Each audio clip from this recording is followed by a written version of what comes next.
Okay, so where?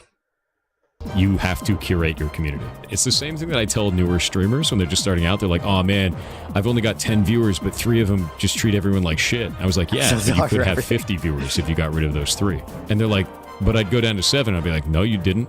You got rid of the people that are alienating all the new people coming in. And they don't realize that at first. And then they get rid of the people that are like toxic and making them feel like shit as a streamer. And they go, wait, my numbers are going up. I feel better about streaming. The community's better. And I was like, yes, ban shitty people. You have The politics community. So like, one, people are just gonna have disagreements. That's the nature. They're gonna disagree on a whole lot of things. I don't like that guy's opinions. And 2, I'm also like sharing like the same audience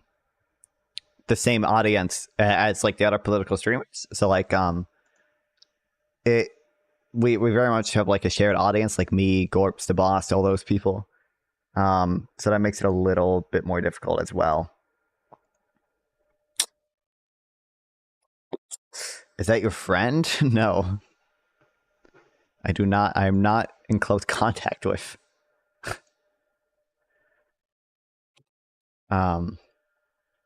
Pirate Software. It's a little bit out of my league. A little bit bigger. He's a goof? What's so goofy about him? I think that what's good advice. Like, I really only watch his shorts. Most of his shorts are good. That's why his shorts blow up. Hold on, I need my jacket. I don't know why I didn't put it on. I don't know where it is.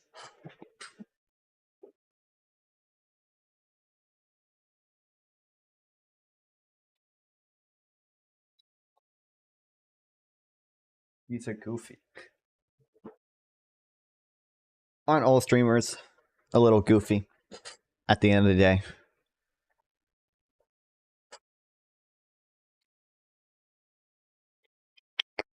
Onk bit like a dandelion. True. Vietnam to Albania without going through Turkey or the People's Republic of China. Ooh. I really don't. I'm assuming Russia's going to be the fastest, but how do I get from Vietnam to Russia without doing China? It's gonna be through like the stans that I don't know. It's gonna be like Kyrgyzstan and Tajikistan.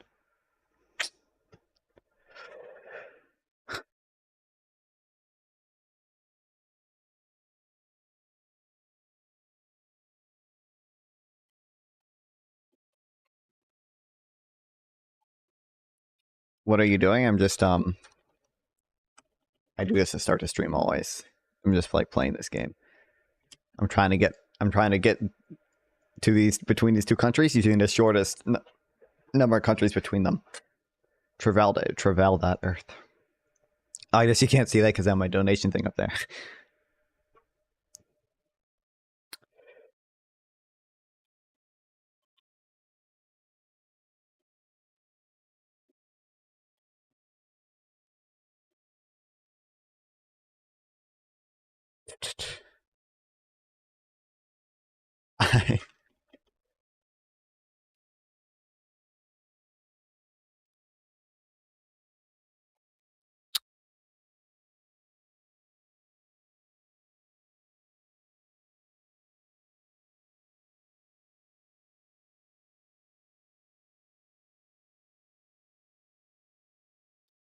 Not knowing Southeast Asian geography has to reach my head. I don't know all the. I can't go through China, so it's gonna be like the cringe. I'm busy fucking moderating my Discord right now. Okay, so.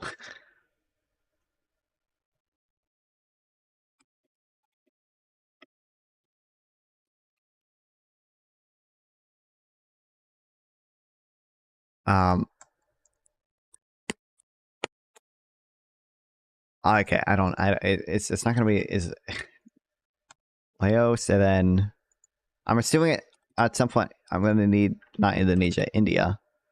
Oh wait, no, because I have to go up, so it's gonna be the stans, right? Kazakhstan. I don't need Kazakhstan. Do I not need these? How am I supposed to get to Russia? I needed Laos. Does Bangladesh border? No. Fucking hell. Okay, what does it want? Oh, well, I should have guessed that. What's it? Not Burma. What's the new name? I don't know why I'm only remembering Burma right now. Hold on, I can look up the Myanmar. Thank you.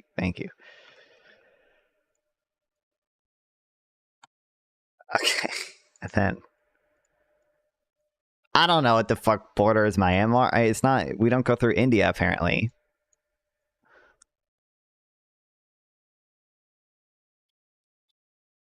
Does Pakistan border Myanmar? Okay, we did need Pakistan. No, it obviously doesn't border Myanmar. Some of the way. Okay, hold on. But we did need Pakistan.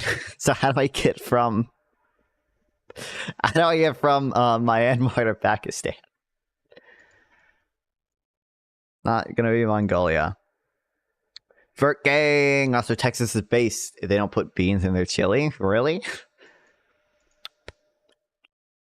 Beans are one of the better parts of chili. What the hell is that? I don't know. Do I need India? I needed India. And then would you not go through the stars? How would you do this? Because you can't go through Turkey. So I did. I don't know what the shortest distance would have been. Afghanistan, and then like there's these two. They're like Turkmenistan and Tajikistan or some bullshit. Or is that Uzbekistan? I don't. I feel like Uzbekistan is this one. The Stan country, yeah. Okay. And then here I could have gotten it.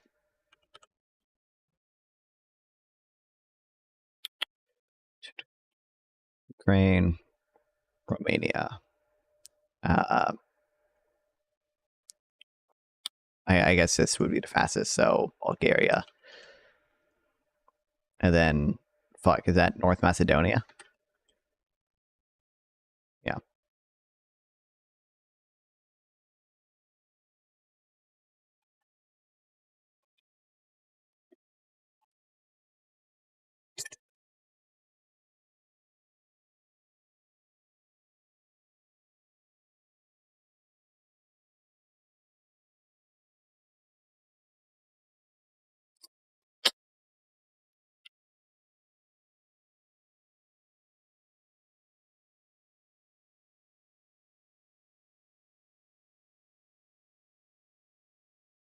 Okay, I might actually not get dragged into debate today because well, who knows? Actually, maybe we'll see. Because apparently he wanted to fucking get himself banned. There was some hardcore beef going on my Discord. I didn't keep up with most of it.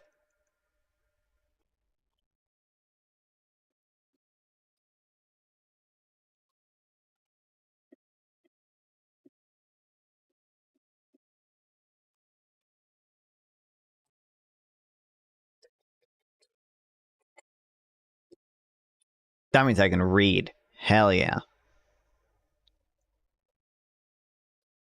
Until Isaac comes and drags me into a RFK debate. Okay.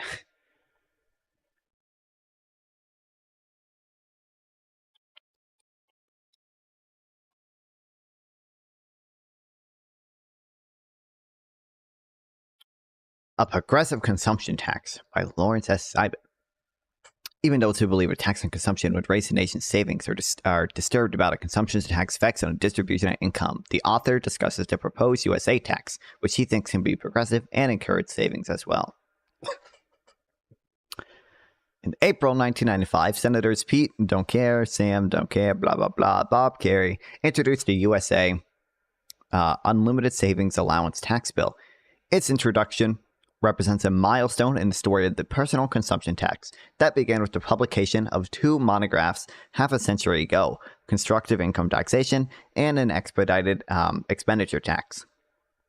And continued to publication of two studies 20 years later, Blueprints for Basic Tax Reform, and by the U.S. Treasury's Office of Tax Analysis, and The Structure of Reform Direct Taxation by the UK's Institute for Fiscal Studies.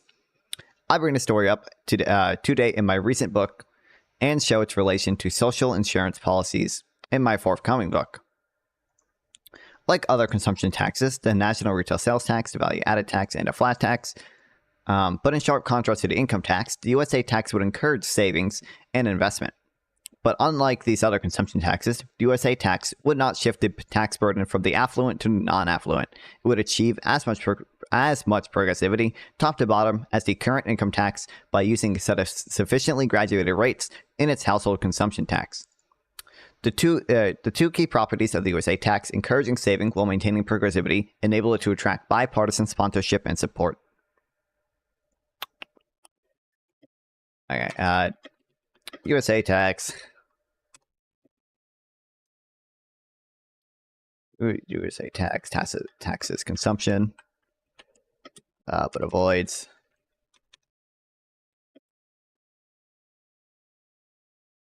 progressivity on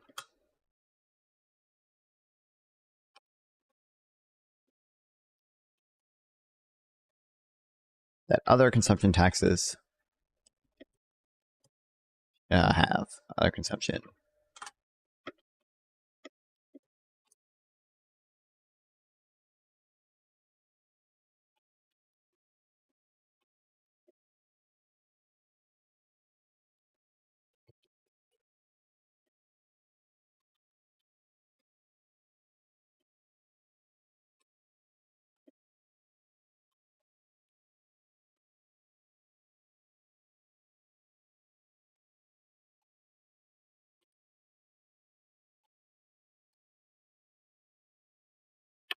The USA tax has two components, a household tax and a business tax. The household tax is essentially... Wait, hold on.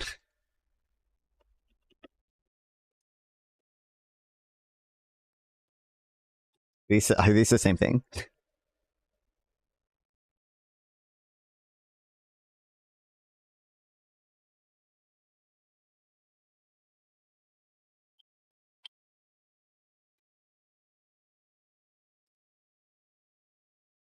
I have a feeling these are the same things, but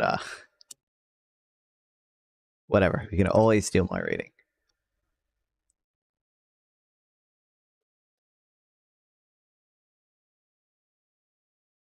Hold on.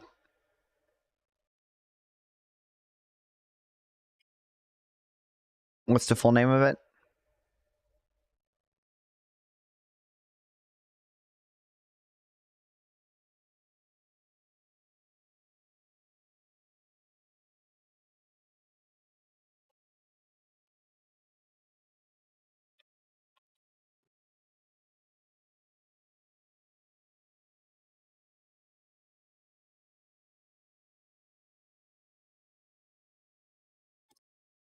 They sound... The brief description is almost identical to a Bradford X tax.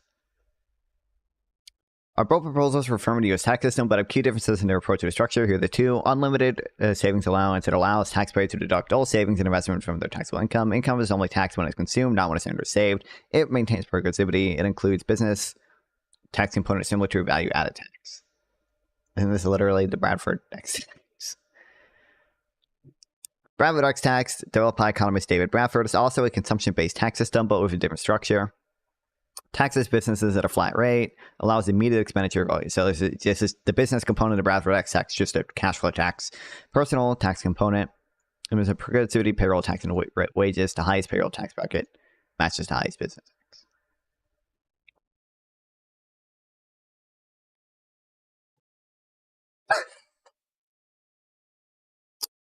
Okay, so USA taxes uses a VAT for its business component, and the X tax uses a cash flow tax.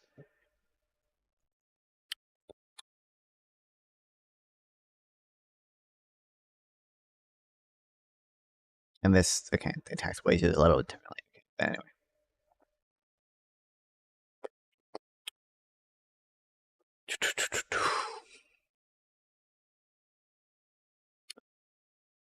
Okay, read that. Okay, the household tax is essentially personal consumption tax because all savings is deductible. There's an unlimited Middle East Asia, Russia Asia, Southeast Asia. No wonder majority of people in the world are Asia. True.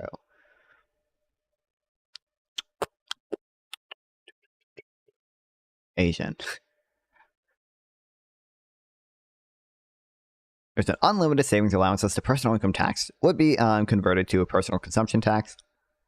Business tax is a subtraction method value-added tax, so the corporate income tax would be converted to a VAT. This article focuses exclusively on the household personal tax, which is intended to raise roughly 4/5 of the USA tax revenue.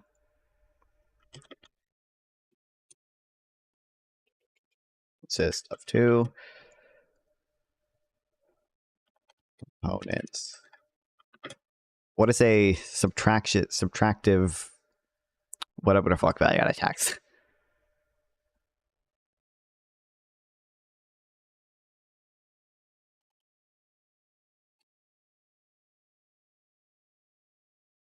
Firm calculates the value-added tax liability by subtracting the total purchase from total sales and applying the appropriate tax rate.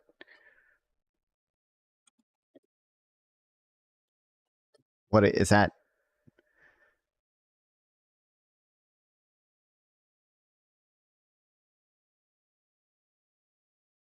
Credit invoice method and subtraction method. Credit invoice method of VAT, because it's by far the most commonly used, has been adopted in all but one country to use the VAT, Japan. Under the credit invoice method, a tax is imposed on a business for all of its sales. The VAT applies the tax rate to the sales price of the good or service output, and the tax is disclosed at the sales invoice. As such, the credit invoice method is considered to be transaction-based tax as it is imposed on each side. A business credit is provided for all VAT on purchase of taxable goods and services inputs used in business.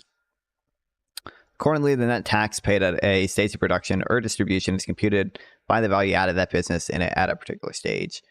In order to receive a credit for VAT on inputs purchased, the business is required to process an invoice from a seller that identifies the purchaser and the tax collected on that sale transaction. At the end of a reporting period, the business calculates the tax liability by subtracting the cumulative amount of VAT stated on its purchase invoices from the cumulative amount of VAT on a sales invoice. This is how I've always heard VAT described. This is,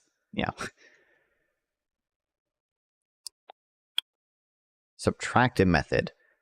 Of approximately 150 countries with VAT, only Japan uses the subtractive method VAT. Under this method, the tax base is computed as the difference between the business's taxable sales and its purchase of taxable goods and services. At the end of the reporting period, the tax rate is applied to the difference.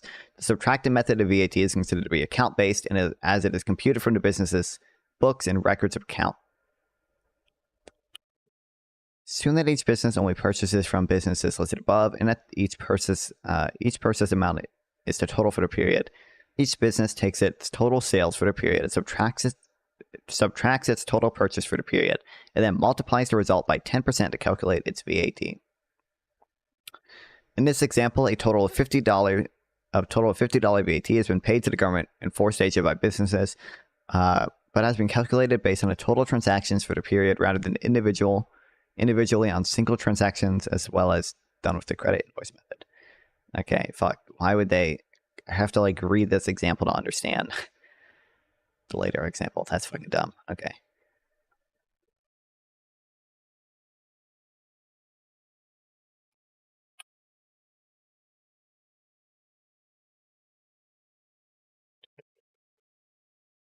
I understand basically how the regular VAT works.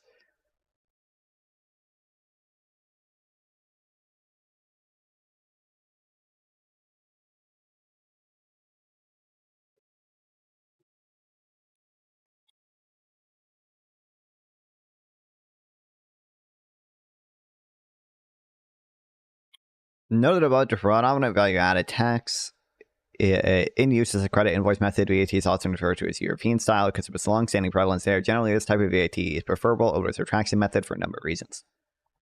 I would assume documentation and calculation, one of the big things with VAT, it's hard to avoid because businesses have to file tax returns to get their tax credit for buying inputs. And it seems like, I think if I'm reading this correctly, with the subtraction method, they might not. Well, I don't know.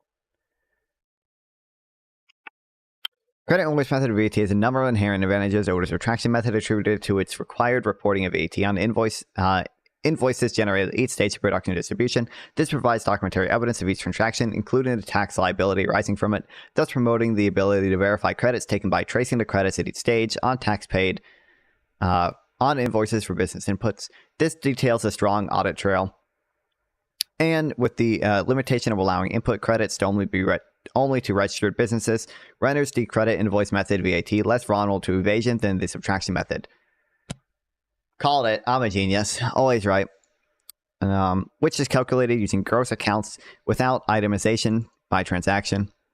The credit invoice method for VAT provides the easier, more direct way to calculate and verify the tax.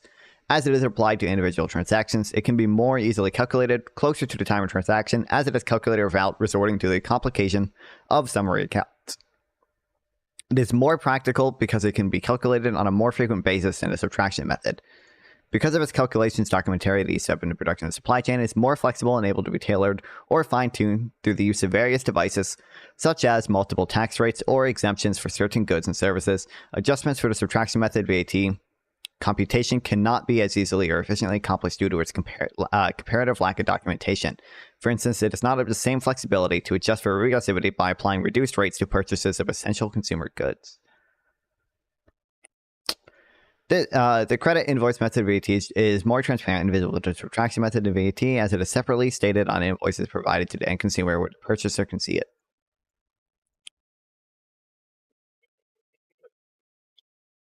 So what he said, he was only going to focus on the consumption tax part of it, but why?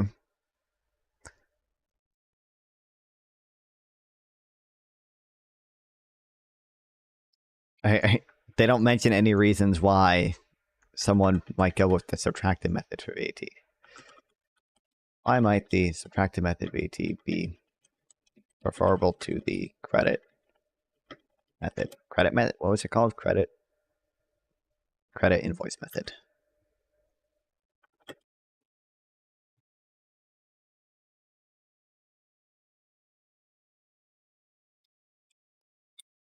Often viewed as simpler, more intimate, and administered, it requires less detailed record keeping, as businesses only need to track the total sales and purchases rather than maintaining invoices for each transaction. The calculation is more straightforward. Businesses simply subtract total purchase from total sales and apply the tax rate to the difference. It may be easier to integrate existing business accounting systems and income reporting. Familiarity to U.S. businesses. Some argue the subtraction method would be more familiar to U.S. businesses. It resembles a business income tax calculation which American companies are already accustomed to. This familiarity potentially make it easier to implement and gain acceptance in the U.S. context. Subtraction method may impose a lower compliance burden on businesses. There's no need to issue tax invoices for every transaction or maintain detailed invoice records.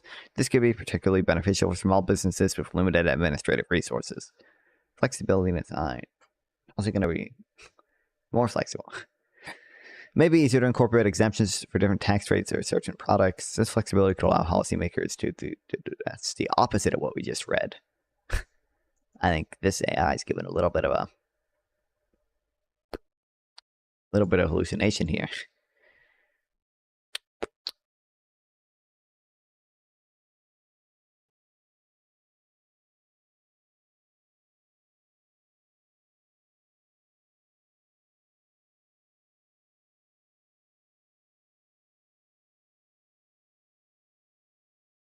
Isn't one of the big things of VAT, right? Is that although businesses do have to keep the detailed invoices for everything, right? They need those invoices to get tax credit, so they're going to do it because they get tax credits for doing it. That's what that's what the point is. So they have a big incentive to do it because there's which means there's super low avoidance, right? IMF. Hi, I'm Alex. Want to catch a movie? Now, I know what you're thinking. I clicked to watch a video about value-added taxes, not movies. Well, taxes and movies have... How do value-added taxes work? Let me explain. With popcorn, obviously. The corn starts out in a field with a farmer growing his crop. He sells it to a company that takes that corn and puts it in fancy packaging. Then, that company sells the packaged products to the cinema, and ultimately to the customer. Now, let's rewind and watch that again. And this time, let's assume that the country where all this is taking place has a 10% value-added tax. Here's how that works. Our farmer sells his popcorn for $10, but the packaging company buying it, they actually pay him $11. So why the extra dollar? Because that's the 10% VAT. That same thing happens again when the company sells packaged popcorn to the cinema for a profit.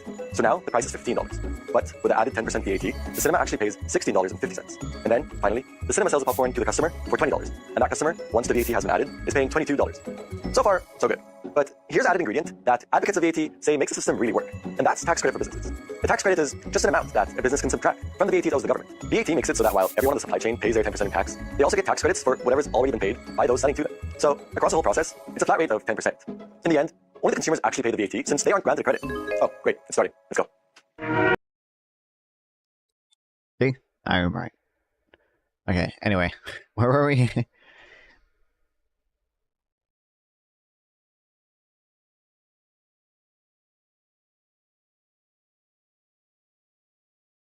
We can save this for later. I don't know if we'll ever read it, but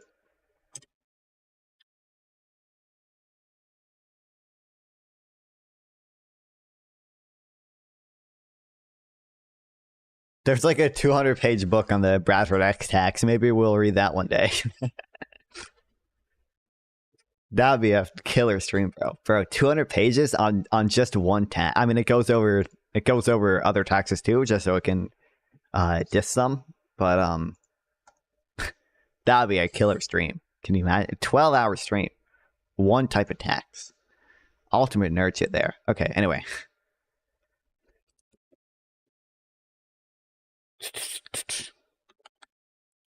A subtractive method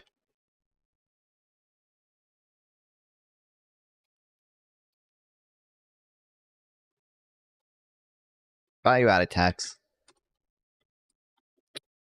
and a household consumption tax. Or I think did he call it something else? He called it something more specific, I think.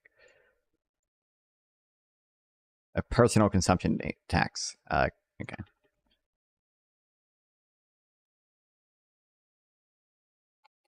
God damn it. Fuck this PDF shit.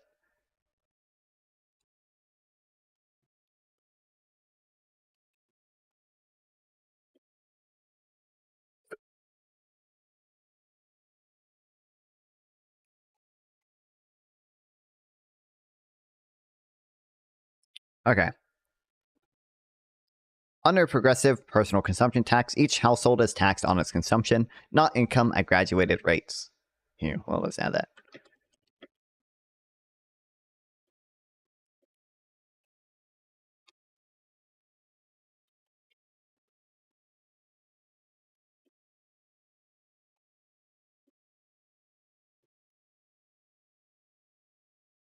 On its annual tax return, the household computes its consumption for the past calendar year. It sums its total year's cash inflows and subtracts this year's non-consumption cash outflows. What is left is consumption. All savings is therefore tax deductible. In the year which it occurs, sufficiently graduated rates keep the distribution of the tax burden between the affluent and the non-affluent roughly the same as under the current income tax. Saving.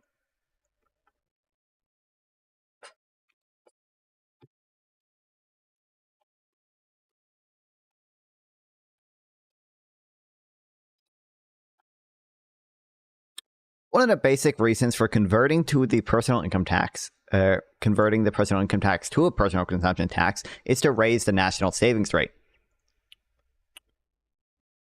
9.1%. 2.5%. It's because everyone's living paycheck to paycheck. 1 quadrillion% of workers are living paycheck to paycheck. That's why it's so low. Many Americans are unaware of the two economic facts that are crucial to their future relative and absolute standard of living. First, the United States has maintained a lower savings rate than most other economically advanced countries for several decades. Second, the U.S. savings rate has declined over the past 2 decades. Is that even... Japan, top, marginal, capital gains, Jesus, I can't type. Capital gains... tax rate 20%. That's basically what ours is, right? Ours is like 28% or something. 3.8%.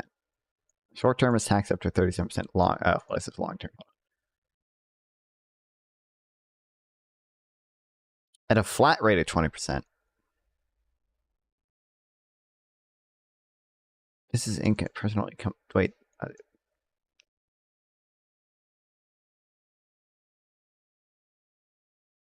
Short-term capital gains. This has taxed more than it is here. 39%.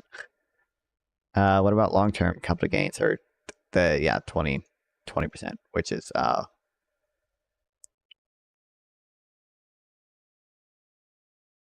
20% is our highest, which is the same as it is in Japan. Okay, what about Germany?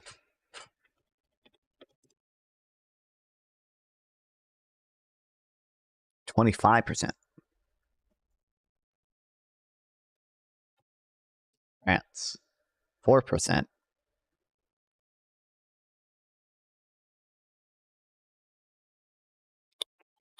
Like the same interest in dividends, flat rate 30%. Flat 25 capital gains plus a 5.5% solidarity surcharge. Is this for France? Is this? Oh, here. This is what we need. Okay, great.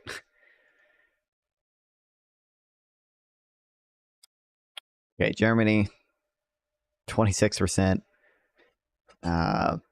France, Italy.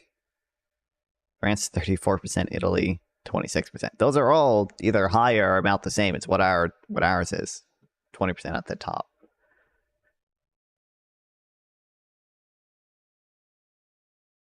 Some of these are flat taxes. we do it on the margin.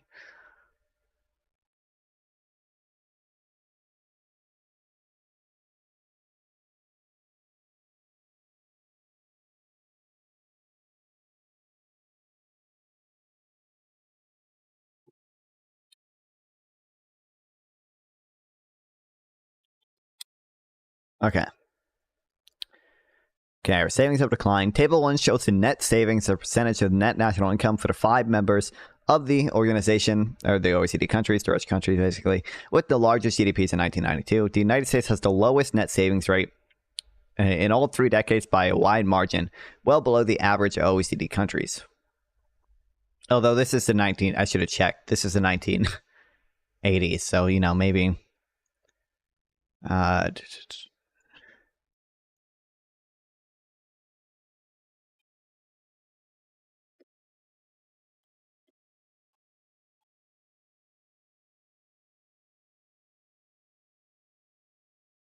Oh, we're still doing worse than most countries. 10%.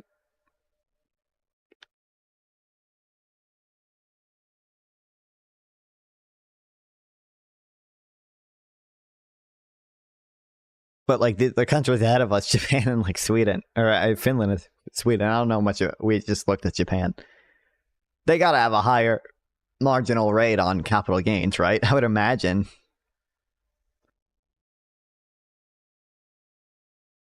Greetings, nerds. Really smart people just know. Yeah, you said that earlier. Tron, before I even hit start stream, you came in here and said that. Based. Thank you, Tron.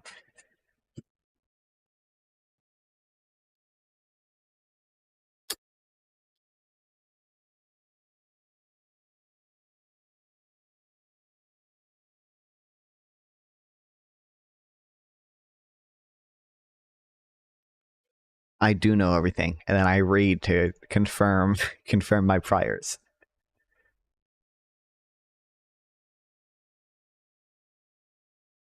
The United States is the lowest net savings rate in all 3 decades by a wide margin, well below the average of OECD countries. The net savings rate of 5 countries declined from the late 70s to 1980s. However, in the early 1990s, Japan and Germany halted their decline. Japan at 23%, Germany at 12.4%, while the United States net savings rate declined to just 2.5%.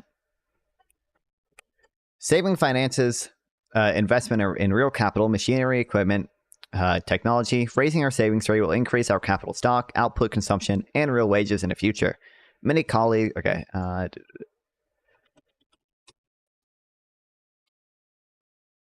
U.S. has had a lower savings rate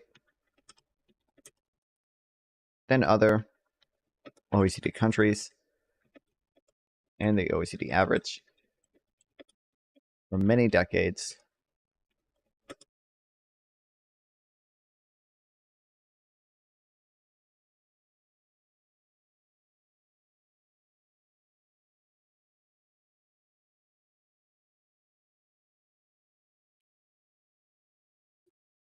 And this, I don't care about Australia and New Zealand. Can I like have?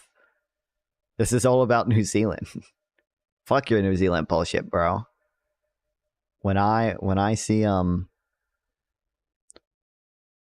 what is NNI? National net income?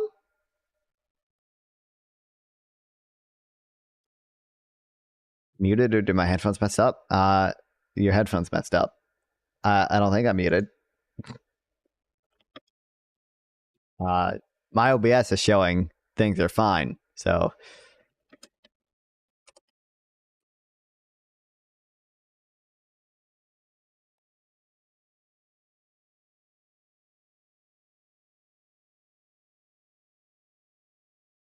oh, where'd it go?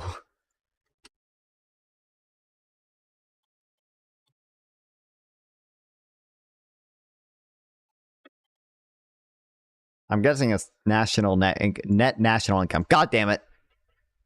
I was so close.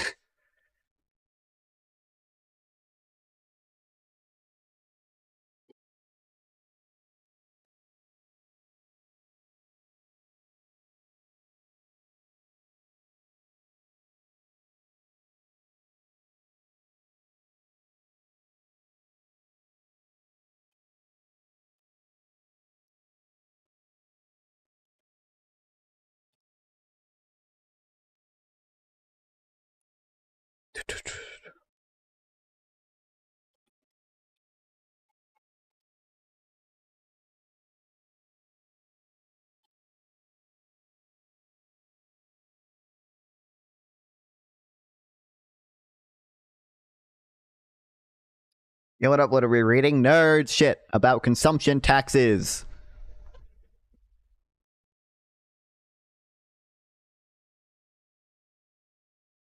Hold on, I'm gonna moderate some shit real quick in the Discord.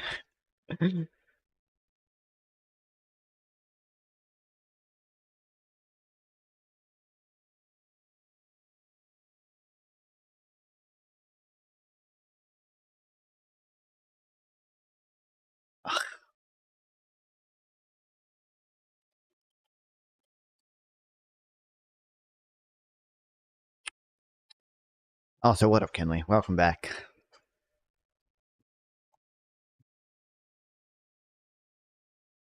Okay, where does this guy get all the data from?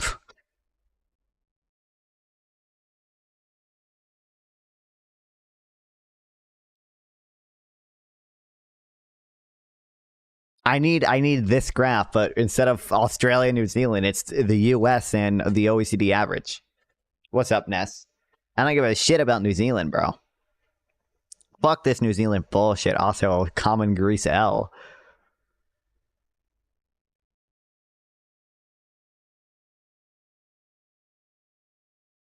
What would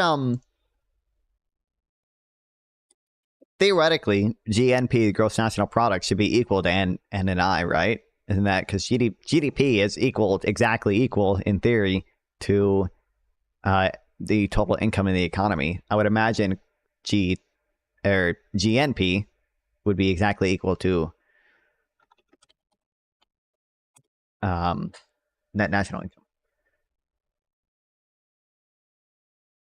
Both ways to measure a country's income: the total value of goods and services produced in a country over a specific period of time minus depreciation.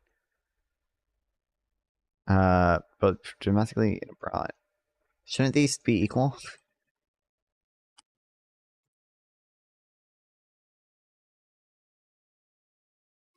Is GNP equal to NNI? Not equal. Here are key differences. Total value of final goods and services to total income earned by a nation's resident after. I guess this accounts for depreciation.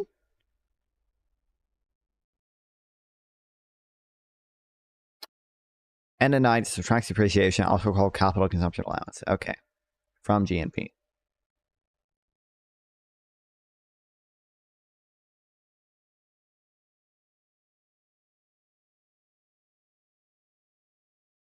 Monetary value finished goods and services for other country citizens. Overseas. Okay, this doesn't even mention depreciation.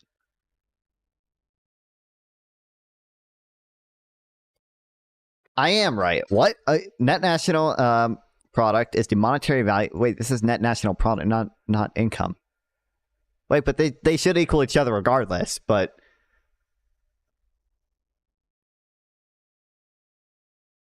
the monetary value finished goods and services produced in a country's produced by a country's citizens overseas and domestically in a given period. It is the equivalent of gross national product, the total value of a nation's annual output, minus the amount of GNP required to purchase new goods to maintain existing stock, otherwise known as depreciation.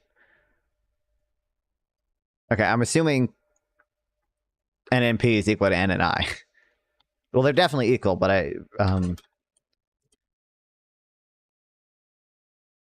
oh, of course they're different in a stupid bullshit way as well. Okay. In national income accounting, net national income, it's a net national product minus indirect taxes. Of course they're actually secretly different. Of course. Net national income is a net national product minus indirect taxes. Net national income encompasses the income of households, businesses, and the government. Net national income is defined as the gross domestic product plus net receipt of wages, salaries, and property income from abroad. So that's GNP. That's what GNP is. Minus the depreciation. Okay. I love economics. I love economics. Why things can't be simple. They have to come up with 5 different terms that describe almost the exact same thing, but with very minor differences. That's so cool, dude. Okay, anyway. Okay. So they're not equal.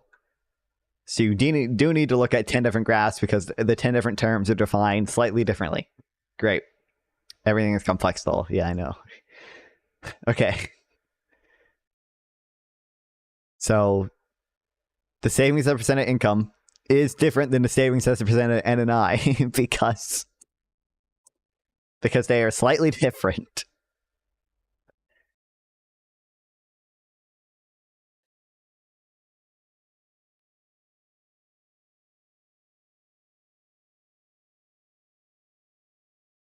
It is okay, wait. Net national income is GNP though, right? please. Net national income versus GNP. Please. No, of course it's different.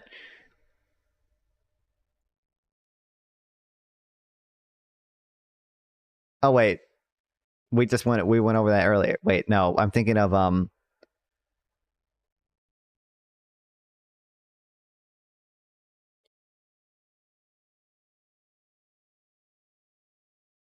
wait, these are the same thing, but they're over net savings as a percent of national income versus net savings as a percent of NNI. Wait, what? Oh, net national savings. Okay.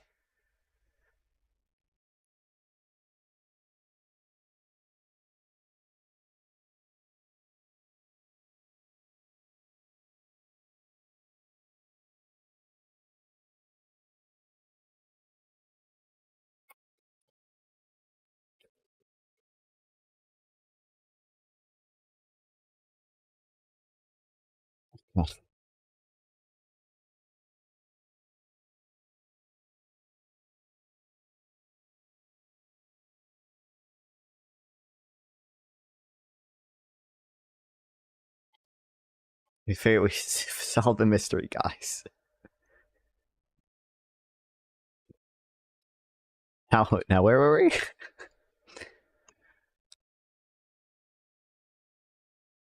They're all the same, but slightly different. Okay. NNP equals. Okay, wait, what? Okay. NNP is NNI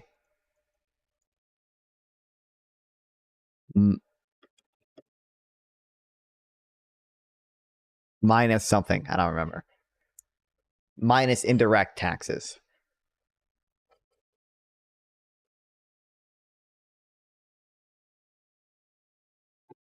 Okay. Great, dude.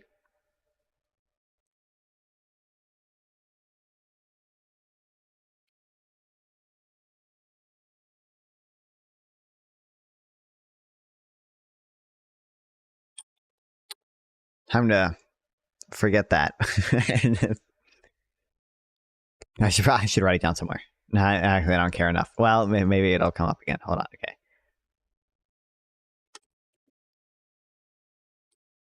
NNI equals national net income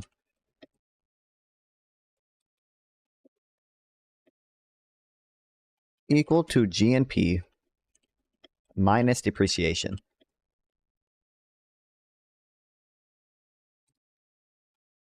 NNP. I'll drag you into debate right now. If you want to, man. NNP is equal to NNI minus minus indirect taxes. Okay.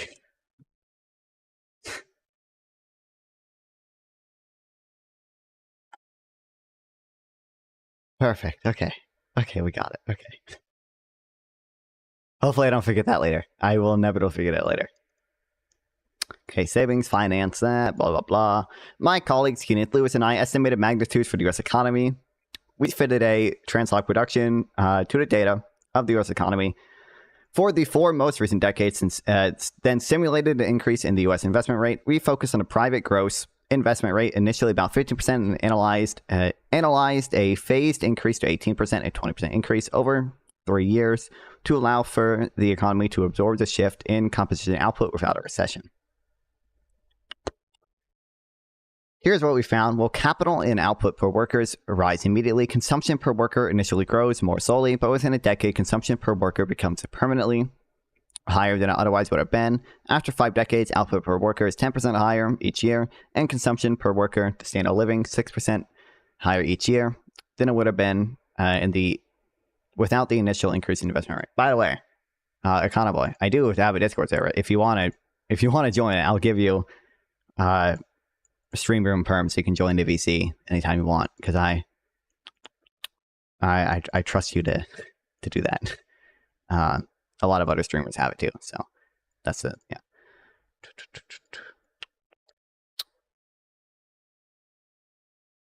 Economists agree that increasing savings rate will achieve a higher output and consumption per person in the long run, but an increase must be phased in gradually to avoid a temporary recession.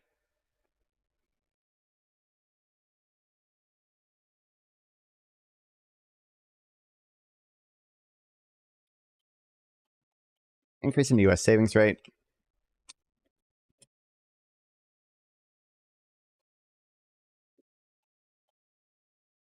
would finance, I should say, will finance investment.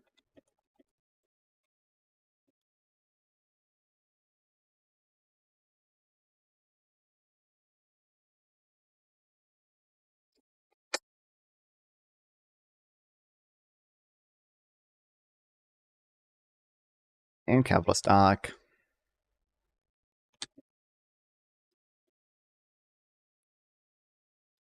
Increase output, what do you say? Output consumption and real wages in the future. In the long run.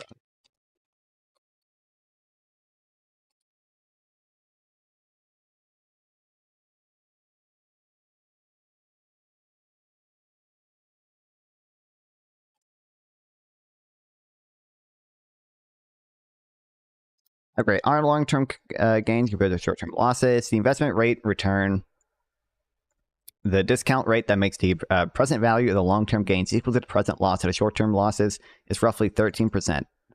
Finally, the real wage of low-educated labor is 3% higher than it otherwise would have been in a decade, 4% higher than in 2 decades, while the real wage growth of high-educated labor is 5% higher in a decade, 9% higher in 2 decades.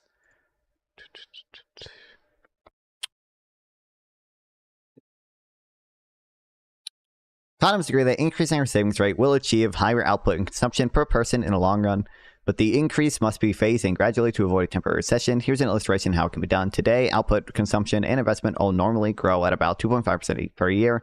Investment, private plus public, is roughly 20% higher.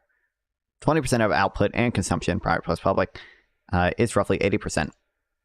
Envision a half a decade transition. During the half decade, the aim is to keep output growing at about 2.5%, while gradually increasing the share output that consists of investment goods, for example, 24%, while gradually reducing the share that consists of consumer goods, for example, to 76%.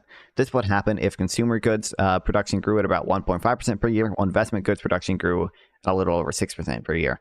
From then on, both consumer goods and investment goods can grow at the same rate. That rate will be faster than the 2.5% for many years because of the higher capital stock that is achieved by fast investment growth during a half decade.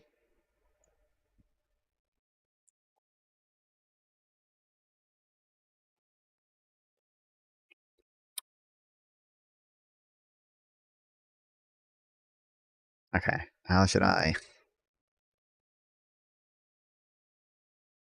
don't know if I care about their exact simulation.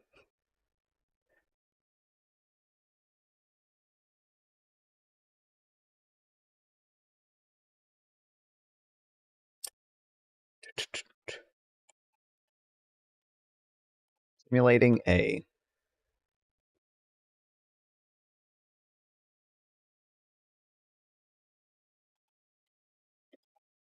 phased increase of private investment from 15% private investment rate, 15% to 18%. 3 years to allow the economy to absorb a shift in composition of output without a recession.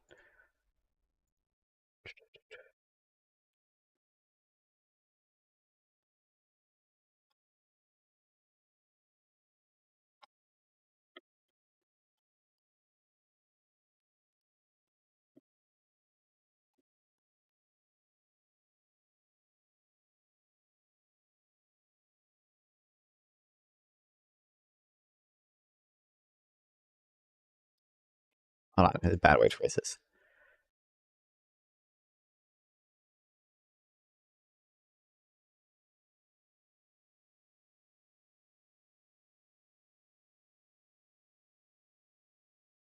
We can get this a link to it.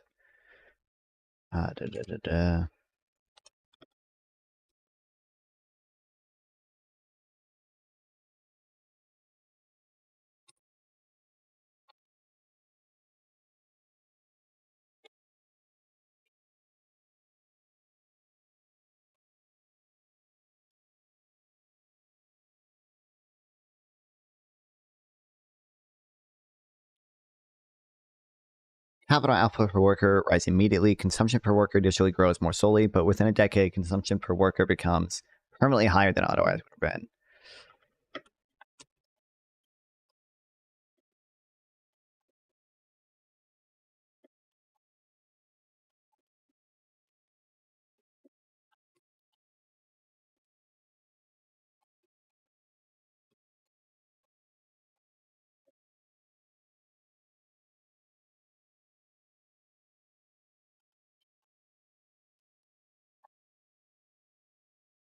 How do we? I can't spell permanently. Fuck that shit.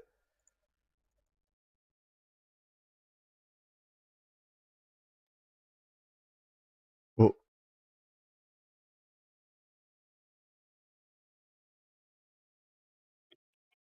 when I said real wages were output per worker is 10% higher each year.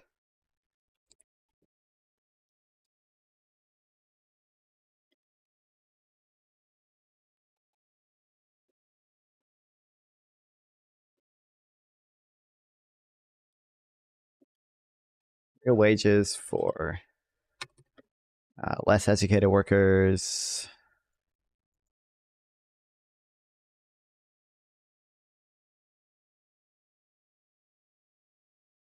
Or is this 5 decades? God damn it. Hold on. Wait.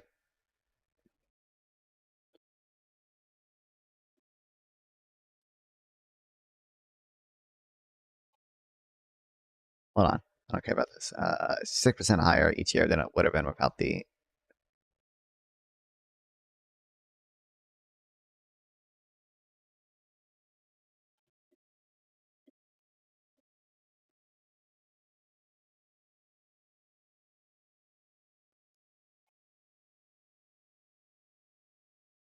Where are the real wages? Low educated labor groups and higher.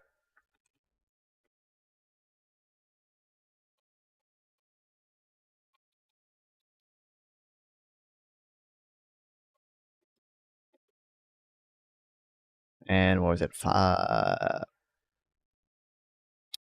higher. Hold on. This is back to a day. Fuck this shit. Okay. Okay. God damn it.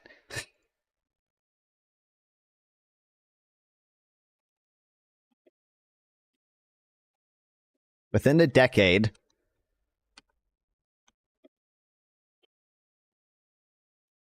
consumption per worker is permanently higher. God, I forgot it. Permanently higher. And real wages for low educated workers is what was it, 4% higher? 3% higher?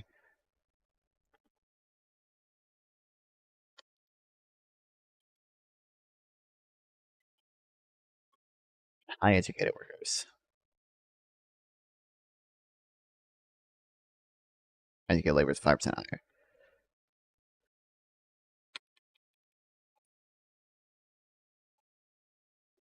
Okay, thank you.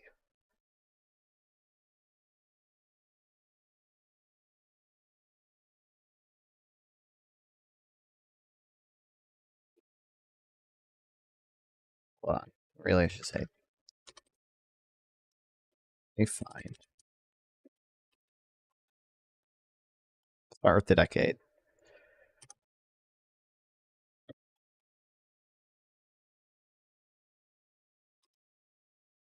Then after 5 decades. There we go. Okay, blah, blah. During this decision, and I talk about how you transition it slowly to avoid a recession. Tax conversion rate induces the slower consumption growth, and the Federal Reserve must induce the faster investment growth. The Fed does this by reducing interest rates enough to persuade business managers to step up their orders of investment goods, thereby stimulating faster investment goods production. Total demand, consumption plus investment, and hence total output will continue to grow at its normal 2.5%, thereby maintaining a constant unemployment rate and avoiding recession. Thus, it is important to gradually phase in the USA tax to gradually so that consumption growth declines modestly for roughly half a decade, but always remains positive. How to phase in the USA tax is discussed at the end of its article. USA tax should be phased in slowly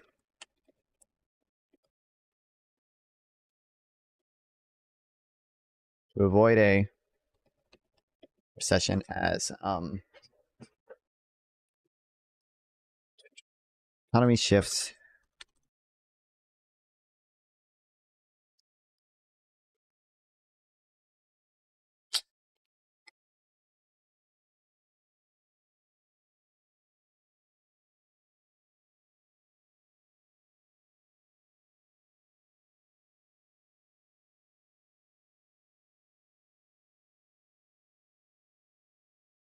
Hold on, where's the fucking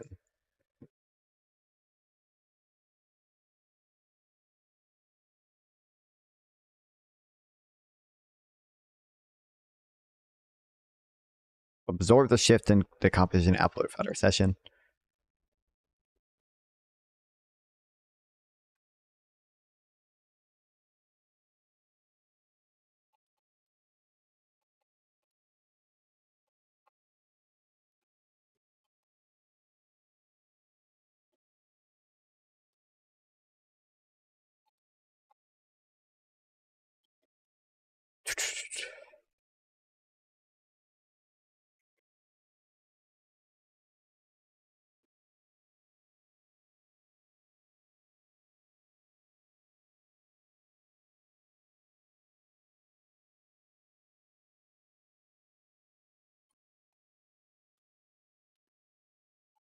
Growth in consumption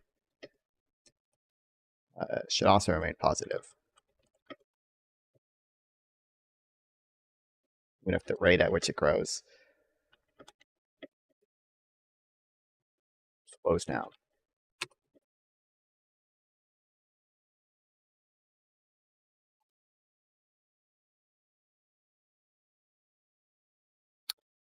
A skeptic might argue that although our savings rate is low by international standards, perhaps it reflects the genuine preferences of our citizenry. I believe that it does not for two reasons. First, several government interventions reduce our savings rate: capital gains taxes, Social Security, Medicare, and unemployment insurance. I can see capital gains taxes. I mean, I guess technically they're payroll taxes, so I get that. I guess unemployment insurance is also. Is that financed by payroll tax act? I actually don't know. I would assume. You must pay unemployment insurance tax on your payrolls. Okay, it is a payroll tax. I guess mechanistically they would. By how much? I don't know. Social insurance programs have important benefits, but they have negative side effects of reducing savings. Second, they generate at least three public goods that are vulnerable to the free rider problem. One, a higher international ranking of the U.S. future standard of living. Two, faster poverty reduction for low-skilled people willing to work. And three, a greater contribution to the ascent demand through technological progress. Each citizen knows that the supply of these public goods depends on how much everyone else saves, so this citizen has an incentive to let others do it. Hence, national savings is too low because these important public goods are undersupplied. But where conversion to personal consumption tax actually increase the savings rate.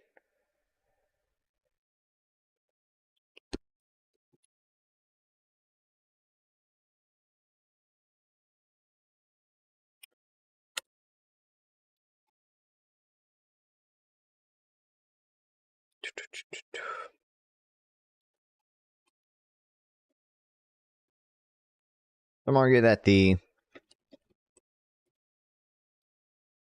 U.S. savings rate is lower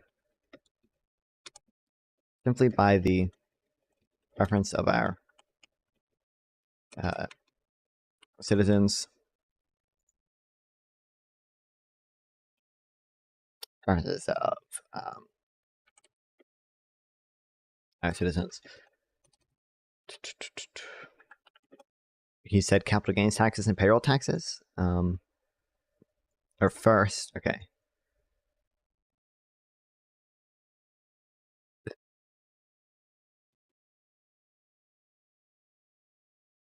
Do you know who Pyros Safra? I don't know how to pronounce that name. I don't know who they are. At least not off the top of my head. Nope, no clue who he is. Whoa! Do you still need that mic? IDK, here's $5. I mean, I have the microphone. I need the preamp for it. Thank you, Ness. I appreciate it a lot. Yes. Thank you. Also, I don't know why it's still reading it twice. I don't understand what is reading it twice. What's up, Found Dead in Hollywood? Thank you. Also, why is this? This should go down.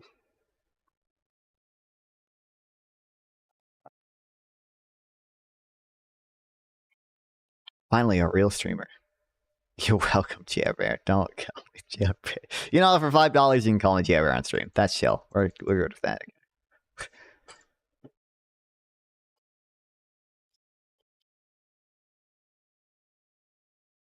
Colleague of Keynes, he was kicked out of Italy for Mussolini for his report on banking systems in Italy, but he wrecked Hayek on behalf of Keynes. Based. What are you reading? A paper about consumption taxes. Let's go. Let's get hype. Hype. Woo! W's in the chat for this. What, snore? Boo. Fuck you.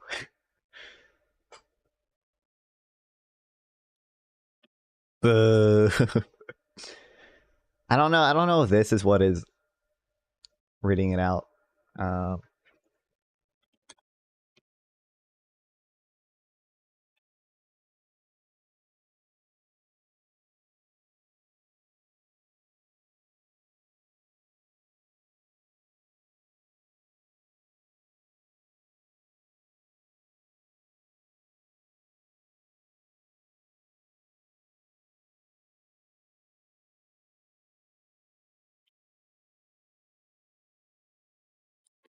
What are we booing at? We're not paying attention. We're booing at this guy who doesn't like that we're reading about consumption taxes.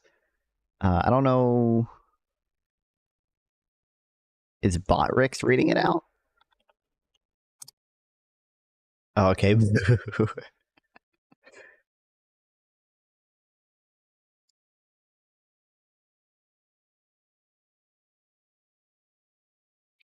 It's like Destiny stream, but instead of skew legal documents, you're reading academic papers on taxation. Exactly. Listen, we'll get to eventually we will do the obscure legal documents, but exactly.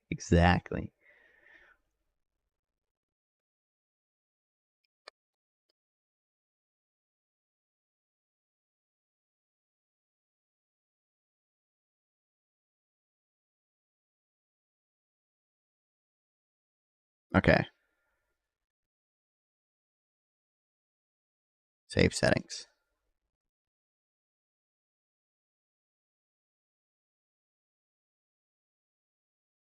I like the Enron scandal. That did nothing.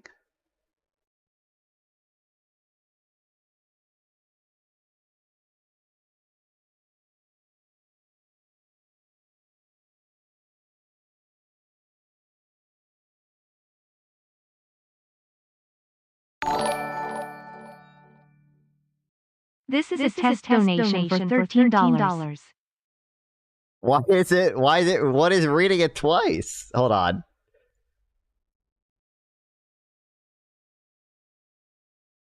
Let me check my. What the fuck, Kevin? Oh, it's a test. Yeah.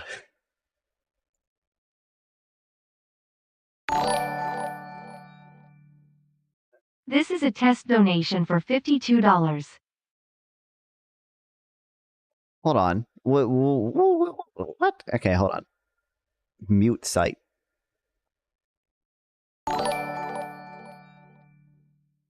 This is a test donation for $87. I don't know.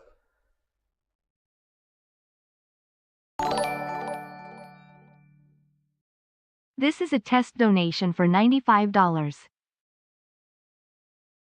What? Nothing on my. This is a test donation for $64. Wait, is it not echoing for you? Maybe I just have. Maybe it might just be on my. I don't know. Do you hear like a male voice, or do you hear a? Do you hear a female? I don't know what it. I don't know what's happening. It's not echoing. What's the first time? Okay, I might have. Now it's good. Wait, not history.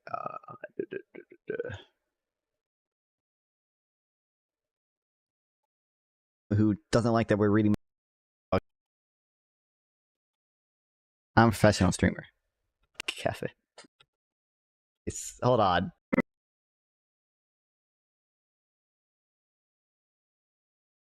Oh, thoughts on minimum wage? I didn't see that earlier. Kopenhagen was busy. My thoughts on minimum wage is that it's probably fine if it's not set too high. I think a $15 minimum wage is probably a good thing. Although I don't even know how many people are earning under $15 by now. But I mean, it's just like we should probably just also do earned income tax credits. God, I love the earned income tax credit. This is a test donation for $13. This is a test. Not $15 an hour is $30K a year. Nowhere near livable. That's true, but you probably don't want to set minimum wage much higher than that because you're probably going to cause some level of unemployment. Did you see Kamala at DNC? I saw like clips of it. I didn't really watch. I didn't watch much of the DNC. I don't care that much about like speeches given by other people. Although we do have some new. Oh wait, shit! I couldn't upload one of them. I wanted to upload that sound alert of I forget his name. The guy, the Georgia roll call. The guy singing there in the Georgia roll call. That was a good moment. I wanted to make that a sound alert, but it wouldn't let me. There's another sound alert. There's this Michelle Obama to DNC. See, his limited, narrow view of the world made You should know what it's like to live on a wage under $15 an hour. You make 50 cents every 2 weeks. Leftists didn't like the Israel stuff, predictably. She didn't even the only thing that happened in Israel was like Kamala just said me and Biden are working to get a ceasefire done, which is true. But we had that Michelle Obama alert.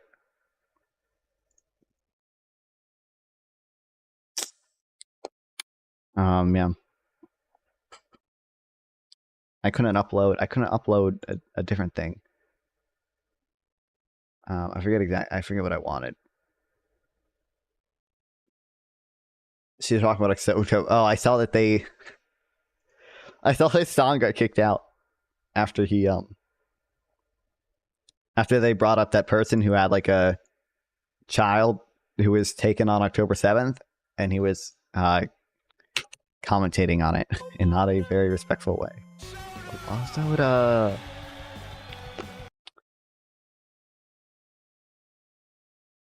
have the most lethal military. I saw that.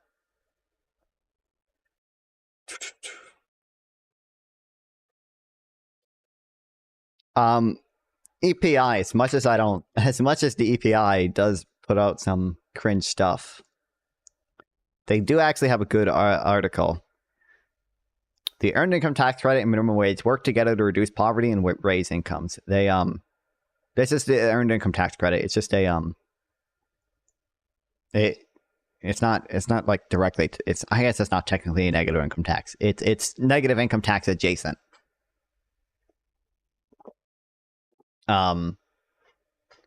It's giving free fucking money to poor people, and more of it to people with children. And you can see a big benefit of it. Minimum wage are arguably increases unemployment. It's a little complicated. Who knows? We haven't read this yet. We should, but like you can see, missing jobs below.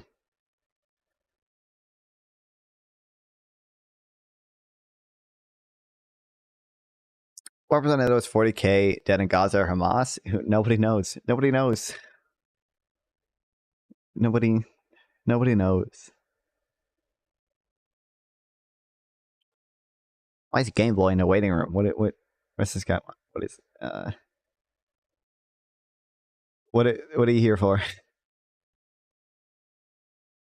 I don't know. I was invited earlier, so I just came. Oh, well, I was gonna let that fucking Hassan viewer had beef with like literally everyone in the server. I was just gonna let everyone yell at them. But they decided to spam the N-word, so they're banned now. So. Oh yeah. Okay. Well, do you want me to go? Because I'll toodaloo. Yeah. Fuck you. See ya. I like being rude to people. Enough. Anyway, goodbye. Appreciate that's you. why you invite PPG on. Yeah, exactly. See ya. What do you think Israel's war now? I don't have a strong opinion. I don't know. At this point, this probably is in their best interest to just say fuck it and accept the ceasefire. I don't think they're going to do much more damage to Hamas than they've already done. They've already killed 2 out of the 3 main leaders. They've already destroyed most of the battalions. So it's probably not a way for them to do too much more to Hamas without most productive conversation between 2 individuals. Probably not much more they can do to destroy Hamas's military capability without like a ton of civilian casualties. So, assuming that, then it probably is in their best interest to just say, hey, if I can ceasefire, get the hostages back, and say fuck it. I don't know. Kind of sucks, but I don't see. Which one's this? Did they kill too many? Too many what? Civilians or?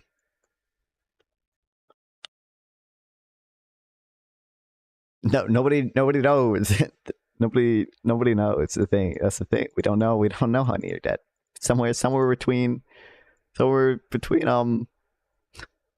probably at least 30,000 to who knows? It could be 60,000 because the people trapped under rubble or whatever. Who knows?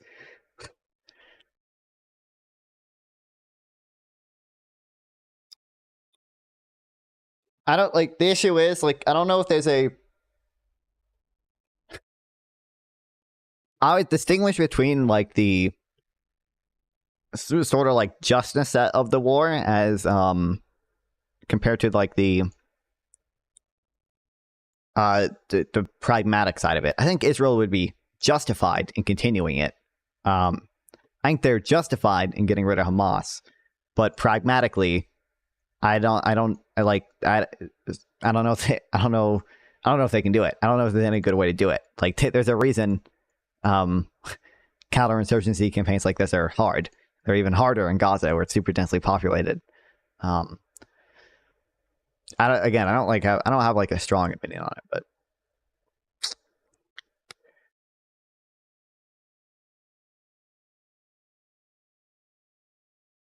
God, such a base policy. Earned income tax credit plus minimum wage.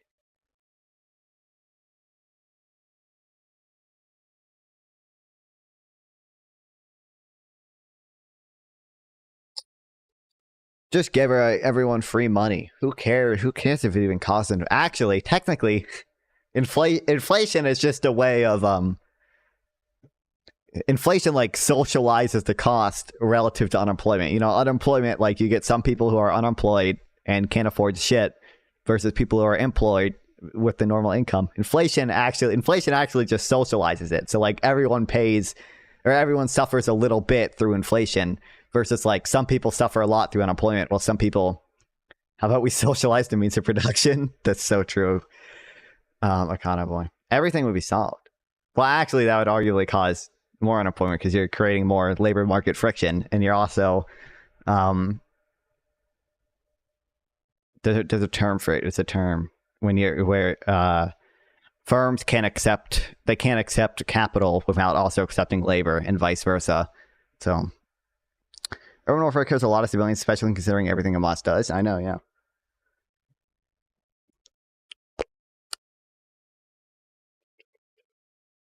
Nice convoy. Aren't you an MMT or shouldn't you argue with him? Didn't he say his brain couldn't fathom MMT? That's only worker ownership or production, SMH. You just say, well, when you say socialize it, that's what I take away from it.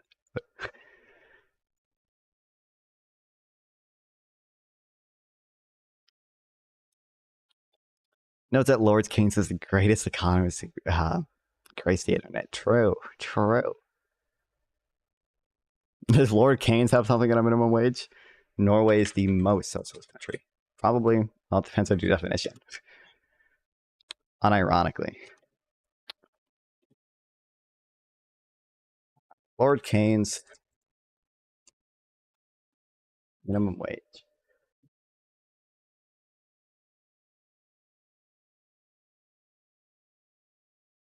This isn't actually Lord Keynes. Lord Keynes.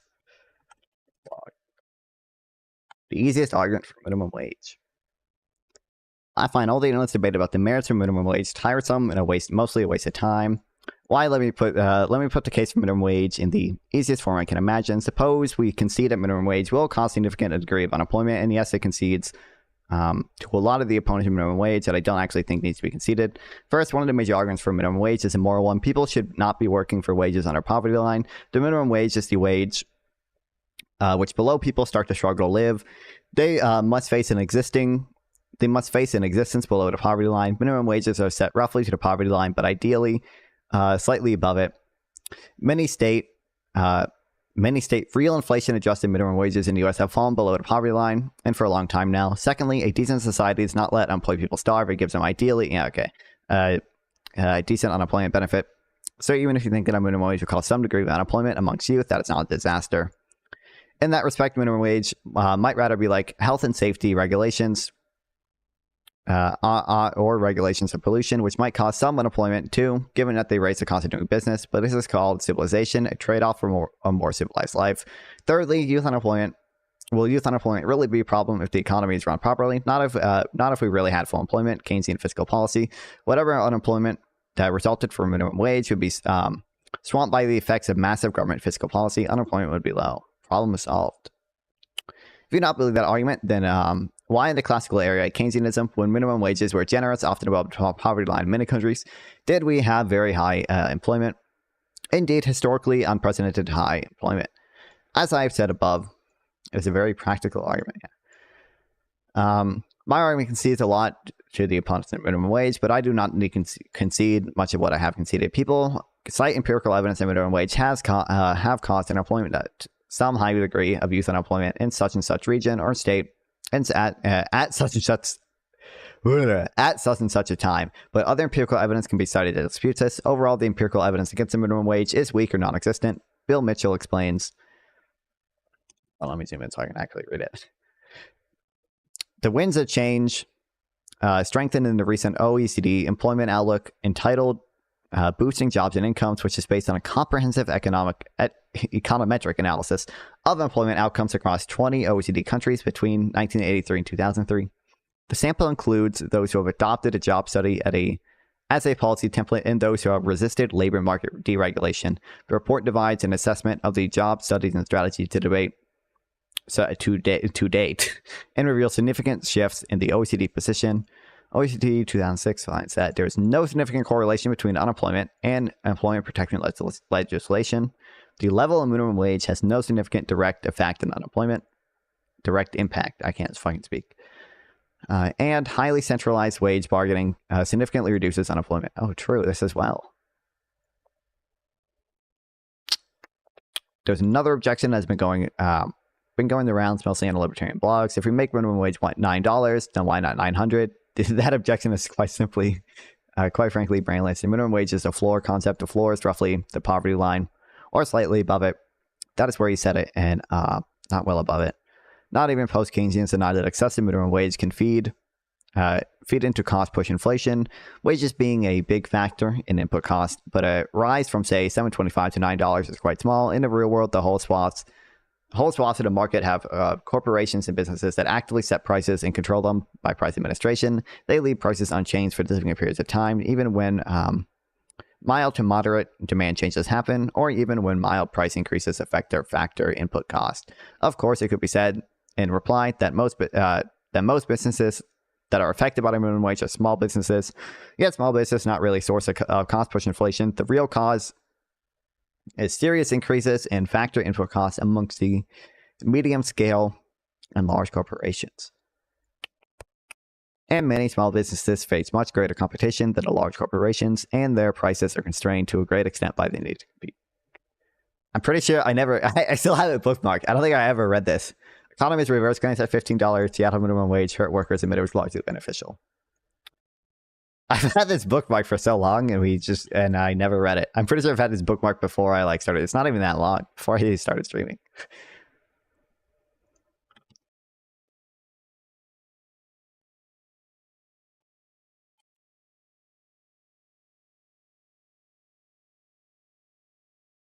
Now we can leave it there. And now we'll never read it still.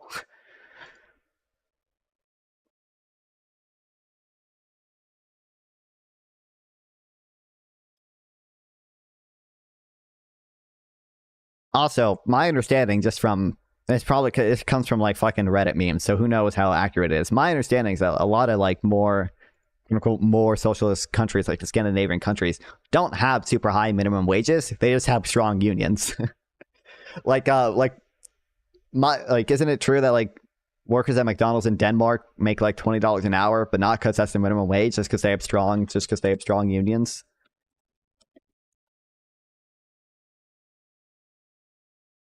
There's no minimum wage in Denmark. That being the case, there are some instances where unions in some fields will negotiate an hourly wage. Yeah, but if we look at Denmark minimum wage McDonald's, I think it's 22 euros an hour. Yeah, here, $22 an hour. Mostly true. McDonald's workers in Denmark truly do make more than $20 an hour, and they truly do get 6 weeks of paid vacation. We reached out to 3F, the union that represents fast food workers in Denmark, to get more information about the wages at McDonald's. The union representative told us that the pay scheme in Denmark isn't as simple as saying that all employees make $22 per hour. The majority of McDonald's workers in Denmark are part-time and currently receive a base pay about $20 an hour. Employees earn additional wages for working off-hour shifts, nights or weekends, overtime, and holidays. Employees over the age of 20 also receive a pension plan. Jesus, you get a pension plan over the age of 20. Goddamn. Yeah.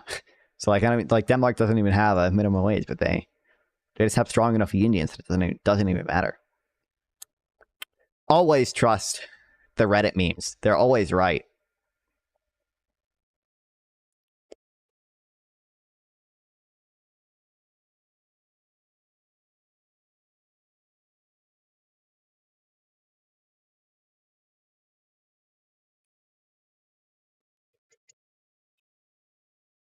And the average union membership size probably not necessary. Yeah.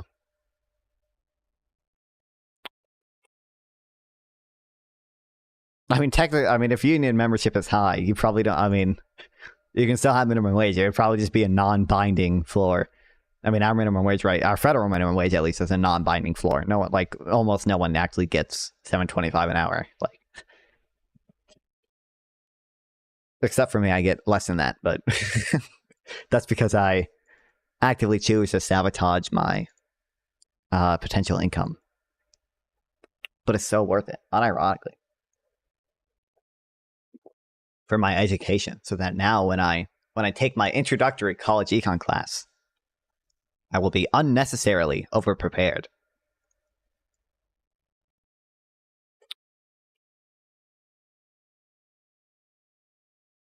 Okay, we got so sidetracked by minimum wage and by, or earlier we got sidetracked by what the fuck NNI is and NNP is versus GNP. But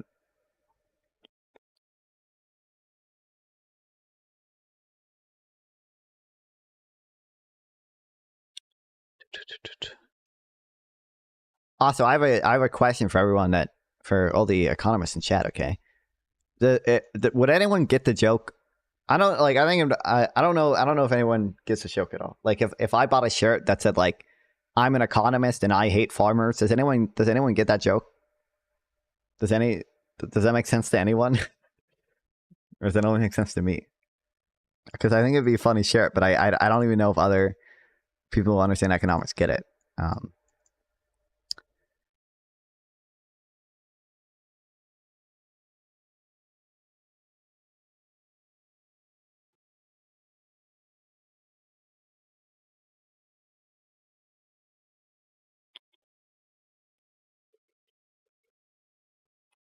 He said there are like two reasons to not believe it.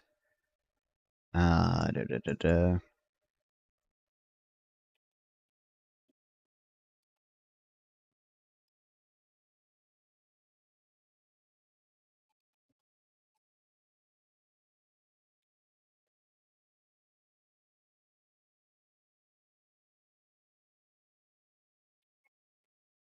First, several government interventions reduce our savings rate.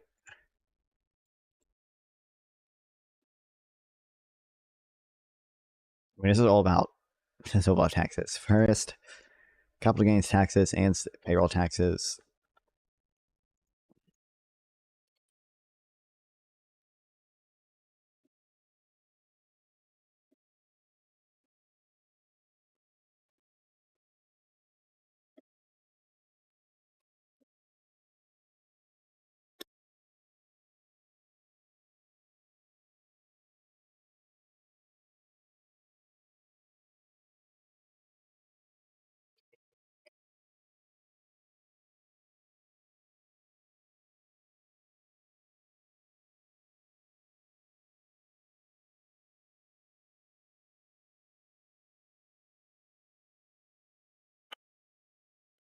Second, savings generates at least 3 public goods that are vulnerable to free rider problem. Higher international ranking of the future U.S. standards of living.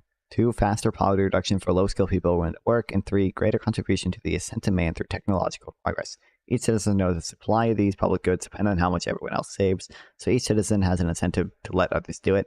Hence, national savings is too low, and these important public goods are undersupplied.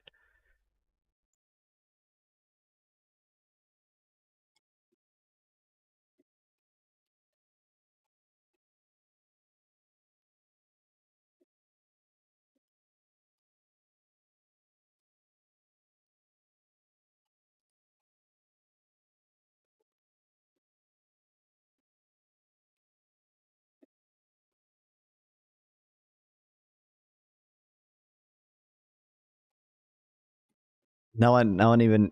I don't think anyone gets my joke. Okay. The joke is like any economic metric is always non-farm stuff. Or doesn't say non-farm, where it's just like it's always like non-farm payrolls.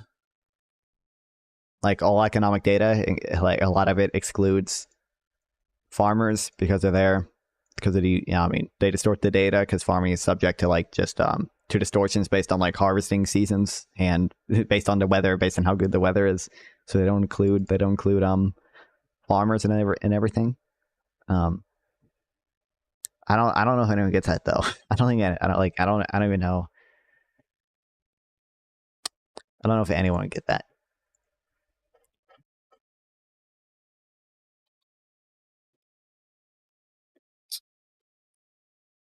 A higher, or here, colon.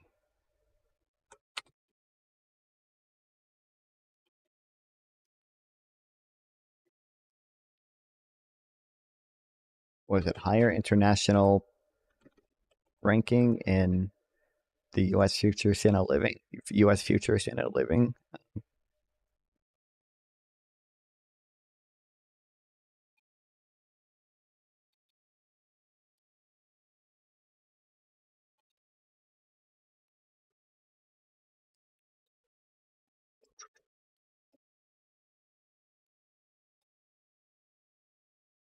Faster poverty reduction for low skilled people wanting to work.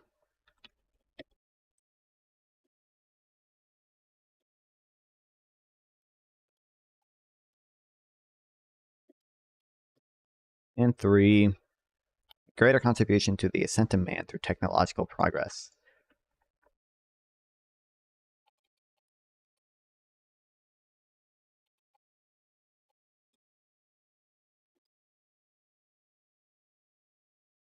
Each citizen knows that applying these public goods depends on how much everyone else saves, so the citizen has an incentive to let others do it.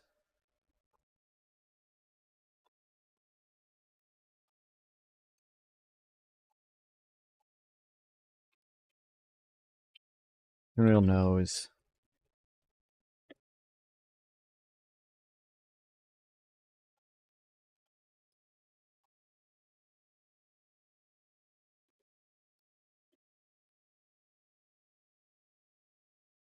Which others save.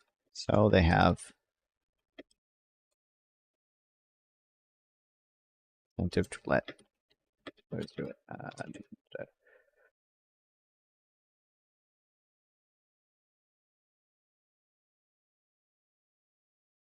But will conversion to a personal consumption tax actually raise the savings rate? The answer was almost surely yes, for 3 reasons. The horizontal redistribution, heterogeneity effect, the postponement effect, and the incentive effect. Let's discuss each in turn.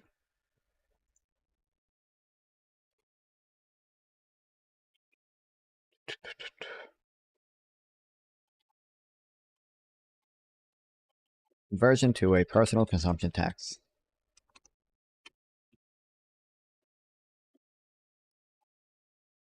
Increase the savings rate through the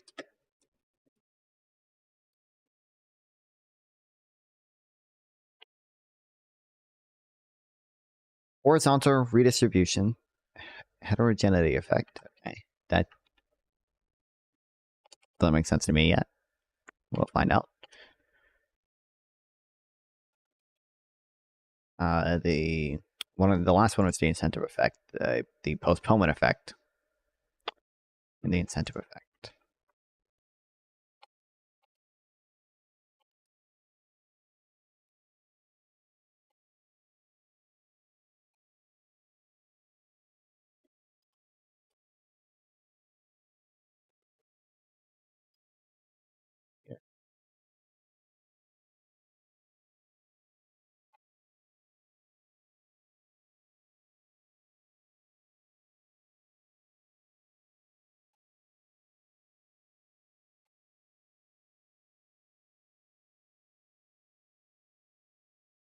Consider the horizontal redistribution effect. Imagine two persons, saver S and consumer C, who each earn $500,000. They are extremist. After taxes, S saves everything, while consumer C consumes everything. Under a 20% income tax, each pays $100,000 in taxes, so total revenue is $200,000. S saves $400,000, while C consumes $400,000, so total savings is $400,000. All from S, while total consumption is $400,000, all from C.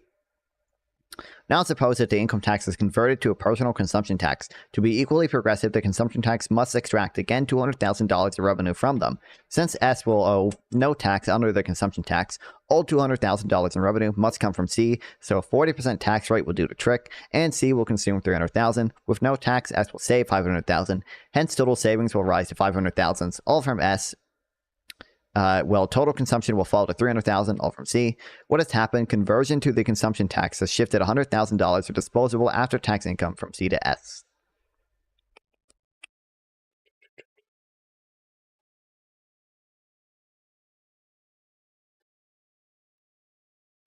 Consumption taxes will shift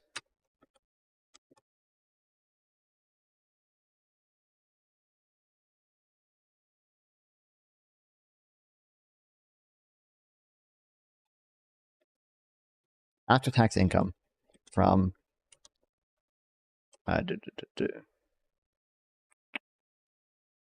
from consumers to savers.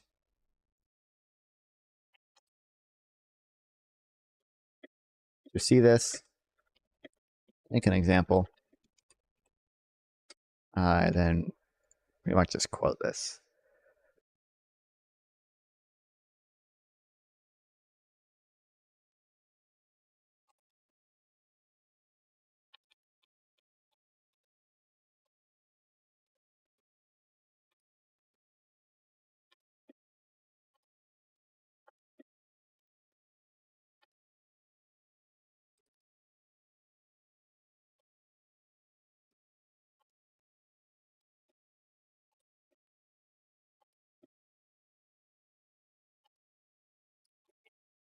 Now I got to get rid of all the stupid hyphens.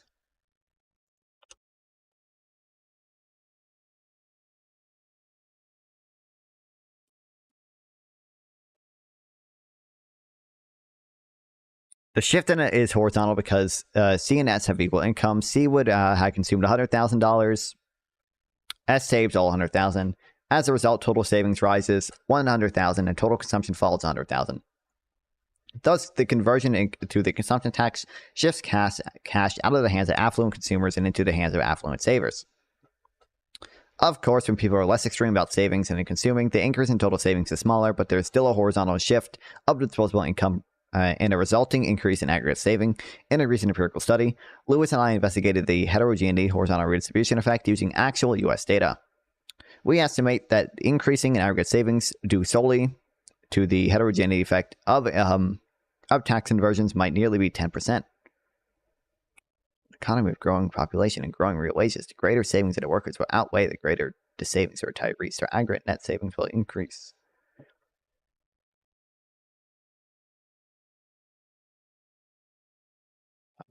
That makes sense. Never mind. I read it wrong.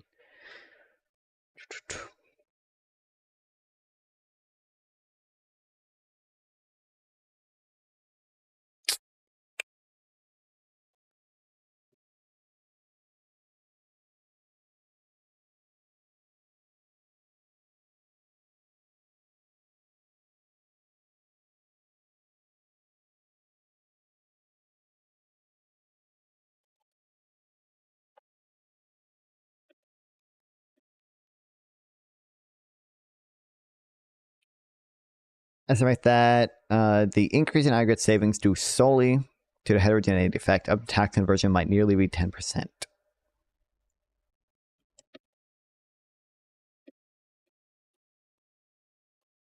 Aggregate savings.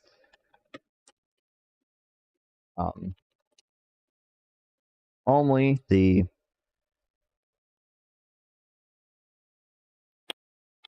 I need to walk my dog at some point, guys. But because I'm home alone right now, so I need to fucking walk him. But I can do that in a little bit. Realistically, it'll be fine because he's been on more walks than he normally has, but whatever.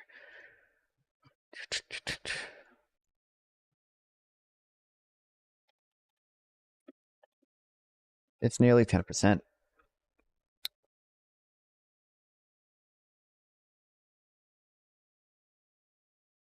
Or do they not? Hold on. Let me, if I can find that.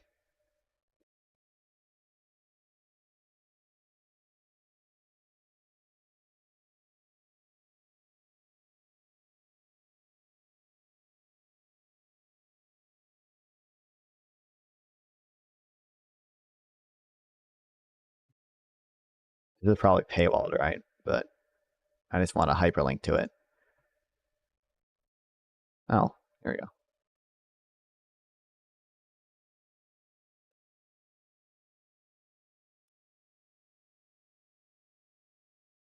Hold on, they mentioned another thing earlier. I should probably hyperlink to too. The 1993-1994 one about the phased increase.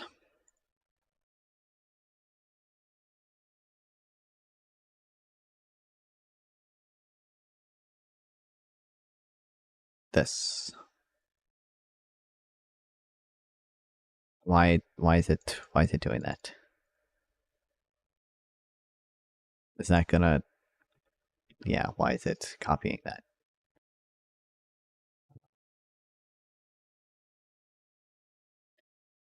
Phased increase in the US investment rate.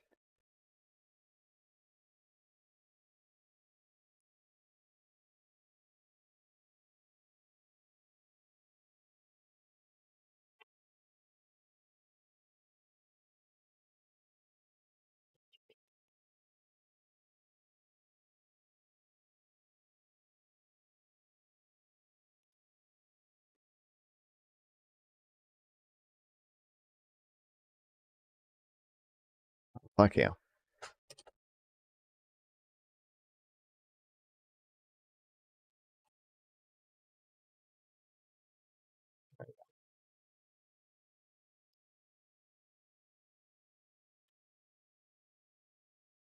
This was the 1994 one, right?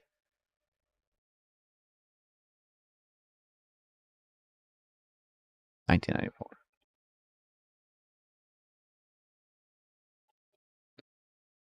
And then the 1993 one was about the labor effects on labor, low income, or sorry, low skilled labor, or whatever. This one I can actually copy.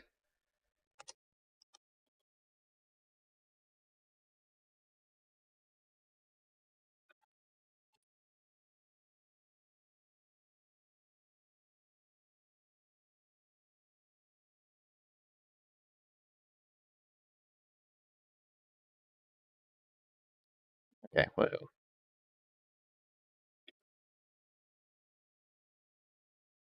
Oh, I should have written. I don't know what page we're on. Oh, I can't just look up S. What's the fucking since S? Okay, here we go. We were a little bit after here. Here we go. Okay.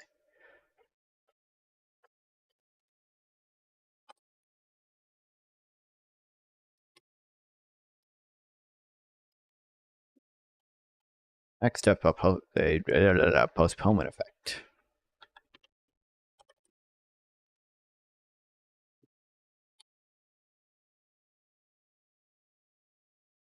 Imagine a typical person plans sensibly for retirement. He saves as a worker so that he can spend as a retiree. Conversion to a personal consumption tax will cut his taxes as a worker and raise his taxes as a retiree. Hence, the relative to the income tax, the consumption tax postpones some of a person's tax to later in life. So the typical worker will save more and achieve a higher peak wealth at the same beginning of retirement, and the typical retiree will save more.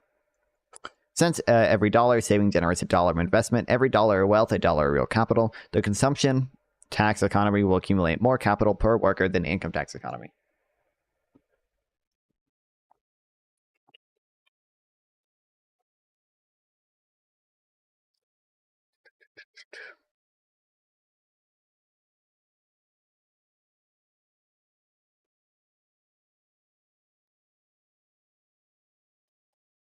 Okay, since most people save more while they work, so they can spend after they retire.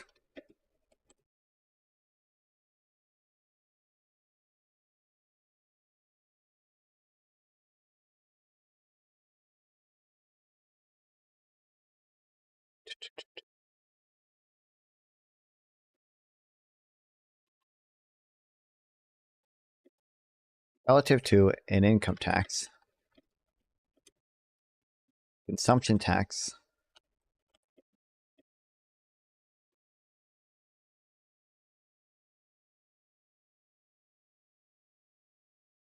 postpone some of a person's tax to later in life.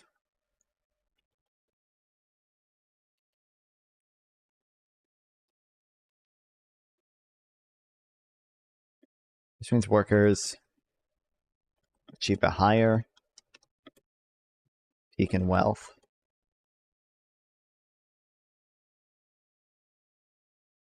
Typical worker will save more and achieve a higher peak in wealth at the beginning of retirement. Typical retiree to save more. Hence, every dollar savings generates capital. The consumption tax economy will accumulate more capital per worker than the income tax economy.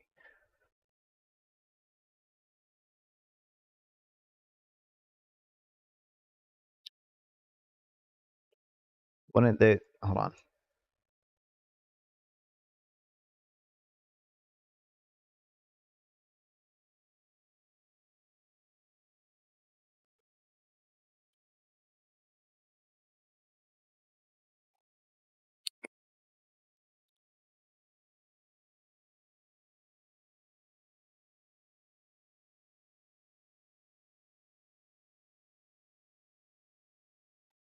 Higher peak in wealth before retiring.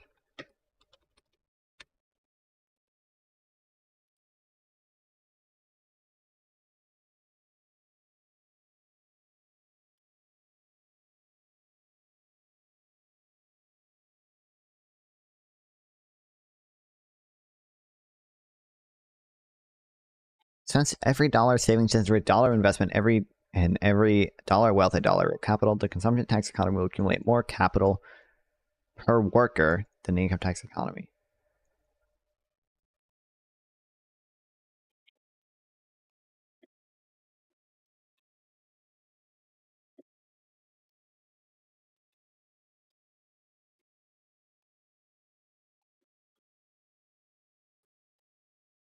I said every dollar wealth generates a dollar real capital, right?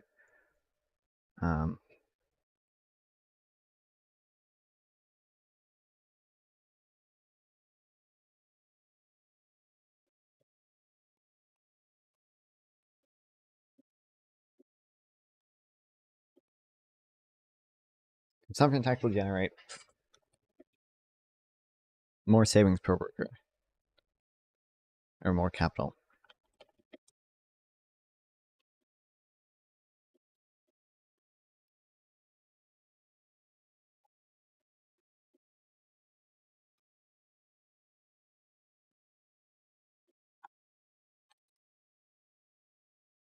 Moreover, in an economy with a growing population and growing real wages, the greater savings of workers will outweigh the greater savings of retirees, so aggregate net savings will increase. Hence, the consumption tax economy will have higher savings rate than the income tax economy because tax is postponed for a typical person.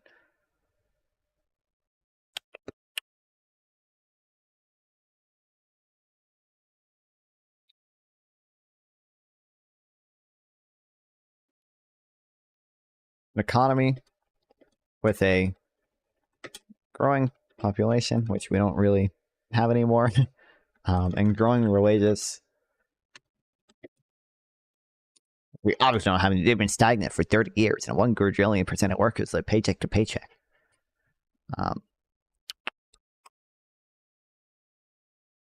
The greater savings of workers will outweigh the greater the savings of retirees, so aggregate net savings will increase.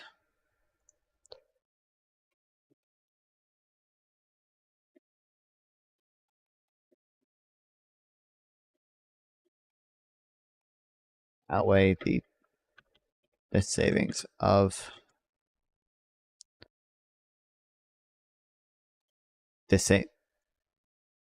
I mean, that's a word, right? Did I just? I need to be a plural. The savings of retirees.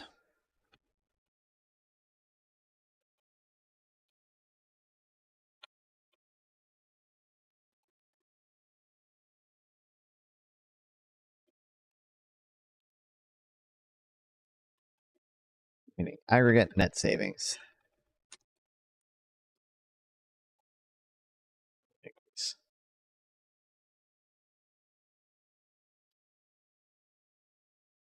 Finally, consider the incentive effect.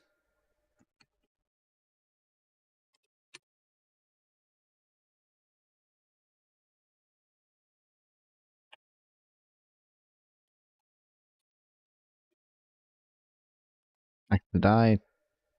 I didn't.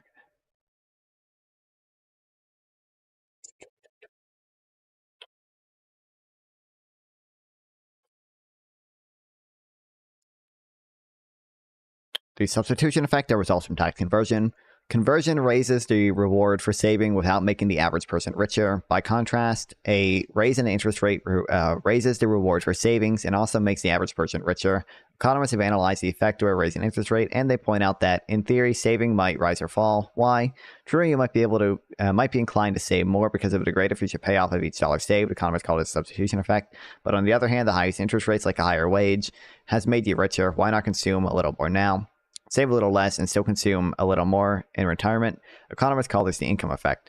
However, the replacement of the income tax by personal consumption tax does not make households richer. The average household, whether high, middle, or low income, pays the same tax as before, so there is no income effect for the average household, just a substitution effect encouraging more saving.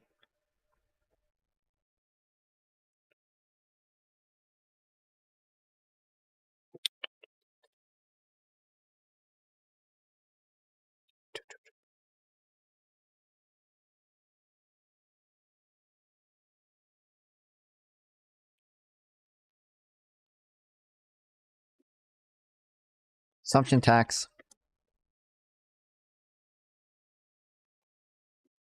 raises the reward for savings without also increasing the average person's income.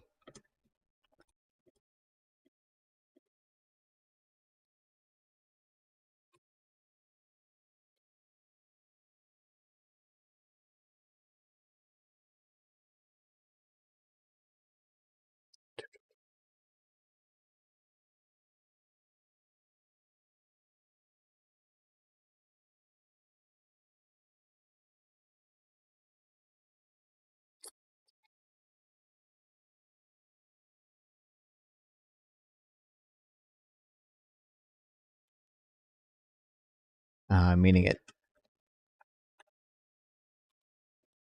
doesn't suffer from the income effect that increases consumption. Studies of the response is limited. Restricted savings allowances such as individual retirement accounts, IRAs, underestimate the impact of tax conversion. If a person weighs contributing to an IRA, he must worry about whether he will need the cash before retirement, even if he is willing to take a chance. The amount of money that is tax deductible is limited. The personal consumption tax removes that worry. Save today if you can get by today.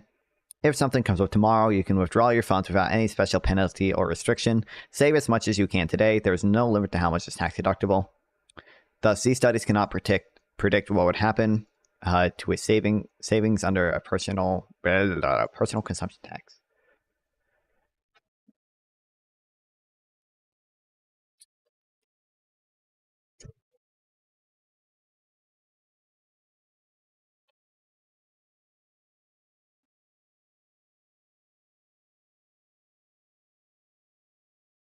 Studies on how much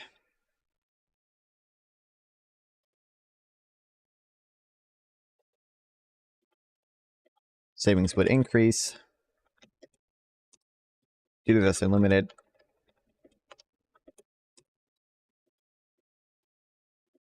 and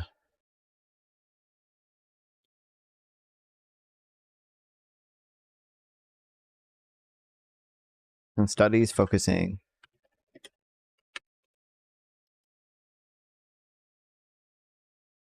on restricted savings allowances such as IRAs.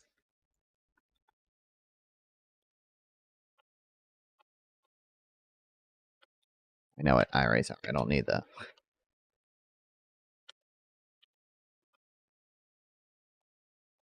Underestimate the full scope of tax conversion.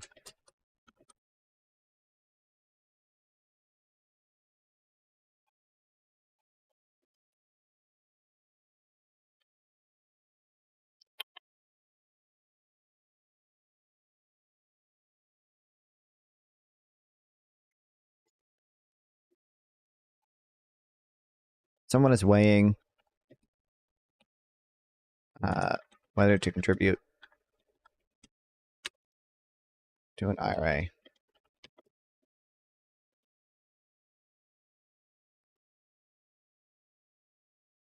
And must consider if they need the funds for retirement.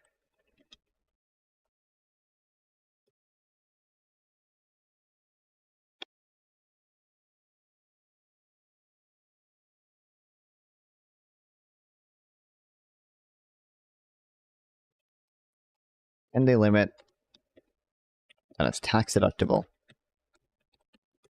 It's limited.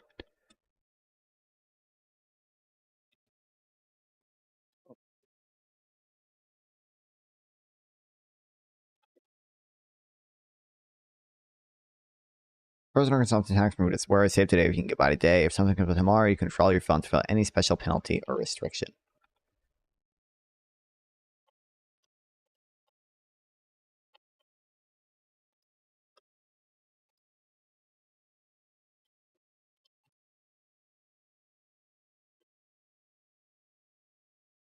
Fairness.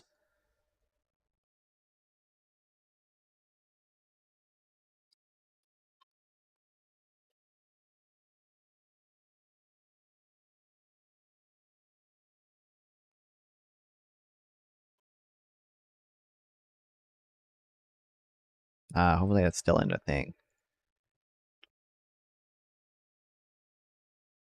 Unlike other consumption taxes, a national sales tax, a value-added tax, or a flat rate, the progressive personal consumption tax does not shift the burden from the affluent to the non-affluent. It utilizes graduated rates to maintain the same degree of progressivity as the current income tax. The basic question is then, is this fair using graduated rates to tax a person according to his consumption rather than his income? Income tax advocates say no for one basic reason. They claim that income is a better measure of the ability to pay than consumption is. They say personal... Okay, hold on.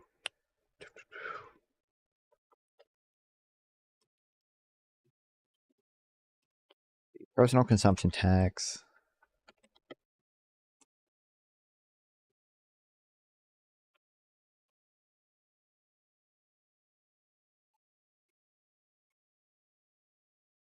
Or it's shifting tax burden from the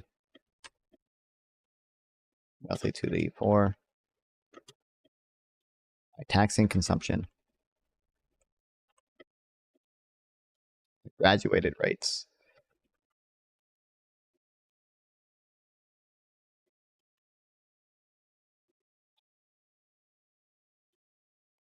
Question then becomes, is this more fair? Or is this less fair than taxing income and graduated rates? Income tax advocates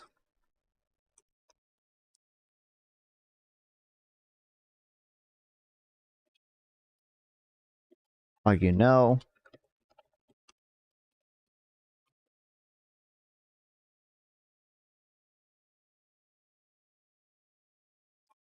Saying a person of higher income, saying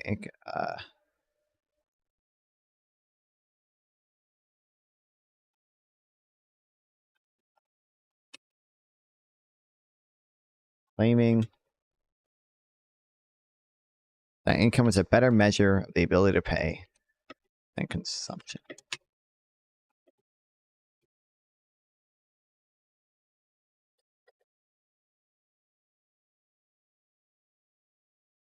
Oh, I should have gone through all the React and stream things that the person spamming the N-word also sent.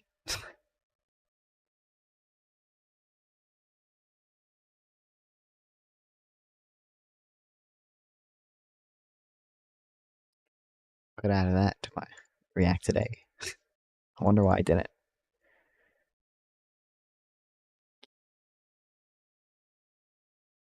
They say to person with a high income but low consumption, isn't it fair they ask to levy a high tax on this person whose ability to pay is higher rather than a low tax simply because he consumes little?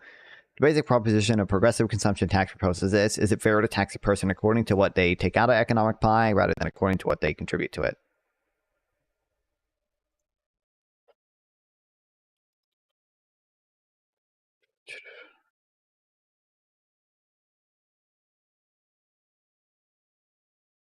How should I bullet point this?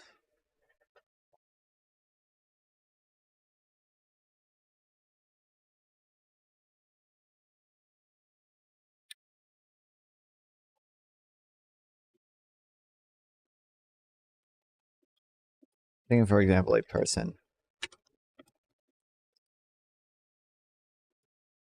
high income, low consumption. Basic proposition of a personal consumption tax is that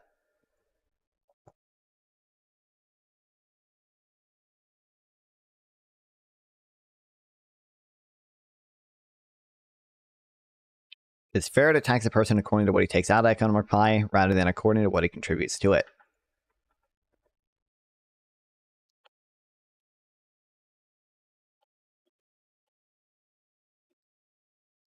Based anti-wealth tax talking point here. Gotta add this to my opening statement.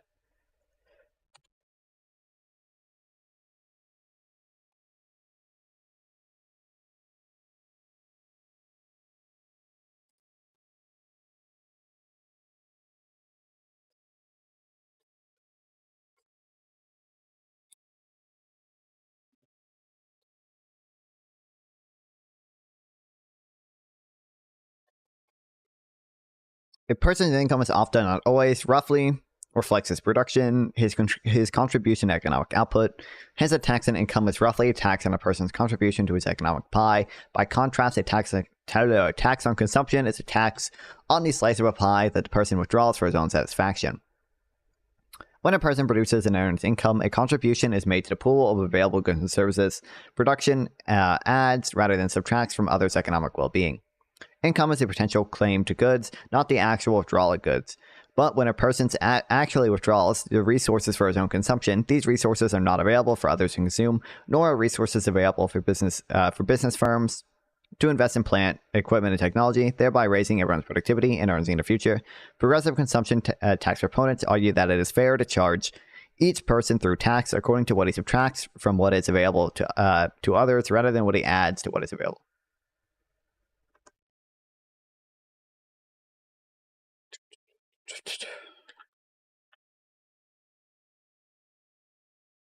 Production adds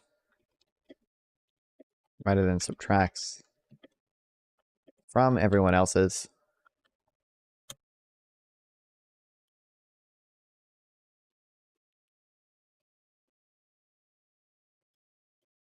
It's just right. I'm going to make a YouTube short out of this one later.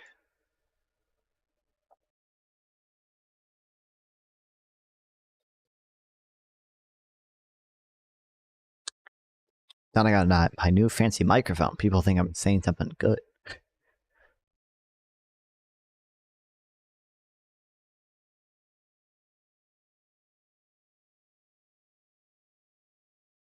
Here, I should add. The person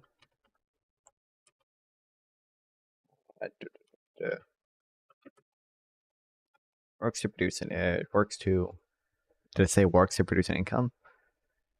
Produces and earns income. A contribution is made to the pool.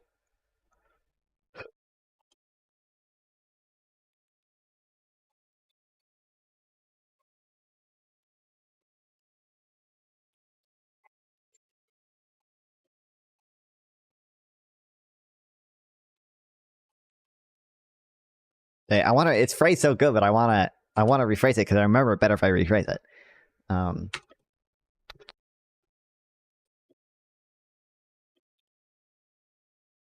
don't know. I'm it's going to be mostly the same. Contribution is made to the available pool of goods and services.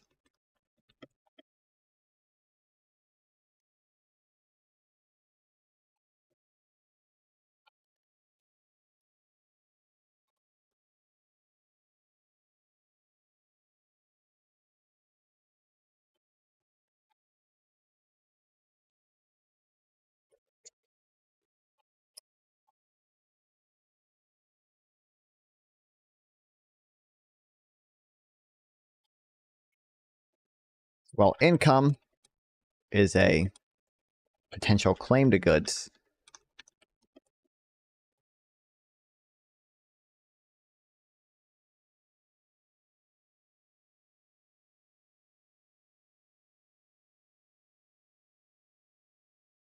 Consumption,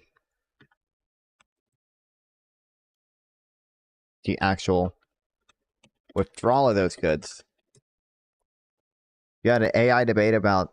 Have you had AI debate stuff about AI? It's fun. I haven't. Welcome to the stream, Freedom Doe.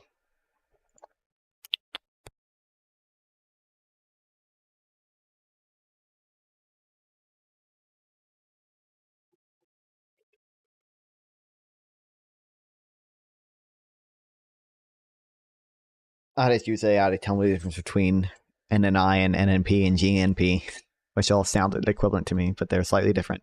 I had a long day. Oh, well, that sucks.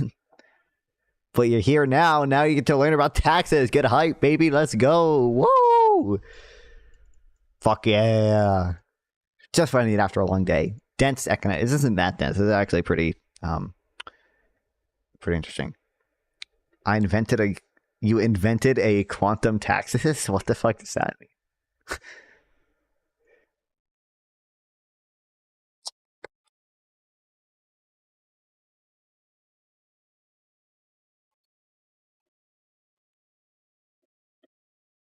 A person, quantum computer pays taxes, ask ChatGPT about it.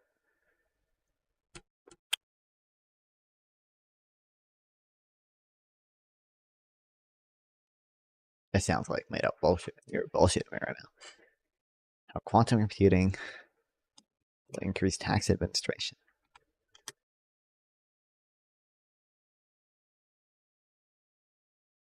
Governments can benefit by reforming more robust tax impact analysis base.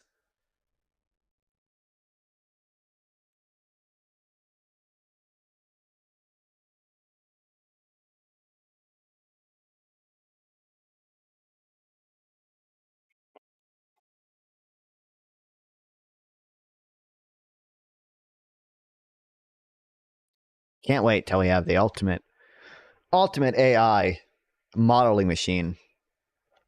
I'd be coding and stuff. Base. And there will be no more arguments about what the effects of some taxes are. We can just input it. We can just input it into Econ modeling GPT, and it'll give us the exact effect on consumption and saving and disinvest or dissavings and everything. It'll be so based.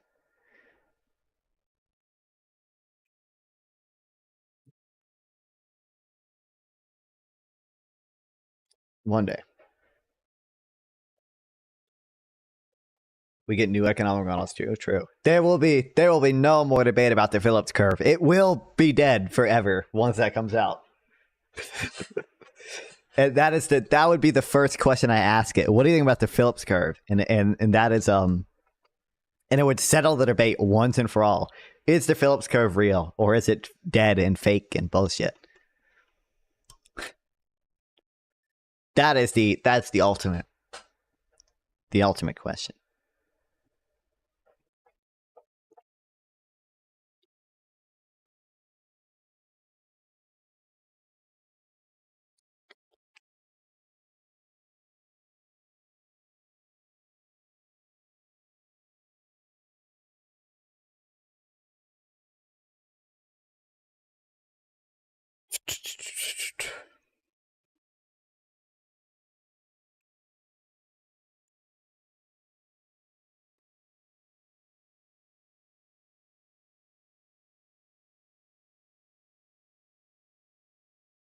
Okay. Thanks, Josh. I'm assuming he's. I don't know if he's watching or not, but he sent me that.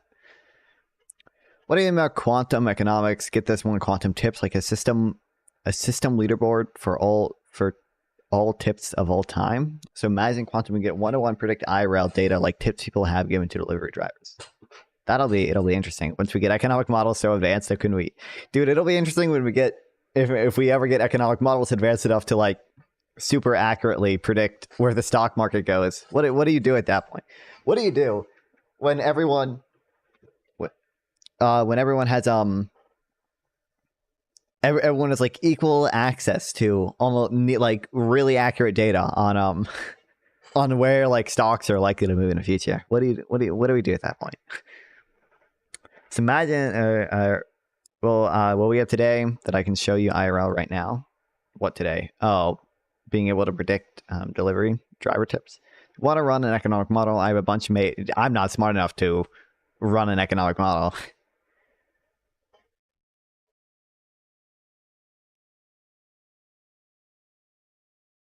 By the way, eventually we're gonna build a set. Okay, this is my plan for my set. Okay, it's gonna be like in the corner. So like this is not gonna happen for a long. I don't have enough. I don't have enough. How do I draw a corner? So Matt, like this is the corner here, and this is like wall 1, and this is wall 2. So it's like the wall to the left of me, wall to the right of me. Okay. So here we have I would say here we have like the Biden head, the Biden Dark Brandon head.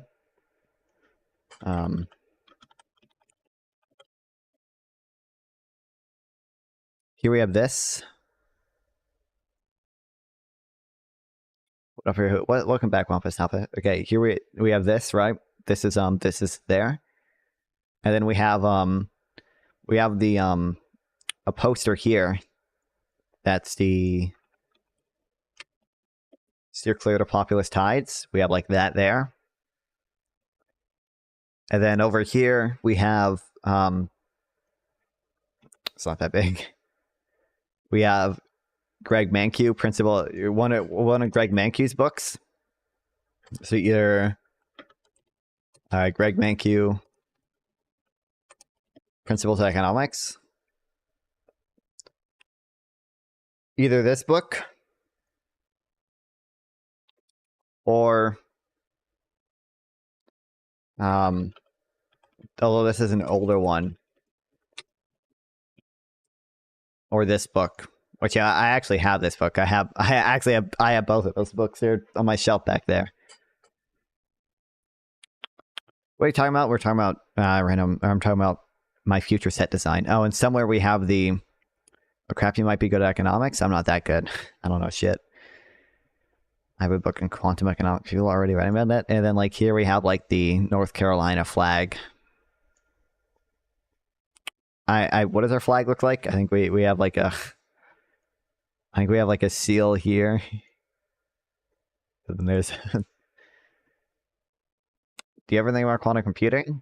What is going on there? I mean, I don't like follow it closely, but yeah, it's interesting. I don't fully understand how it works. I know it'll be a big leap for computing, and I know it's going to break a lot of our encryption stuff. It's going to be a lot easier to decrypt things because it can compute prime numbers really well, or how I think that's how we encrypt stuff, right? We multiply two prime numbers together and like into a number, and like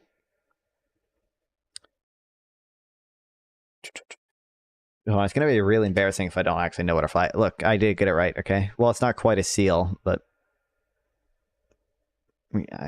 mostly right. Imagine having 1 billion threads like CPU.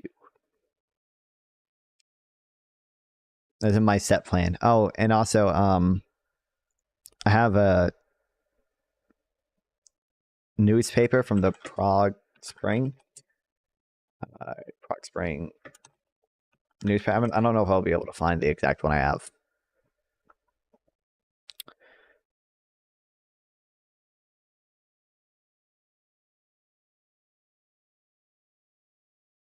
I have like a newspaper from when the Warsaw Pact countries went in and invaded Czechoslovakia to stop their liberalization.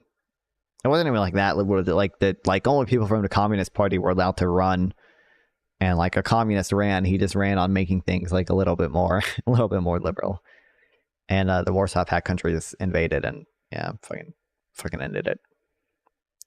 Began on January 1st from reformist Alexander. I don't know how to pronounce his last name. Was like the first secretary of the Communist Party, and continued until August 21st when the Soviet Union and Warsaw Pact countries invaded the country to suppress the reforms.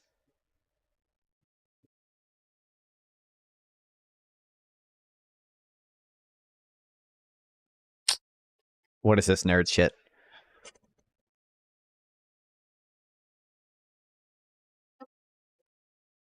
We'll have that in the set as well. Here, wait. Actually, I have Photoshop. I don't know what I'm doing.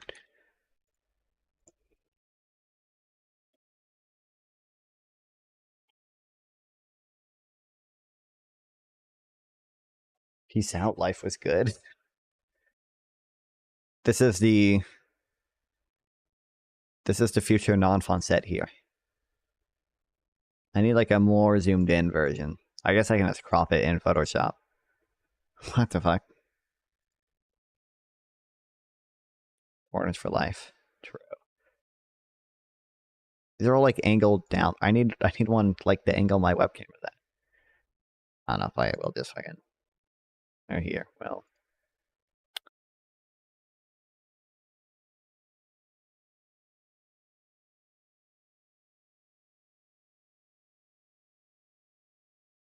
Ideas.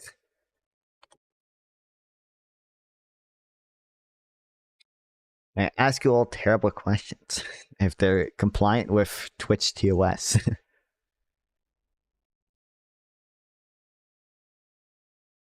We use a quantum computer to scan things? What do you mean scan things? I don't know.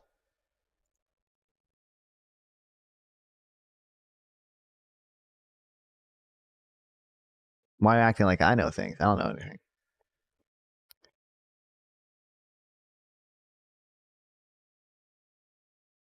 Wait, where did I download that? To Minecraft, okay. Wait, I needed that.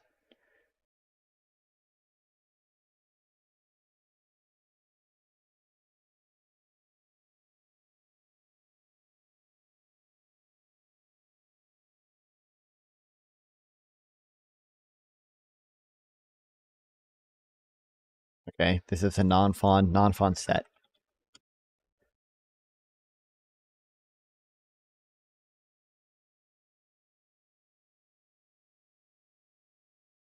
Oh, whoa.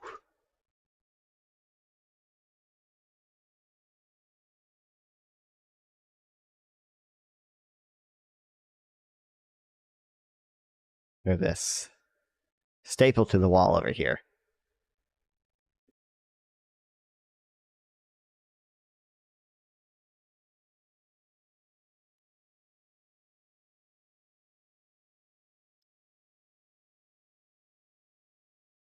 Then we have this.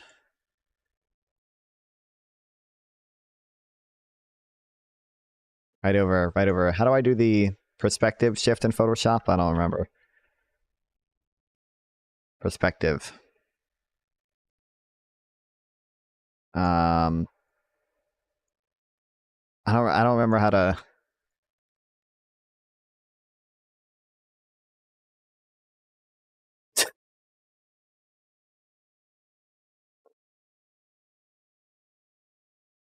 Yeah, just like that, exactly. Yeah, perfect.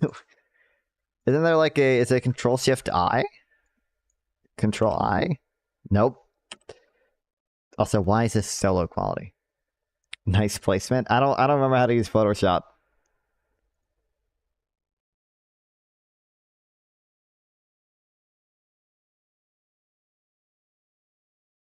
Okay, I don't. It's super low quality. I think it's low quality because I imported the original image, which is super low quality, and that's fucking downgrading everything else. And then NC flag.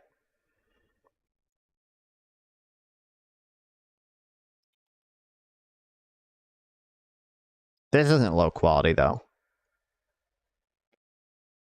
Do you fuck with Dems? I'm a Canadian, of course I do. Do I fuck Dems or do I fuck with Dems?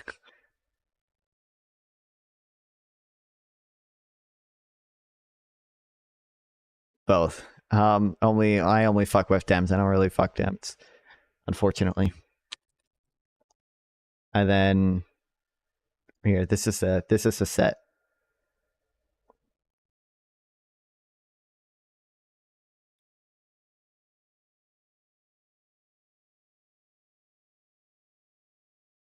You fuck out hearts at it's hot? No, I just don't fucking general. That's the issue. And then here, let me go to my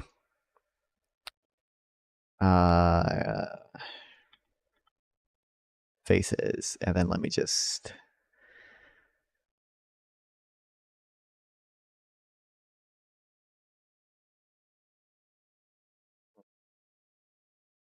oh, I didn't place that.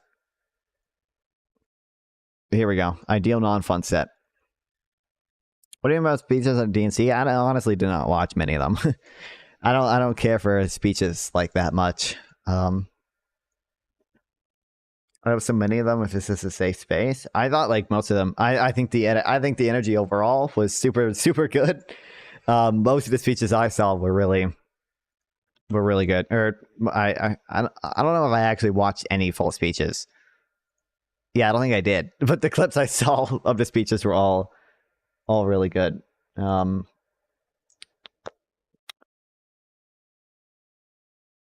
ideal non-font set right here. I don't know. I feel like that ain't right. Well, maybe. The couch jokes, I know.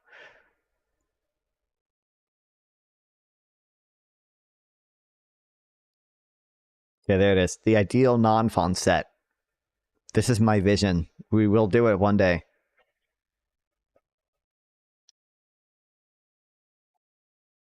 I have this already. It's back there. I ordered the Biden head. The Biden head's not going to be here for a while. Or I don't think it's going to take that. It takes like 10 days once they fulfill it, but they haven't fulfilled it yet, so we'll see. Already have these two. This is, and then the biggest. I think the principal economics book is kind of expensive, so we might just have to deal with the.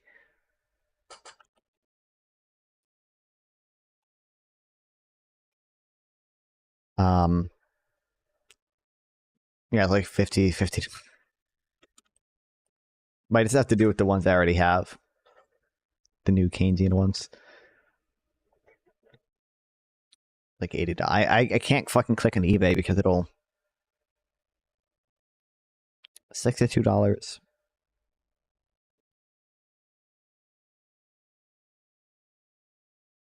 Really, so what is up with Tibetan background? It's good, but also sexy. What is going on? What do you mean? What's up with it? This is my room, so that's why my bed is there. It's good, but also sexy. What does that mean?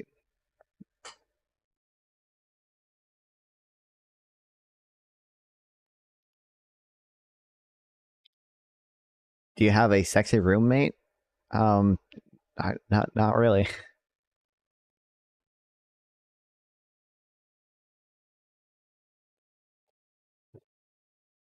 I don't. Are you?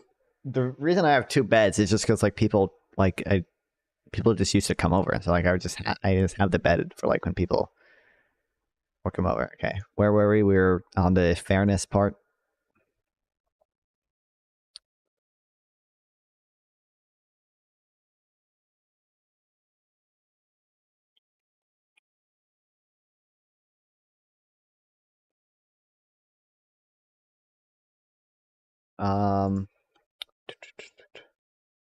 Swinging. I got excited. Yep.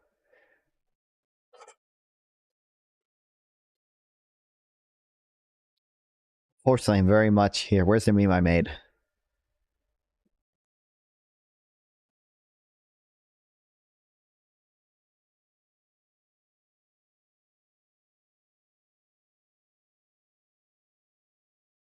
I feel like didn't I send it? Maybe I sent it in. Yeah, here it is. Men with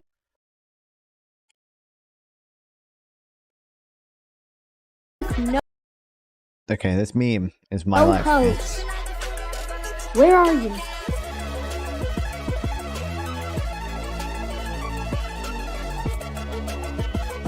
Anyways, top 3 songs I jammed to. I mean that changes.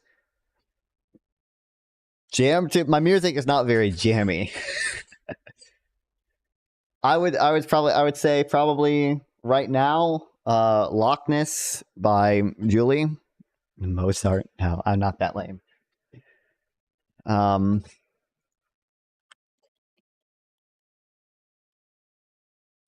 Probably this, and then I don't know. Probably I can't play much of it because it'll be copy strike.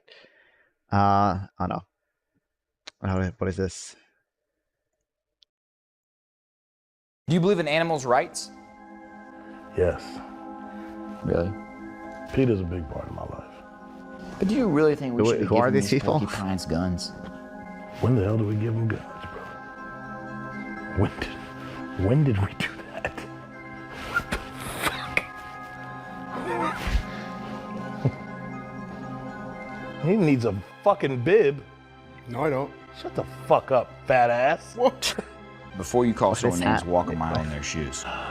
Bitch, I live in a fat body. So, Drewski, I can barely see your torso. god damn. You know?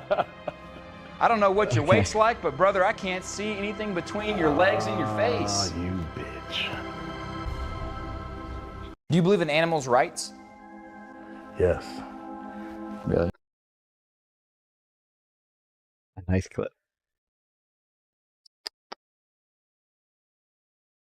Withdrawal of resources from home consumption.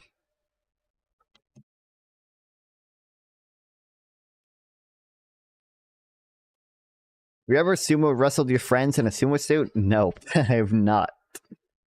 One of the highlights of your life. I've not done that.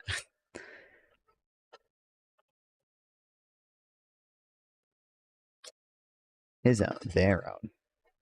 We're inclusive here. What taxes, if any, do you fully support? Land value tax, obviously, number one answer, obviously. Beyond that, what we're reading about right now, some type of consumption tax. So whether we're reading about I think it's called the USA tax, which is just it's just a not a cash flow tax in businesses, a subtracted, a value-added tax on consumption, and then a personal consumption income tax. Sumo Seat stream and I sub in person. Like I give you 20, like a VAT, yeah. So yeah, I would say some type of consumption taxation, whether it be a Bradford X tax or a USA tax, we're reading about right now, and then a land value tax, and then I don't know, depending on. I don't have strong opinions on whether a VAT or cash flow tax is better. You could also do a destination-based cash flow tax. Oh, an estate tax, tax on wealth when it's inherited. That I'm all for. Those are taxes I'm like 100% for. And then like there are other ones like I don't know, like income tax probably isn't the best, but I don't think income tax is that bad really. Like what, same thing with capital gains. Like, I mean, ideally, maybe not, but like if you're like, especially at the top marginal rates, like I don't give it like tax capital gains. I don't give a fuck. Like, it's an income redistribution thing. Like, that's not a good enough slogan though. And then I don't know. I'm trying to think. Yeah, those would be like consumption tax, land value tax, estate tax. I would say like those are the big three. Yeah.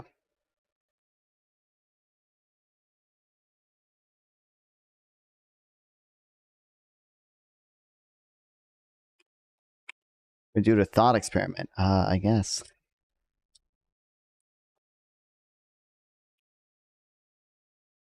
So you got a super good b-ball player. Okay. I'm following so far. And you get a max extension. I don't know what that means. A max extension.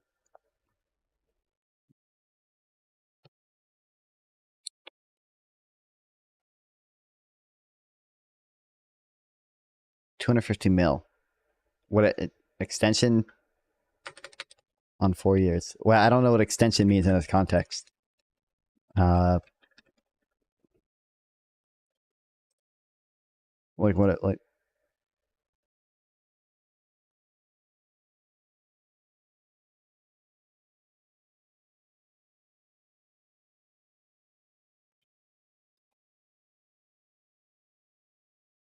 What's up, Get Wrecked? 1633. Welcome to the stream.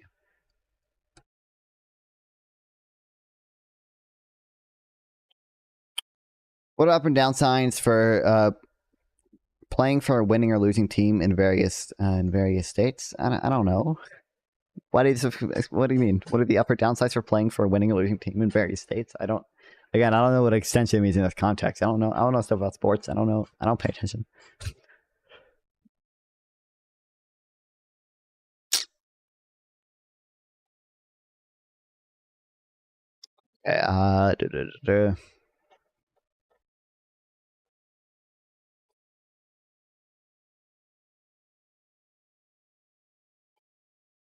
Do you know all about state taxes?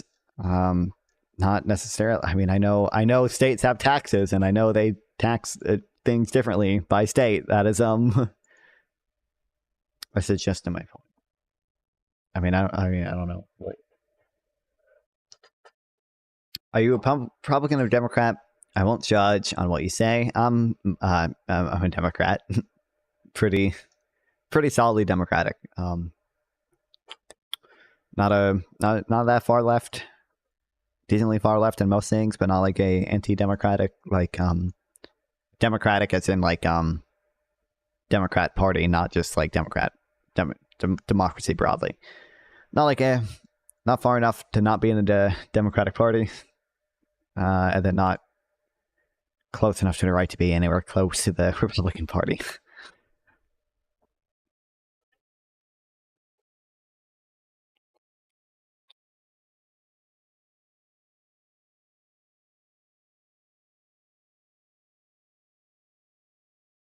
Really, the MAGA Party is complete trash. Oh, MAGA Party, yeah. You know what I don't know if there's a good way to do this, but what I would wish we would see more, like I wish this happened to DNC. I don't know if there's a good way to do this. Democrats should try to be clear that they kind of have to be a big tent party now. They kind of have to be like a party both for the AOCs of the world and like the moderates of the world. OG ad now. That's not a good timing.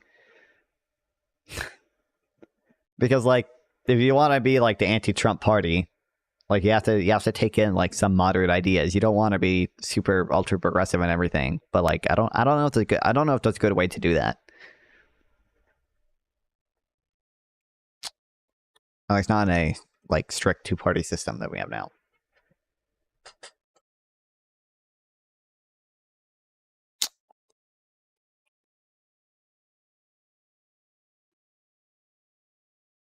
Resources no longer available for others to consume, nor are the resources available.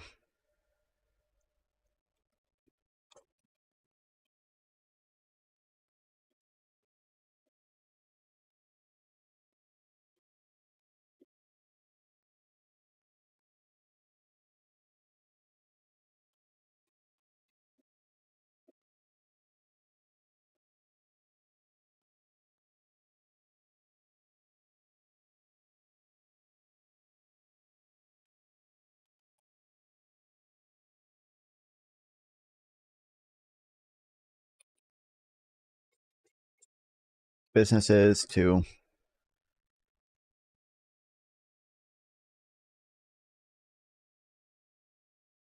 invest in planning, equipment, and technology.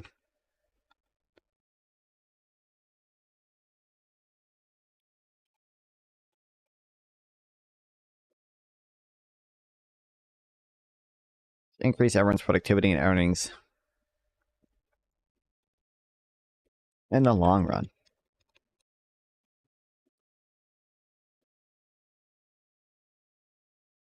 Progressive consumption tax proponents argue that it is fair to charge each person through tax according to what they subtract from what is available to others rather than what he adds to what is available. Consider Carl and Susan. They have the same. I wonder if Carl is going to spend all his money and Susan is going to save all their money. They have the same production and income. Carl uses his entire income to withdraw goods for his own enjoyment. Yeah, it's crazy, dude. Well, Susan only uses a fraction of her income to withdraw consumption goods, leaving resources for others to consume and invest. Is it really fair to tax them equally? Both have the power to consume equally, but Susan leaves more for others than Carl. It's just like the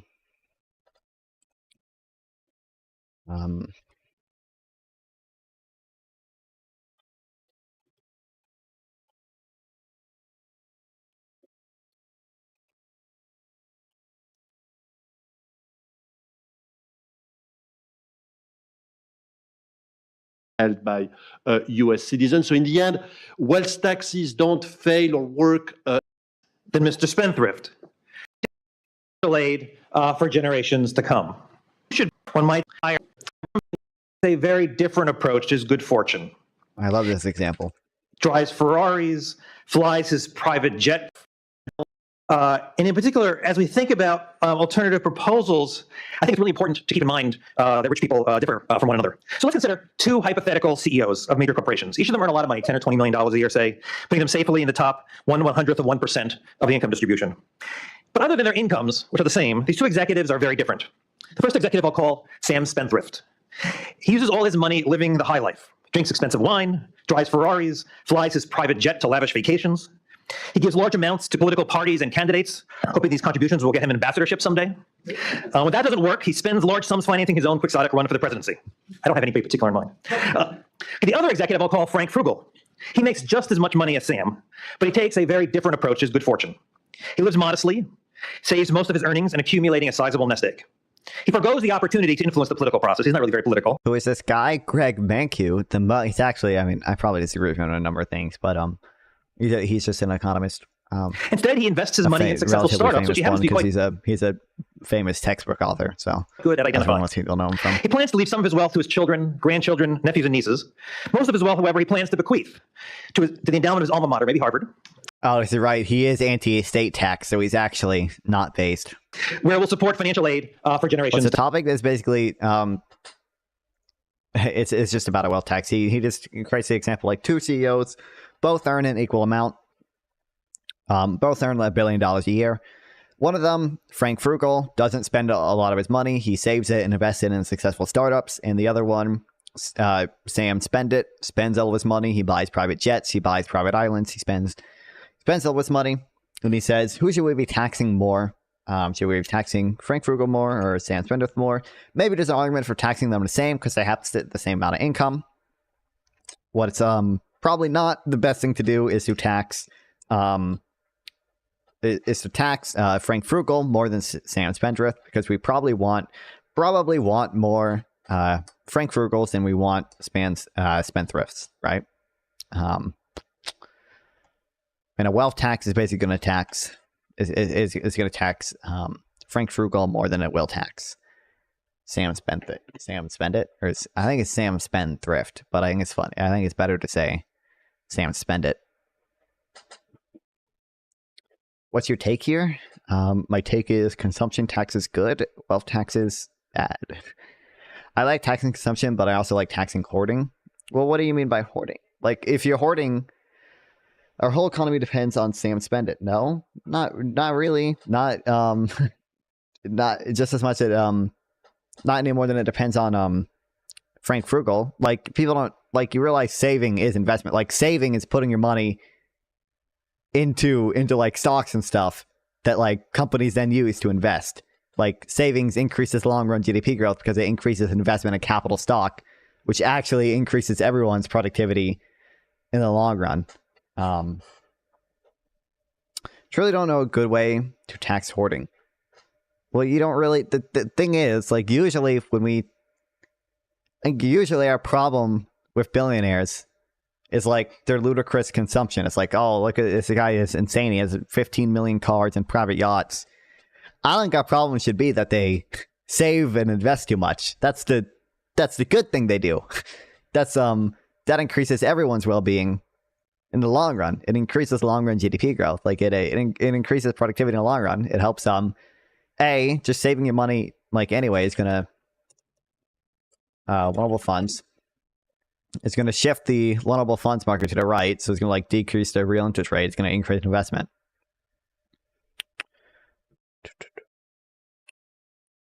How do they get their workers some money and they get a little less a year? How do they get their workers some money and they get a little less a year? I don't know. You've got to phrase that better. How do they get their workers some money and they get a little less a year?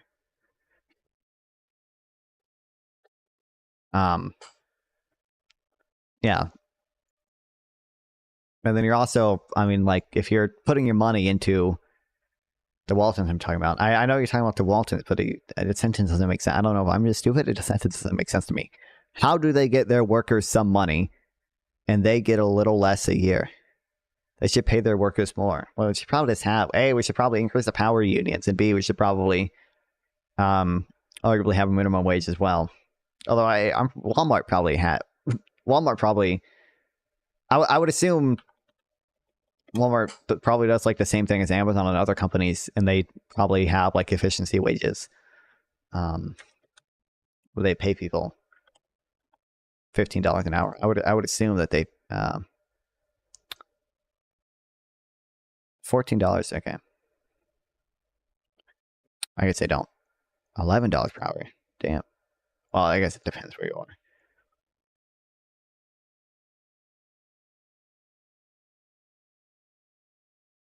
We invest into companies, but no one consumes company products.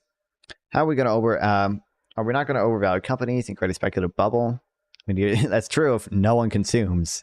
But like you're actually increasing everyone's consumption in the long run when you save more, because productivity increases and real wages increase, which increases worker consumption in the long run. It increases consumption in the long run. It even though in the short run you might see a lower consumption level when you don't tax savings, in the long run you're going to increase real income, so you will increase consumption. Consumption will be permanently higher than it otherwise would have been if you don't tax it. If you don't tax saving, that is. Truly getting a job is great. Any job. Just like my job, my real job, my streaming job. Can I ask for something crazy here? Background music. The issue, I mean, the issue is I forget. I have to put. I have background music. You can hear it now, but like it's no copyright music, so like I don't know. People won't like it very much. And I always forget to fucking turn it off. You guys have to remind me to turn it off when like someone joins the call, because otherwise, like I debate people and it turns out like I have background music the whole time, and it just sucks. Okay, so we're saying the percent into the economy doesn't change, but the absolute number of spending increases. I see. Yeah, sure. Also, I don't know if I ever welcome you back to Inappropriate Innuendo. Welcome back.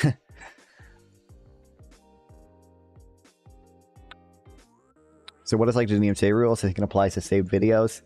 Well, music I have is fine. It's no copyright, so like it doesn't get copy striked or anything. Except sometimes Facebook copy strikes it, but I don't give a fuck because nobody watches on Facebook. So.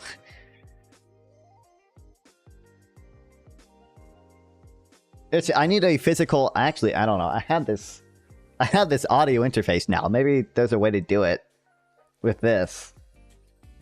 There might be, but I don't think there is. I don't know. No, I don't think I can, because I would need to. Yeah, I need like a physical reminder that has I need like a physical knob, so I remember to turn the background music off whenever I stop reading. Because yeah, like I said, otherwise I just leave it on. Like the wealth tax debate I did, I accidentally left the fucking background music on, and that means during the entire debate there's just stupid like lo-fi background music in the background while we're like yelling at each other. It also means when I edit the intro of the video, I put background music in the intro, like I put hype background music in the intro. But you know, I had the background music in the video overlaid on top of the background music that I had to the intro, so it just sounds horrible. So it's not ideal. That's why I don't do it. I just forget to turn it on and off. But I'll keep it on when I read. I'll try to. I do need to pee though, so listen to the background music and watch Twerk Break.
Why found while I was out. Ooh. Oh fuck, my thing's in the hold on.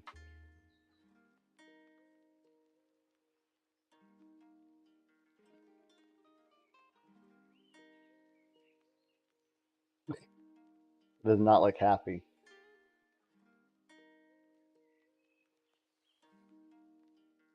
Do you want to say something? Aw.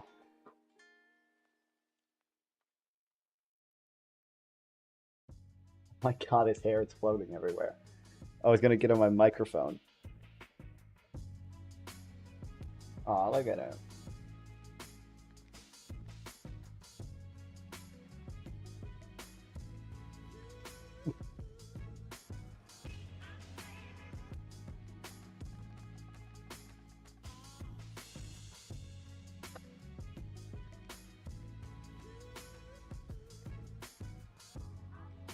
No, he wants to leave.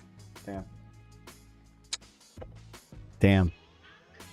I see how it is. I see how it is. Oh, are you going to your food bowl? Oh, you want food? Oh, I bet you want food.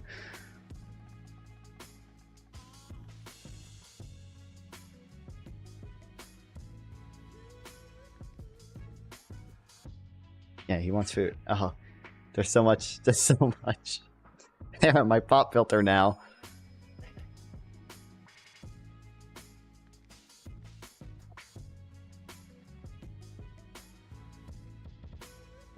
There's hair in my drink. There's hair everywhere.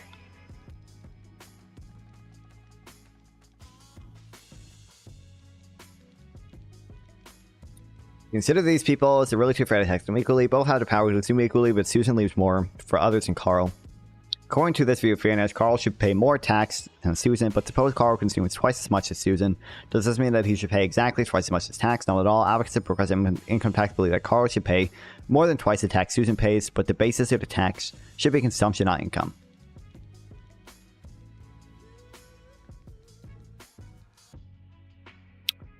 Well, some consumption tax advocates rest their equity argument on a lifetime perspective. My argument accepts the annual criterion, usually apply to the income tax, I contend that each year it is fair to tax each person using graduated rates on his consumption that year rather than on his income that year. The equity case for personal income tax does not depend on adopting a lifetime perspective. It is interesting to compare the principle of taxing according to the withdrawal of the pie from the principle of taxing according to the ability to pay. In most cases, the two principles yield a similar pattern tax across households because high consumption households generally possess high incomes and hence high ability to pay. In some cases, however, the two principles yield very different taxes for particular households. It is here that the ability to pay principle deserves more careful scrutiny than it often receives. Many analysts, virtually all income tax advocates, take it for granted that the ability to pay is the sole criterion on which to judge fairness, but on reflection, the ability to pay principle contains an element of expediency. Tax a person more simply because the person is able to pay more. Tax a person more simply because the person is able to pay more. But it seems reasonable to contend what a principle of fairness ought to consider what each person adds and subtracts from the economic pie. They're repeating the same point. It ought to consider how a person's economic behavior affects others. I guess should not. Simply tax more because someone can afford more. Ought to consider how one's economic activity affects or effects, or I just what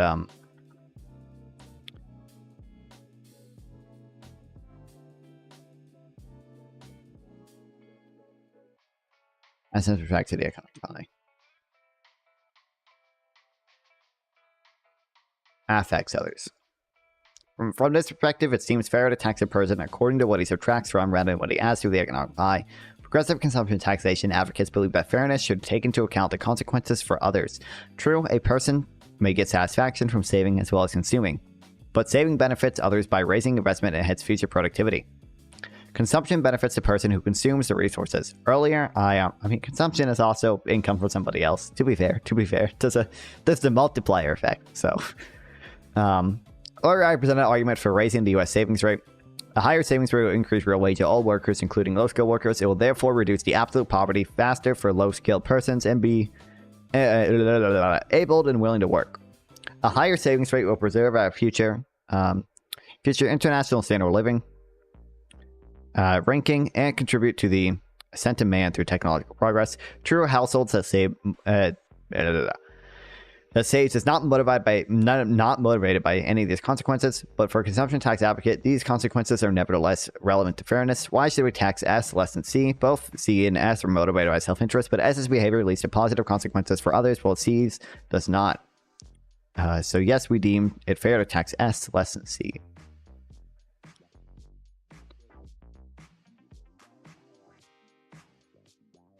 Here.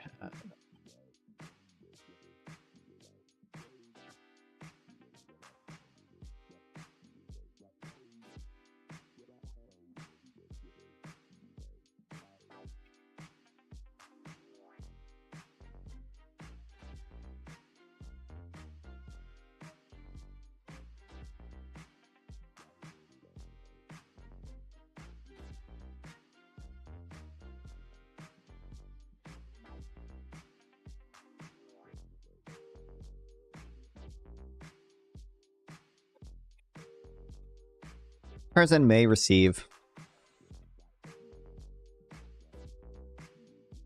satisfaction from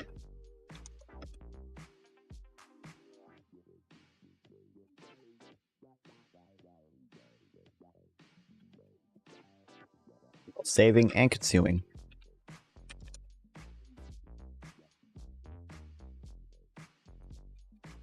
The savings benefits everyone. Saving benefits everyone.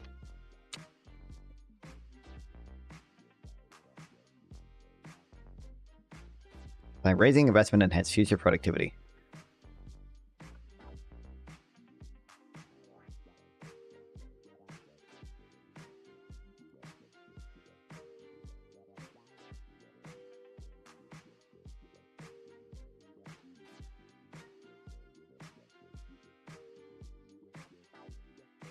I feel like I should add increase in real wages. I'll do that if I make a fucking Instagram reel out of it. I need to get back in my shorts game. Consumption benefits a person who consumes the resources.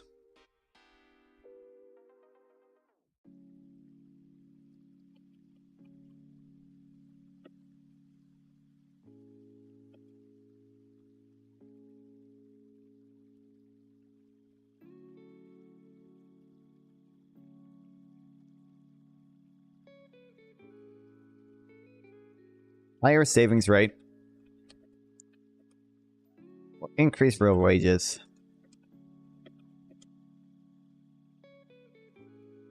For both low and high skilled labor.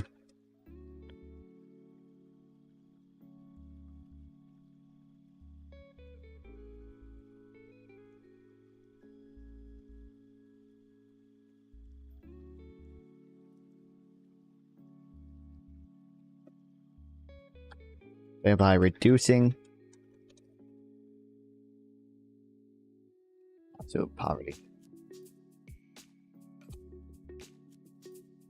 Speaking of poverty and consumption, we gotta fucking read that the poverty by consumption thing at some point. All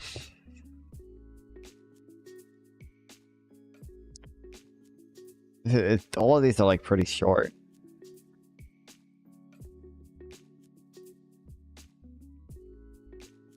But it's interesting, like what we consider poverty, because it's like even like what I think it's literally 90% of like households like own a cell phone.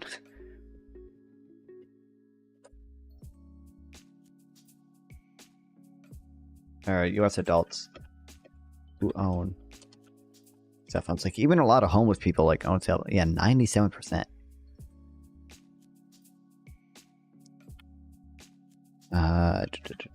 Cato Institute.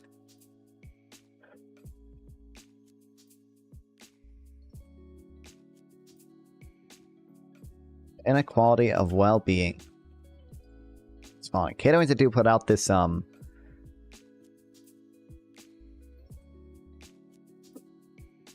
a while ago. What's up, Chameleon? Welcome to the stream. Chameleon I put out the study. I think this is globally though.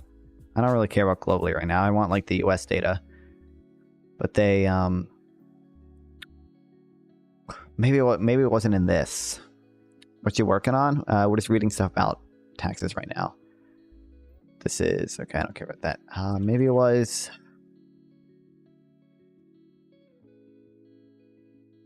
in this. There was like a chart showing like yeah, here it is.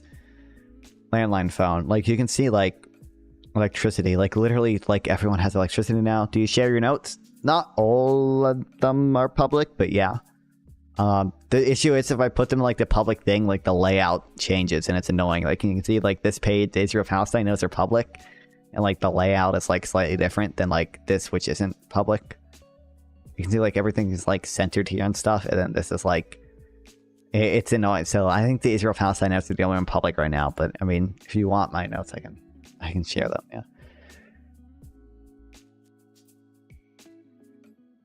they're in my whenever I publish them, I update it in my Discord. I have a notes section in my Discord channel, a Discord server. I have a notes channel. So, oh cool, yeah.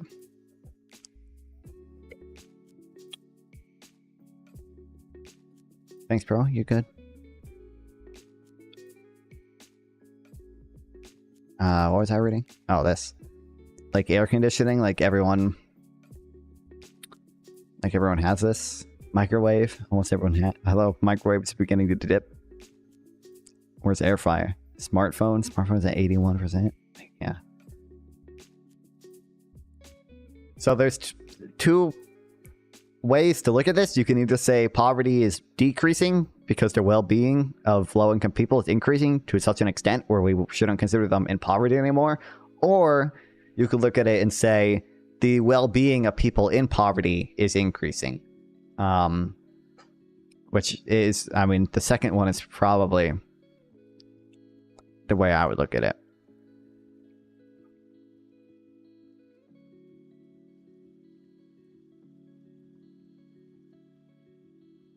You know, what's everyone's internet? Mobile phone. 96%. Computer, 89%.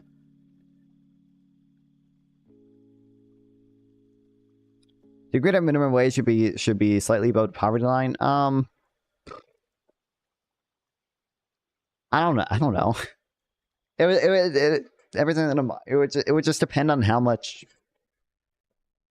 unemployment it create. I don't think it would create much, so probably. Would you share your econ notes kindly? What do you want from them? There's a lot of like, econ notes that don't. I wish there was a way to make it public without changing the way it worked or looked. Which econ notes do you want? Because like I have like different.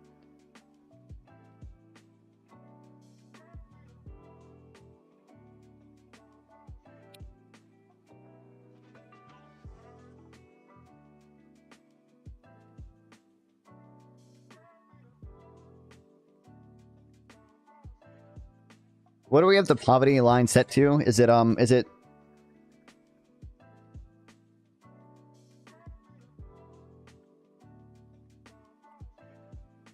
oops, poverty line? $30,000 a year? So doesn't $15 an hour come out to basically $30,000 a year?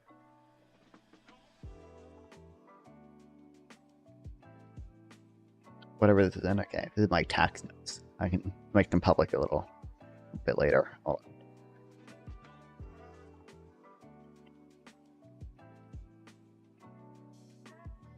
Everyone makes a big deal about monopsony in the labor market now. Where is there a monopsony in the labor market? Really? Like,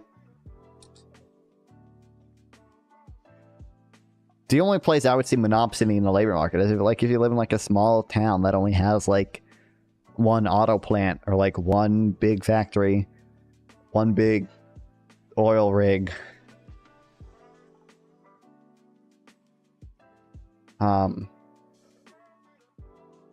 Or if you're a star athlete, I guess there's a monopsony for that if you want to be a star football player. You can really want to go to the NFL, but thanks for the follow, Chameleon Eyes 11. I appreciate it very much. Thank you. Welcome. I mean, you've been here, but welcome again.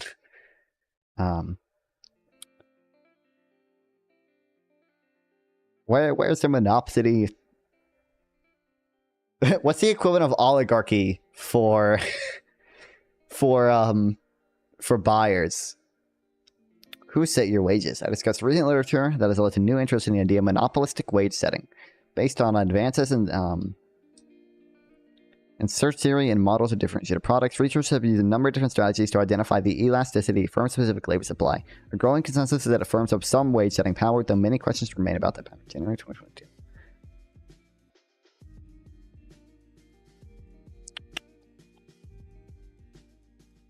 "30 pages.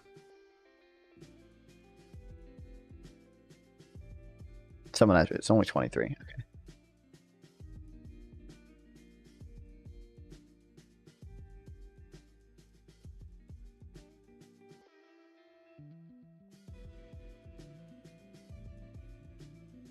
Is there like a... I guess it says monopolistic wage setting.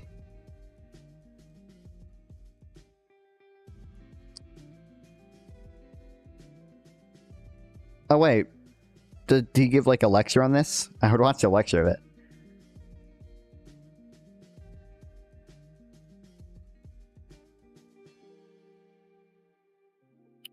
But in 1960, the concept of monopsony was relegated to discussion of company towns. No way, that's what I just said.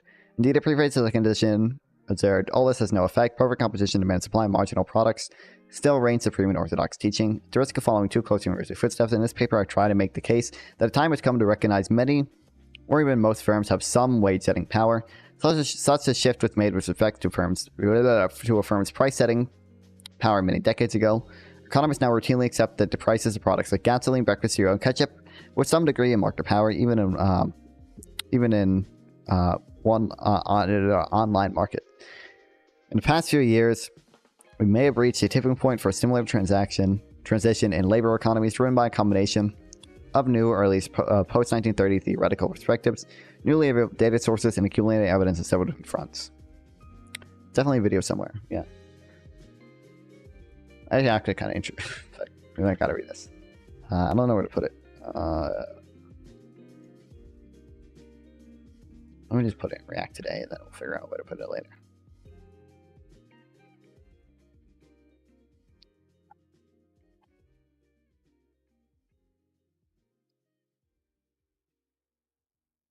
Yeah, I'm not gonna remember what it is.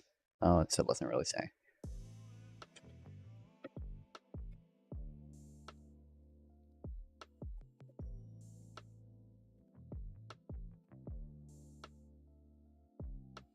Fuck. Close the wrong thing.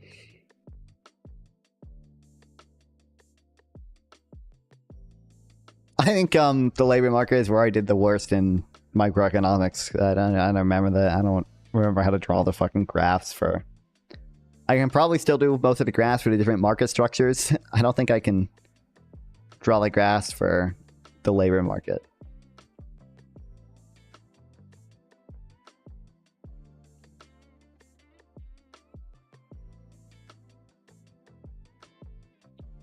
But I'll Google it if I need it.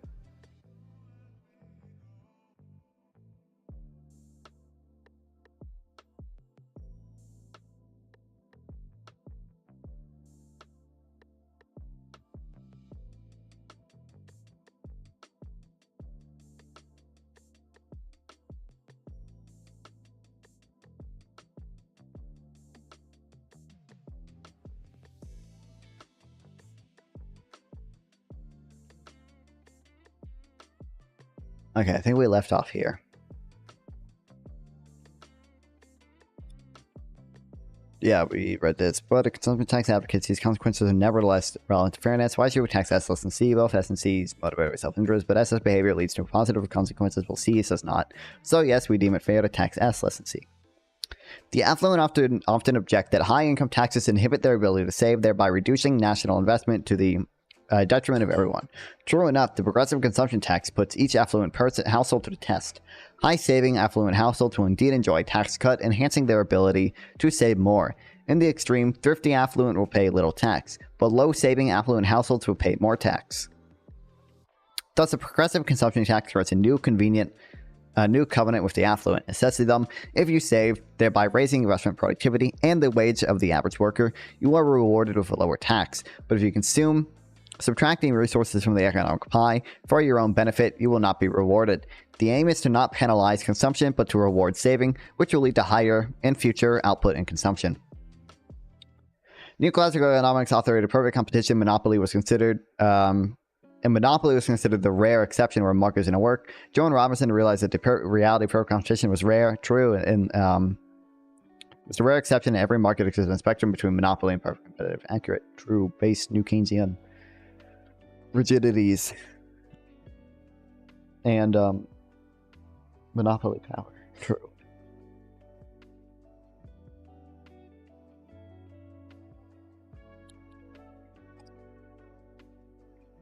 Oh, she's British? Fuck this bitch.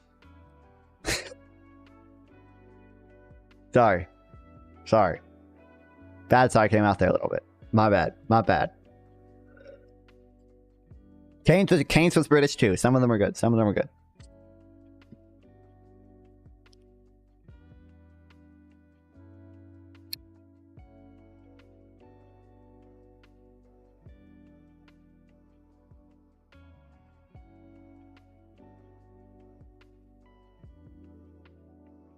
Economics and perfect competition. The concept term monopsony.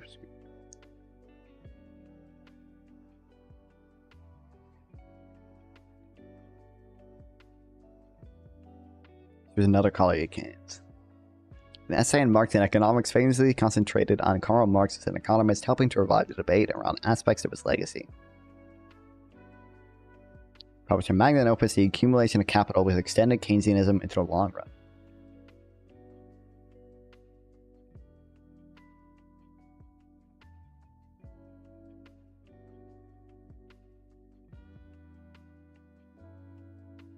Rosa Luxemburg. This isn't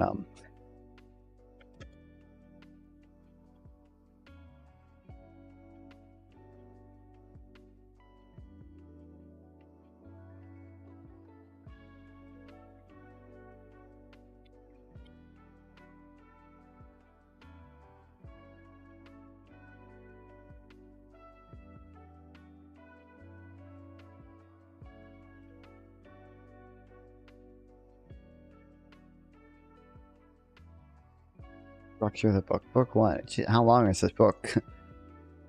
Maybe we can read a annotated summary.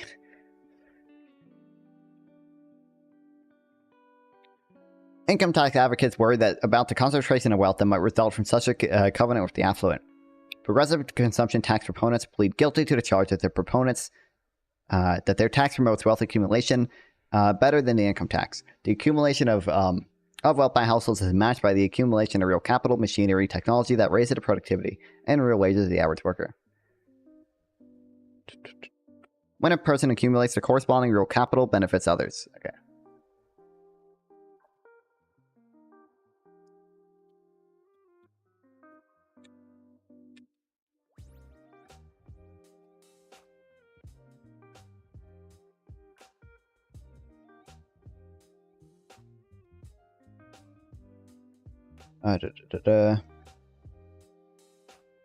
It's not worth reading old books like many of these are incorporated in textbooks you would read. Yeah, I would imagine. Yeah, I would never read like a book from. Well, I do have General Theory by Keynes. I've not really read much of it. I've only read excerpts from Lord Keynes. I haven't read the actual book. But I don't think I'd ever like anything older than like the 70s. I'm not fucking reading that shit. I'm just gonna read like an updated, because people moved on. People, I see like anything past that point. I'm like assuming we've probably gotten better ideas since then, right? So yeah.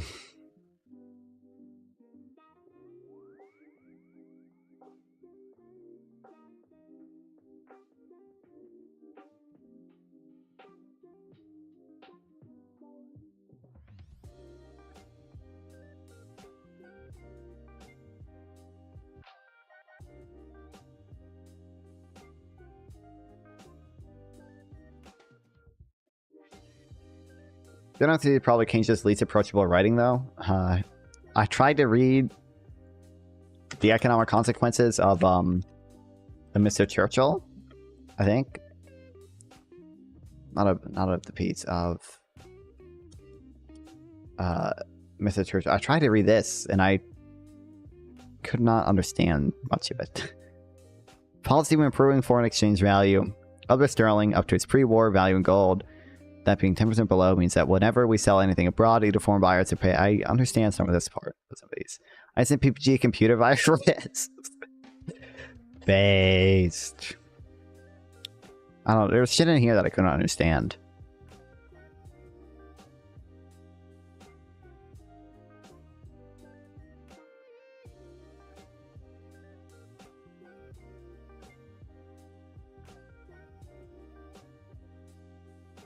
No. I really, if I took my time with it, I probably could, but I can't like speed read it like I do other shit.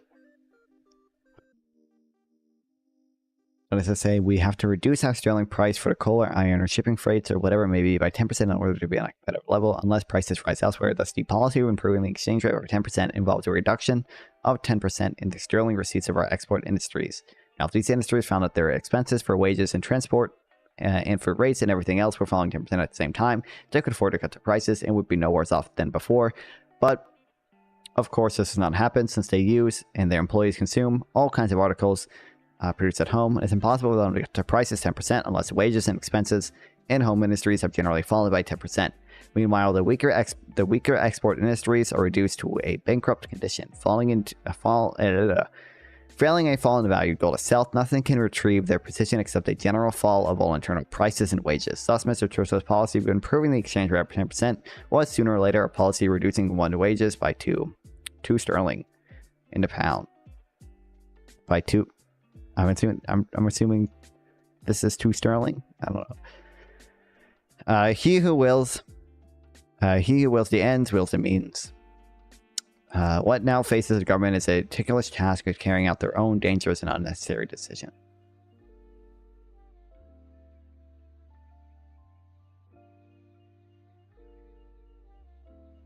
Mr. Churchill famously said something along the lines of, everyone said I was the worst chancellor of the Excula ever. Excula, I don't know how to pronounce it. And now I've come to agree with them. So now it is truly everyone. Highly to you, Mr.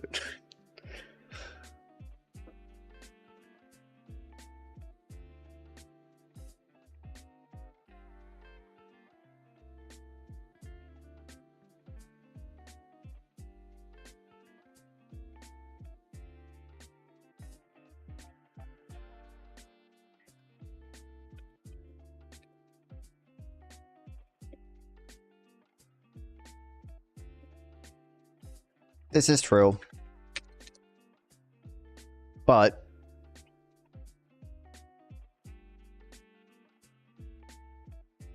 the accumulation of wealth by households is matched by the accumulation of real capital that raises the productivity and real wage of the average worker.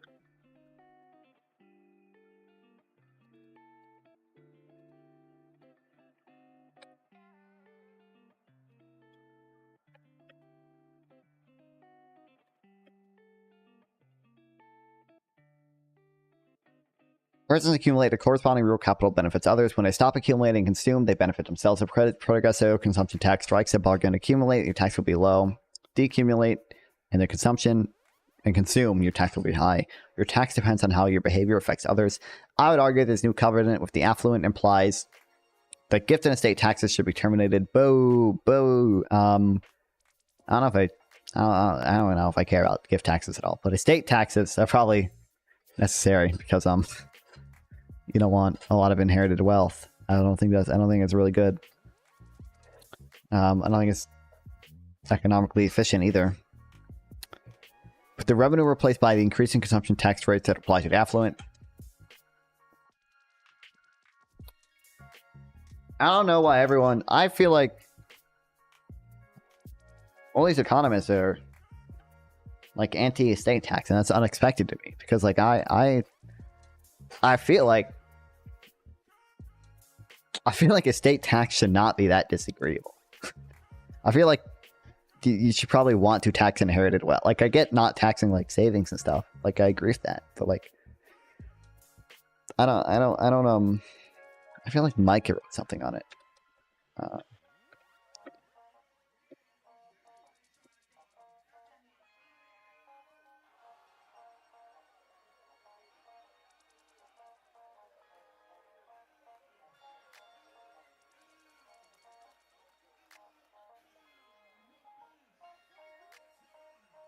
Maybe it wasn't. I don't like. I feel like I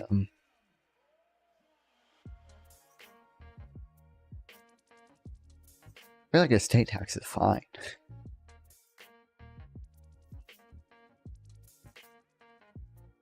Like I honestly would not mind like the top marginal rate of estate taxes being like 80 or 90%.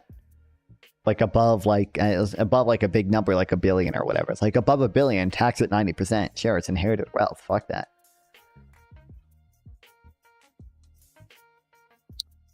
Dude, the Hassan fans gotta be rough when he ranks lower than Joe Rogan. Oh yeah, and flames GG like a boogeyman.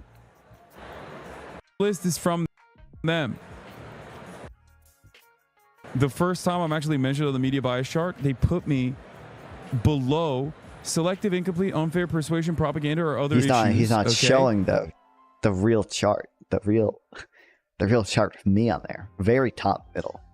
We know I'd probably, and realistically, I'd be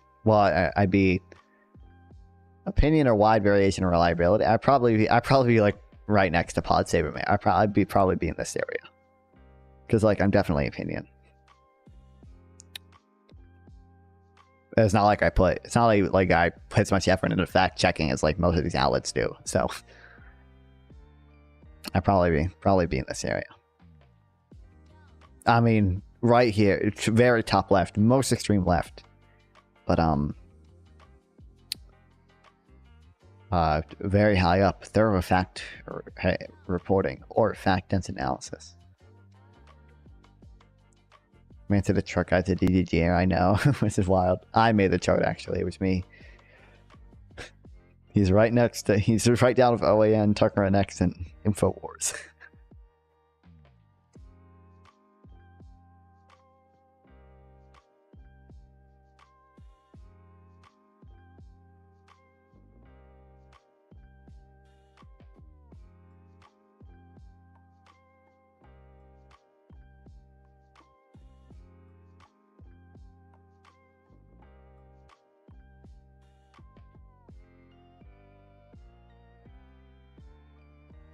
Bellingcat.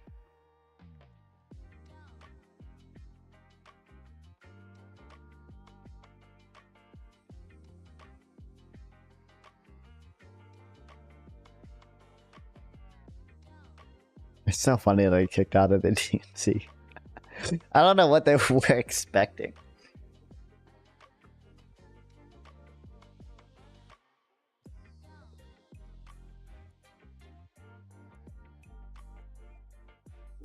I know, it's just so funny. Like, people were like, oh, I'll never. I hate the Democrats. I would never vote the Democrats. And they're like, yeah, of course they don't fucking invite you to the DNC. You left them. You told them you don't want to like be like you're leaving them.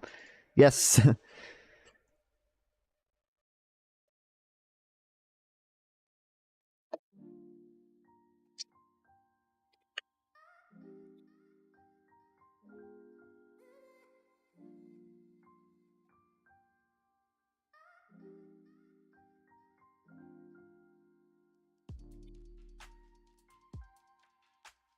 With respect to future benefit to the average household is more important than any harm that may result from the additional concentration of wealth in the hands of the thrifty, affluent households. Concern about vague political consequences such as concentration is a poor reason to use an income tax to reduce everyone's accumulation of wealth, thereby harming everyone's future standard of living. To reform rules governing campaign finance and lobbying is a more direct approach to the political problem that avoids harmful economic side effects. Don't many of the affluent take pleasure directly from earning and accumulating, not simply consuming? Undoubtedly they do, but progressive consumption tax proponents are interested in the impact on others. You may enjoy earning and accumulating for its own sake, but it's not a sufficient reason to tax you heavily. Only when you take on a huge slice of the economic pie for your own enjoyment will you be heavily taxed, not because there's anything wrong with enjoying the slice, but because it leaves less for others. The progressive personal consumption tax differs fundamentally from a labor income wage tax. To see this, consider the lazy hare who inherits a large fortune. This is why we need a state tax, dumbass. Uses it to finance a high level of consumption and never works a day in his life. Under a labor income tax, the hazy would owe zero tax, but the lazy hare would owe more tax under a progressive personal consumption tax. Okay, this is true.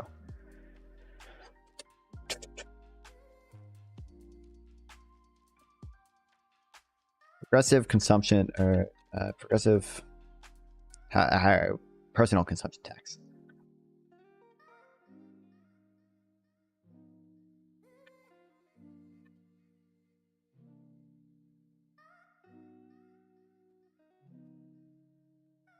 You think Kamala would do the unrealized gain tax? I think she could if Biden would already do it. I don't know if she... I don't know if that would get past the Senate. I feel like the Senate would probably vote that down. I don't know if that would... I don't know if even a lot of Democrats would support that necessarily. And B, I feel like a part of the reason, right, Biden cucked out to progressives was because he wanted them to re-endorse his election. That's why he did like the rent control. It wasn't like full on rent control, but the rent control thing. I feel like I don't know. I don't know. I mean, she could. Although I feel like if she was gonna do it, she might have said it in her speeches that she gave. Although she hasn't like expressed a ton of clear policy positions, obviously. People criticize. Well, actually, I think it's. I don't know how fair to criticism. I feel like she's expressed a decent amount of policy positions by now. But, yeah, like I don't know. I don't know. If she has some political capital to do it. To get through the Senate, and B, I don't know if she. I don't know if she. Yeah. They were saying it's going to be like 100K pro Palestine. I know, yeah, and it turned out to be like 1/10 that as much. There were like the piles of signs that no one was using. Although, wait, I actually didn't. Wait, hold on. I'm remembering. I saw something on Twitter saying that she was gonna.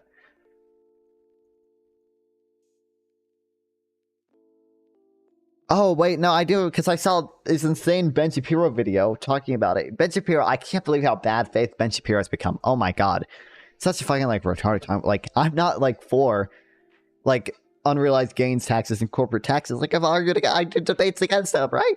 But oh my god, this Ben Shapiro just like want to consistently lie about them. Holy shit, he was like, this tax would make every like corporate tax would make every business go bankrupt, because when you're when you tax them 28%, their profit margin disappears and then they go bankrupt. It's like it all falls to workers, and they like it does not all go to workers. Some of it goes to workers for sure. There's definitely tax incidents on workers, but it's not all go to workers. Some of it goes to capital holders. B, it's not going to bankrupt anybody because it only applies to profits. It's only on if you don't have profits already, if your profit margin is already low, you're not taxed at this rate. It was just like such insane things. And then like he was talking about like unrealized taxes, and he was like, this means if the value of your house goes up, then you have to pay taxes on that. Bitch, this is a tax that applies to people who have like over $100 million worth of wealth. Like, it was just so... It's unbelievable. Because there are... You know what the worst thing is? I'm against those taxes, right? I'm relatively against those taxes. But like, anyone who listens to Ben Shapiro and tries to argue against those taxes is going to get destroyed, because Ben Shapiro is so bad faith. That he's just lying about it. I don't know exactly what video it's in. Well, folks,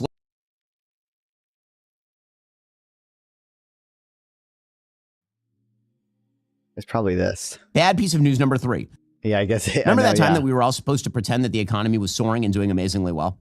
Oh, that's what's so fucking... This was weird, too. This is unbelievable. It is amazing how fast the media expect you to change your mind just to back whoever the Democratic candidate is. So when Joe Biden was the candidate, you were all delusional. The economy was doing amazeballs. It was just great. Then Kamala Harris became the candidate, and the economy is still amazeballs, but it can be even better with Kamala Harris, even though she's out there admitting how bad the inflation is. Well, now... Inflation's going down. I know. This is crazy. Like, if we like literally if you look at the harmonized index, we've been back down to 2% inflation forever. The latest CPI report that came out, the CPI report itself beat expectations. Inflation was down to 2.9%. It was unexpectedly low. Okay, the latest CPI report was really good, and that CPI report is kept up by owner's equivalent rent, which lags behind other prices. Look at the new tenant rent index. Rent is already down for new tenants. It's just the owner's equivalent rent is keeping inflation artificially high. Like, literally 90% of inflation. I know she is planning to build more homes, but Ben doesn't mention that. Ben doesn't care. It's so insane to me. Literally 90% of the inflation from the recent CPI report was kept up by owner's equivalent rent, but he's not going to mention that. Even though he knows it, there's no way he doesn't know it, which is crazy. He has to know it. He has to know what he's saying is bullshit. Like, Ben is intelligent enough to know that the Vibe session is a real thing. He like, oh my god, like everyone, like there's economic literature about this. Like, holy shit. Like, read the Wikipedia, man. Like, people don't, there's like a documented thing.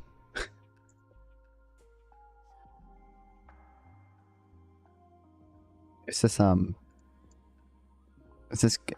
what's her name? Kyla, whoever? Hey everyone, my name is Kyla. Welcome to my channel where I talk about the stock market. He has to know that's a thing. Like, we could look at empirical data and show that, like, and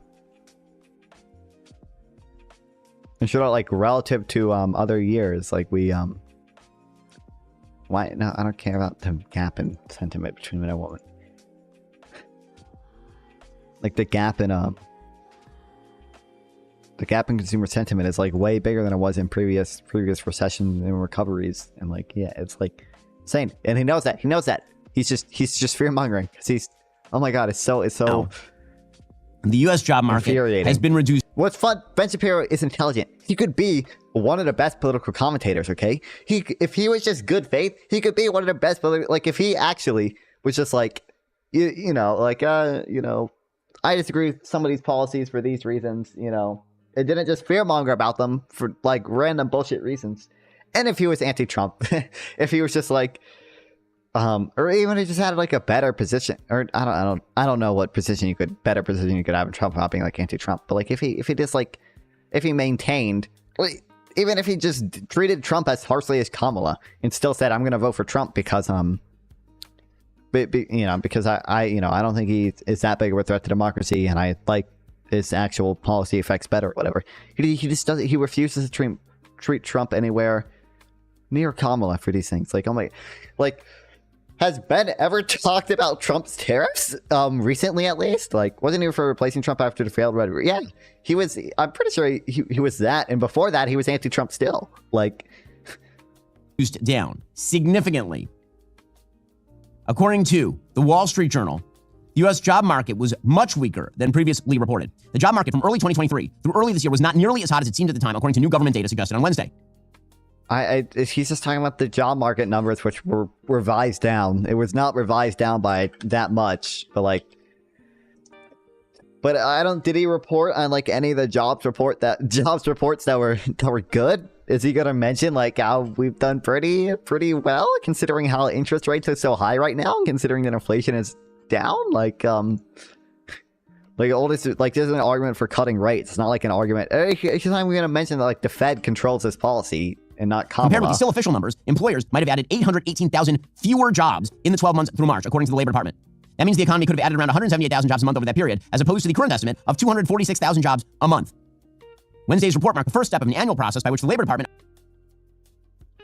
Also, there's reason, I forget the exact shit for it.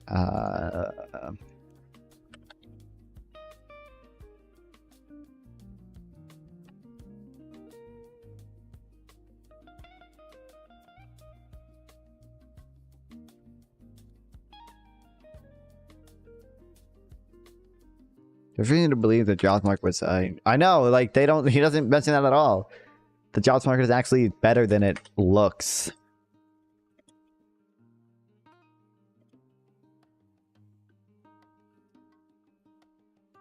Oh, here it is. Okay.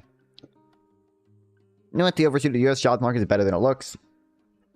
There's much less rise in joblessness than meets the eye, with the average annualized wage growth still running about 1.5 percentage points faster than pre-pandemic. Uncovered losses. U3 insured unemployment. Unincentive wage growth slowed sharply, but it still seems to be driven by volatile incentive paid occupations. Okay. Exclude those and wages are still rising. Yeah, okay. So we don't include incentivized pay. Wages in aggregate are still rising. Delayed gratification wage growth rate has slowed from the highs, but still substantially less than it would have been expected based on the declining job market churn. Keep calm. The entire increase in unemployment since the end of 2022 is attributed to a large surge in labor force entrance, plus a jump in the temporary layoffs in July 2024, likely due to weather. Paid subscribers. God damn it. There are reasons to believe the jobs market is better than even these numbers suggest.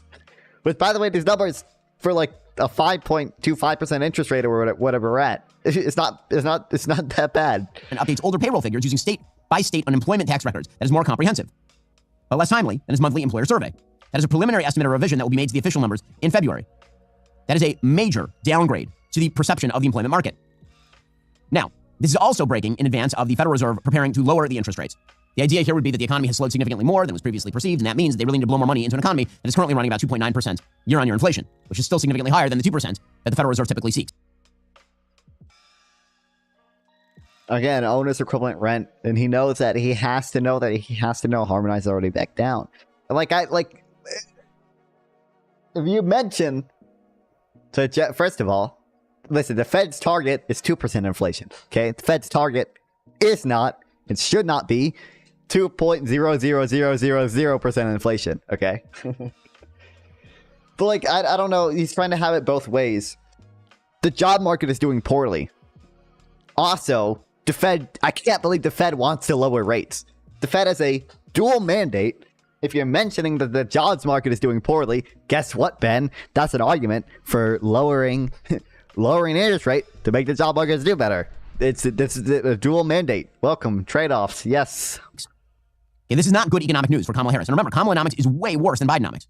Kamalanomics is all the worst True. excesses of Bidenomics, but way more so. So we're talking price controls. We are talking, apparently, about taxes on unearned capital gains. By the way, if you get unearned capital gains taxes, do I get to take unearned capital gains tax write-offs if the value of my company goes down?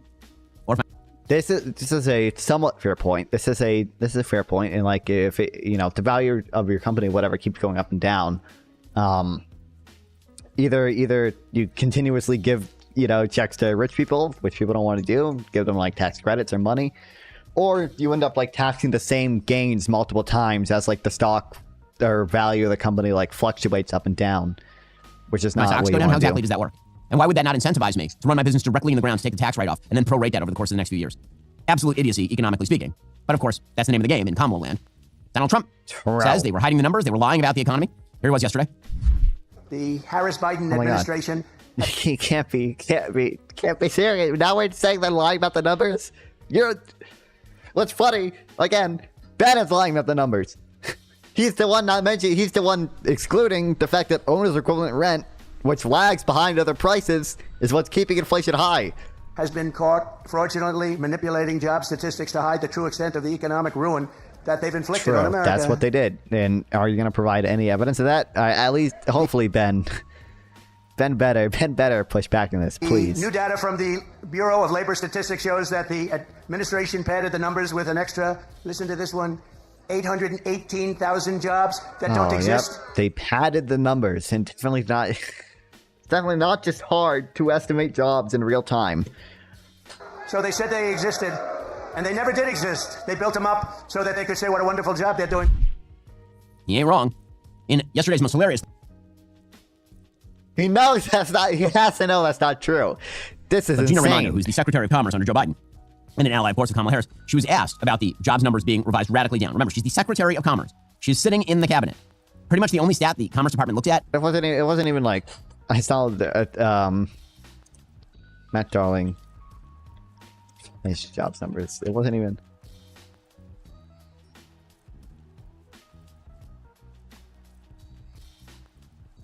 There's a funny chart, yeah. Up to 1 million jobs sounds like a lot, but remember what this means. Our original estimate is 158 million. Our new estimate is 157 million.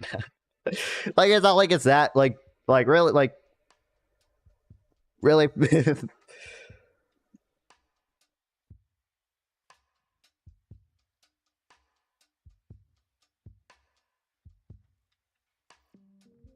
Is supposedly the stat from the Bureau of Labor Statistics. Here was Gina Raimondo, not knowing her own job.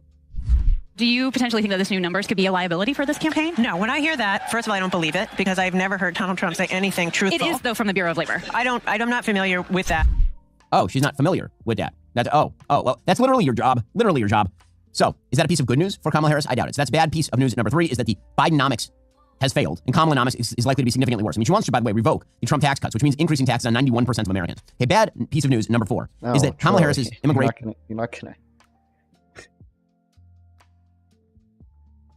Technically, I don't think that number is wrong, but it's not looking at taxes and transfers because Democrats are also in favor of massively increasing transfers, which means the effective tax rate is like it's unbelievably lower. That's also my Twitter bookmark somewhere.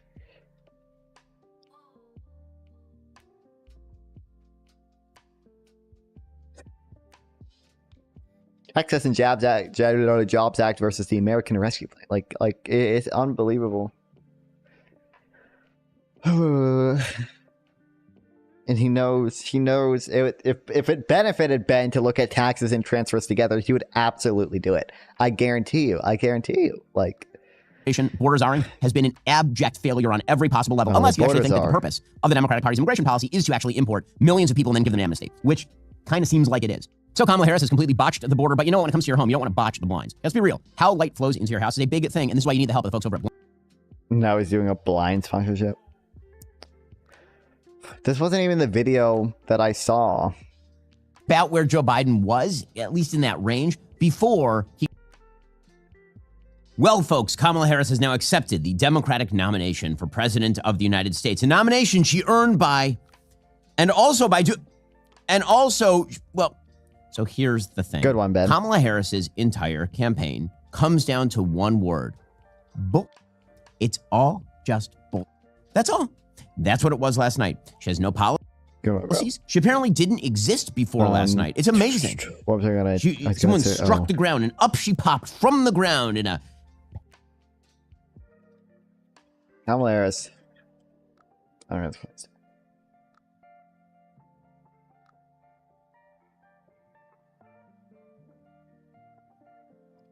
Harris didn't release a new tax plan. Instead, her campaign to the degrees with a series of items President Biden's latest budget proposal, the most relevant of which, non-starters in Congress, law, included a tax on unrealized capital gains. It applies only to individuals with at least $100 million in wealth who do not pay at least a 25% tax rate of their income.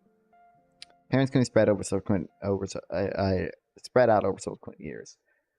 Within that 10 million club, you'd only pay taxes on unrealized capital gains if at least 80% of your wealth is in tradable assets. i.e. not shares of start. Oh, like it's not even in shares of startups or real estate. The startup argument is like a decent argument against taxing capital gains because like you don't want people not investing in startups because startups rely heavily on financial capital. And if you taxing unrealized gains like can massively decrease the incentive for investing in startups because you're going to be taxed on the high gains of a successful startup, right? So you don't want to do that. But like just excluding startups and real estate.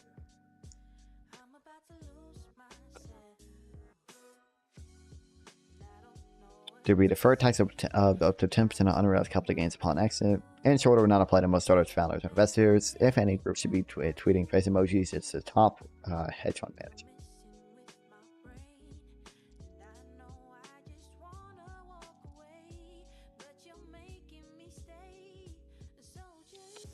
Like, you know. Oh my God.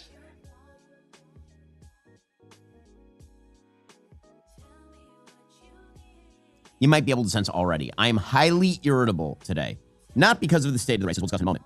I'm really irritable because I don't like the sensation of the entire Democratic media human centipede peeing on my leg and then insisting that we all dance in the rain. We are being lied to. It is annoying. It is irritating beyond all reason. So stop telling me Kamala Harris is a wondrous politician and a symbol of hope and joy who dances and sings and cooks rather than what she is, a manipulative, chameleonic, corrupt careerist who shifts her positions and her person at whim and will not answer a single damn question. Not one. We are now on day 33 of answering 0 questions. She's running for president of the United States, and we're supposed to believe that it's all about the vibes, man. It's all about how she really loves Venn diagrams, and she's feeling. Are you feeling the joy? Are you feeling the joy? Stop telling me Tim Walz is a good old boy, championship-winning football coach. Instead of what he is, a radical left-winger who caters to trans politics and lets BLM radicals burn down major cities in Minnesota and calls socialism neighborliness and apparently visits China every 5 seconds. Stop lying to me. Also, he's a weird kook. Have you seen him? Stop telling me that Joe Biden is like George Washington.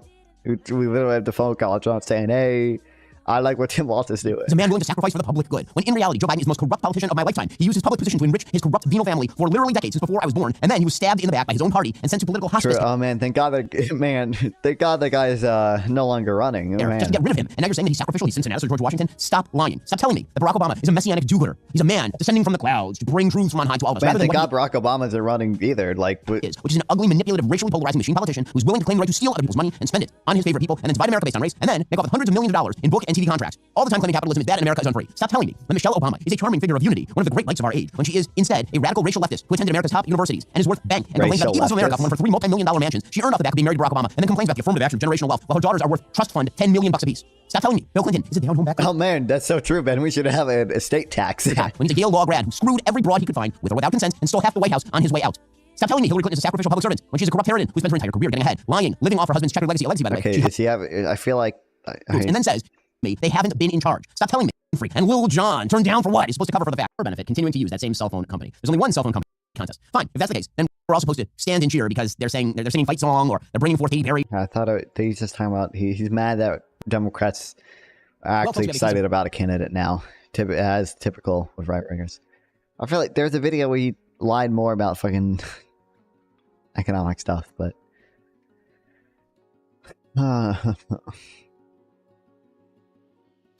Oh my God, Ben, stop saying where Kamala Harris not answering questions. I know, like, it's so dumb. It's like, it's not even, I don't even think it's true. It's not like he would care if she did. considering how we covered everything else. Welcome back, Ricky.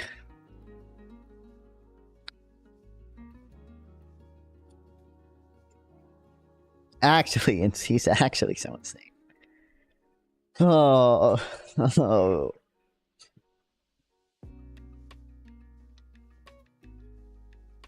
And his response to all of it, like when he talked to Destiny about it, it's just, well, yeah, I grade Trump on a curve.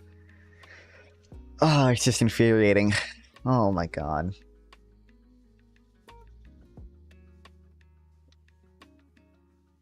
Oh yeah, this, like...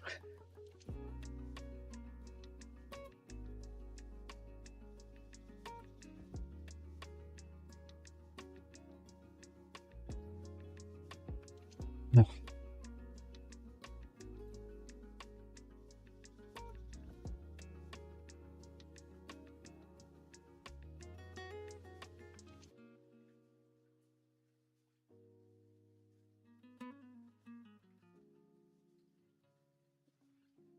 Effective marginal tax rate by income. Centile. Biden budget versus Trump budget.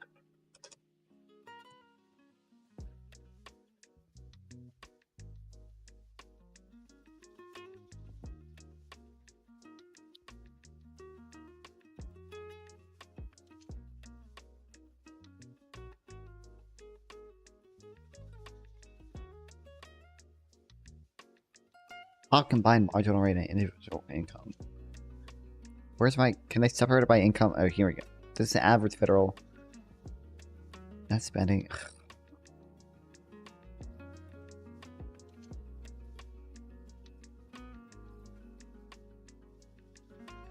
This is Trump's tax cut. Is there one that compares it to Biden's new budget?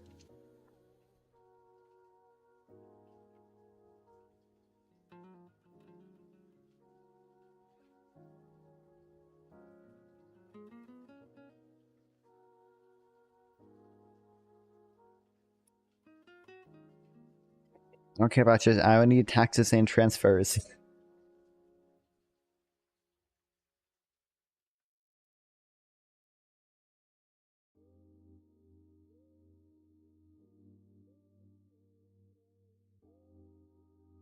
Taxes and transfers.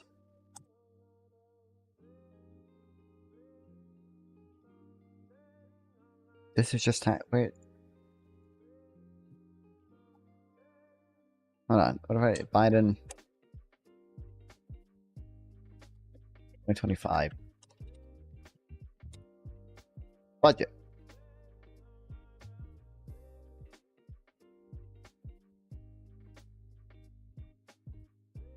This isn't taxes and transfers, though, is it?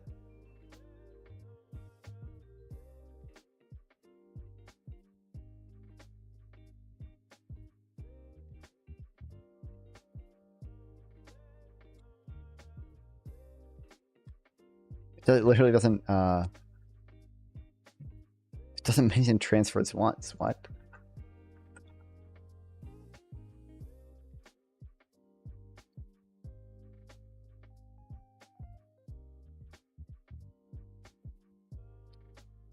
Okay, well.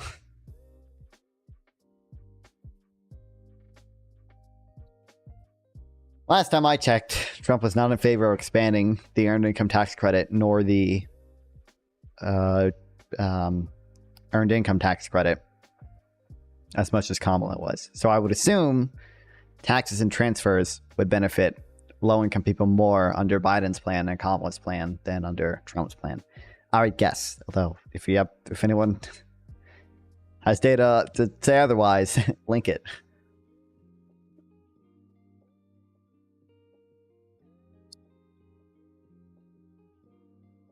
Okay, back to this. We got so fucking tight, dude. It's been 4 hours and we read 10 pages, dude.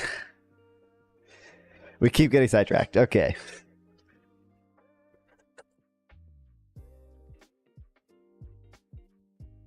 Typical.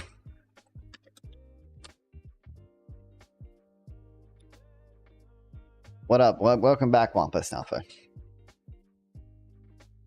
Typical wage tax. You see this? Take an example. What's the topic? The same thing, because we keep getting sidetracked.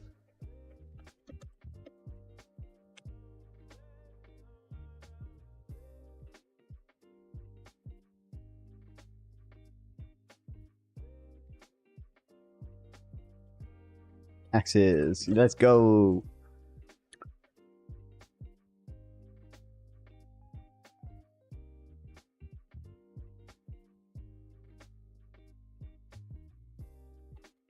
That's fun, kid. Send a song. Taxes and songs are much better. Do you want me? I don't know the song that's playing right now. Does it mean send a song? Adele? I don't fucking listen. Do you think I listen to Adele? I don't listen to that gay shit. Beastie Boys? I don't listen to that gay shit, bro. Bro, I don't listen to that.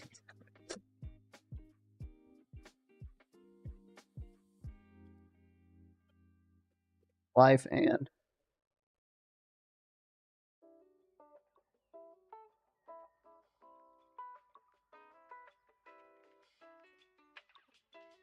labor income tax. Yo, it's nothing. Are you like 17? I'm 18, but yeah.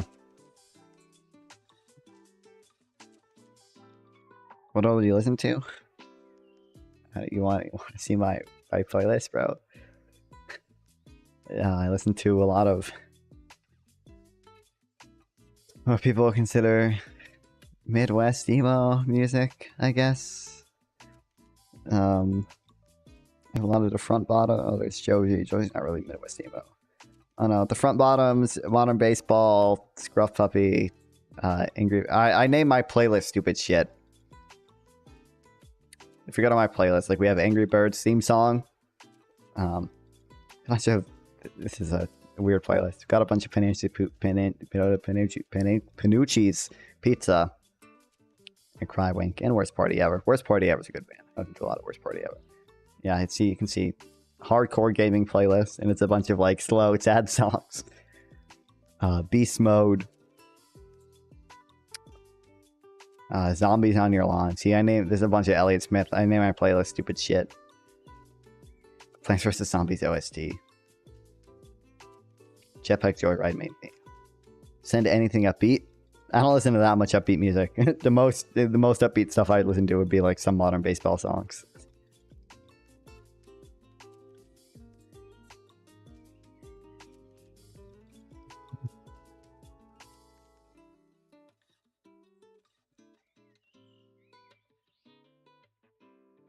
Can I go to stats.fm on my... I want to talk to viewers, cutie. Please.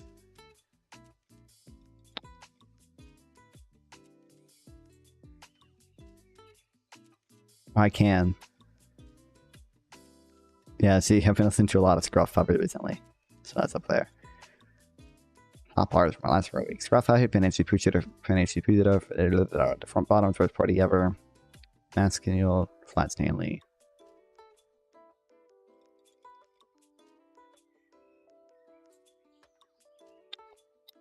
Anyway.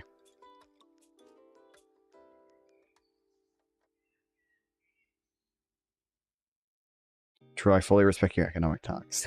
Thank you. I did just yell at Ben Shapiro. I think he missed that, but oh my god, he infuriates me so much.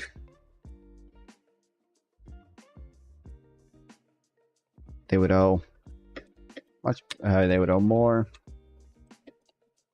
Monday progressive. Man, bad faith tags. I know, bad faith. Then it's so infuriating. It's so infuriating. Because I know he's intelligent. I know he's intelligent. Like the other people, like Matt Walsh. They could just be stupid. Have you ever talked to Ben IRL? No. Well, I don't have. Where would I have the opportunity to talk to him IRL?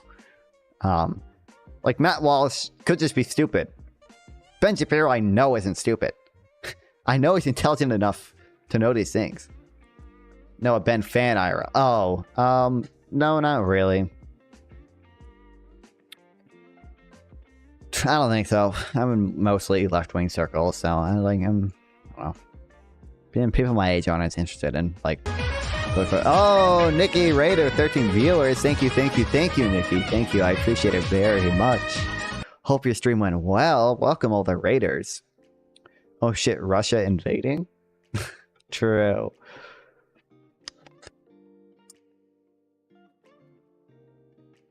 Welcome back, Miguel H. You've been here before. From previous raids. Welcome, but I gotta go. Sorry, you're good, Nikki. I appreciate you raiding. Don't worry, I understand. Not like I stick around on people's chats when I raid. Balls to the wall. It's true. Thank you. I VP Harris. Governor Waltz. I wish I could make that a sound alert, but for whatever reason, sound alerts would not let me.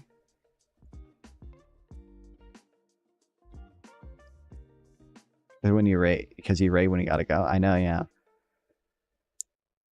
And I feel bad because other like political streamers, like Rune, when he talked to me, he was like, "Oh hey, I really like your stuff, man." It's like I'm aware of like other political streamers, but like I feel bad because I don't like I barely watch them. Like I barely watch any of them. Because when like I'm not streaming my own political stuff, I usually like the only other political streamer I watch would be like some Destiny videos, and then like usually I just watch like other random shit. Like I don't watch much political stuff outside of my streams because like I don't want to anymore because like I gotta save it for content.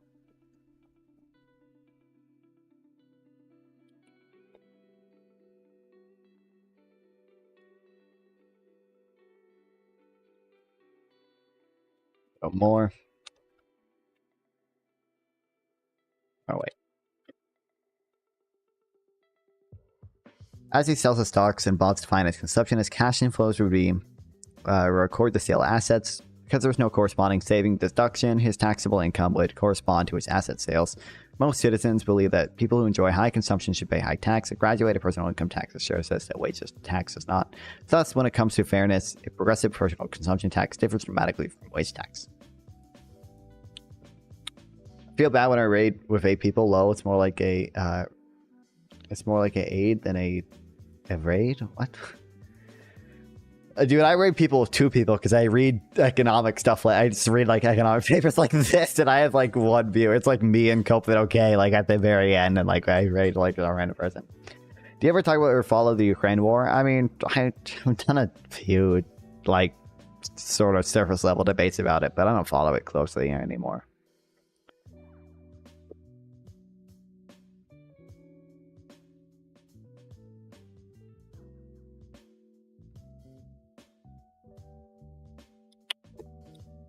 In conclusion, let me restate the fundamental fairness principle, progressive personal consumption tax. Using progressive rates, each person, or tax each person not according to his ability to pay, or according to his ability to productive contribution, but according to what they withdraw from his own benefits and enjoyment, thereby leaving less for others who consume or to invest. That's cool, you like to talk about tax stuff? I didn't know that. I like to talk about boring shit.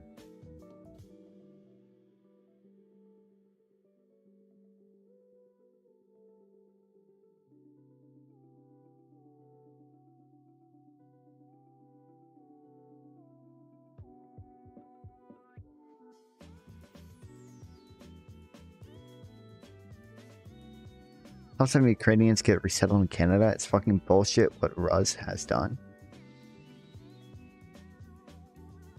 It's not. I think this is... I don't know if I need to read. No, I'll fucking read it.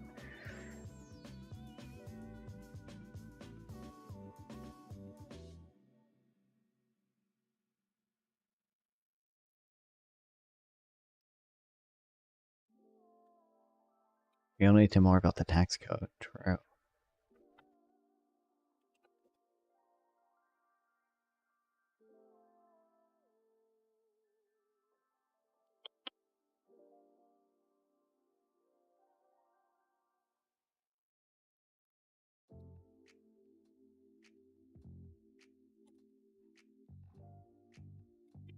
Thank God Baby knows more about the tax code now that after I epically owned him. Epically Ben Shapiro facts owned him.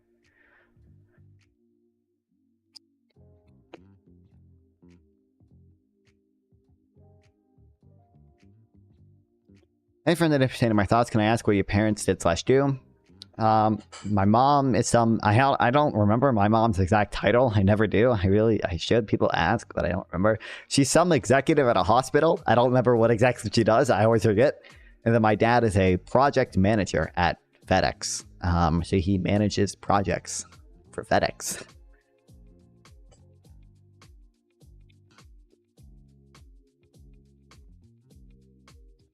The tentative details of the design of the USA household tax have been set out in the 1995 bill, an important article by Christian and Schutzer. The bill proposes essentially a personal consumption tax but differs in certain details. Because some design details continue to evolve in response to feedback, I will give an exposition of the personal consumption tax. You're going to be an accountant? No. Hopefully not. Design details are discussed at a greater length in Seidman 1997.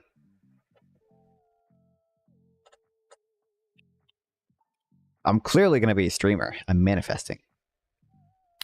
Wilson, what? Personal consumption tax return must instruct the household to compute its consumption this year. The strategy is indicative. Indirect. Sum this year's total cash inflows to subtract this year's non-consumption cash outflows, or remains as consumption. Household consumption is normally financed by cash, currency, or check, perhaps with a delay after use of credit card. To compute its consumption, all households must add cash inflows and subtract non-consumption cash outflows. This is illustrated by a personal tax return in Table 2. Truly, I love how you analyze and demoralize your opponent. We should be a poker team.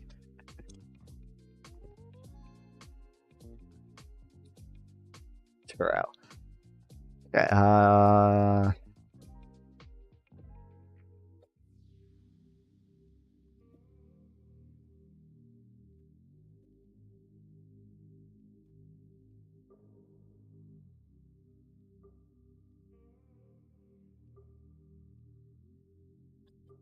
We talked to PPG recently. The most recent time we talked to him was the wealth tax debate. It was like 2 weeks ago at this point. It was like 1 or 2 weeks ago. You can sell out the PPG tax. I don't know what it was. It was like a day before I uploaded the video. So, oh, not recent, yeah. Yeah, 2 weeks ago. Now, why doesn't it exist?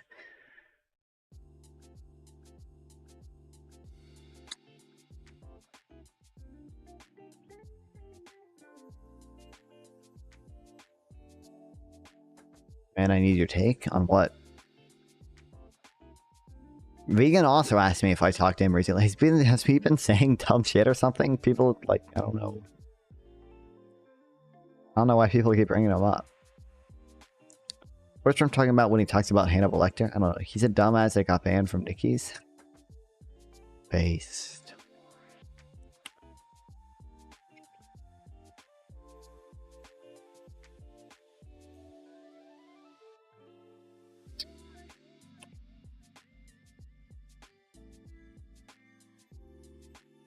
Requires a household compute its cash inflows, due to consumption this year.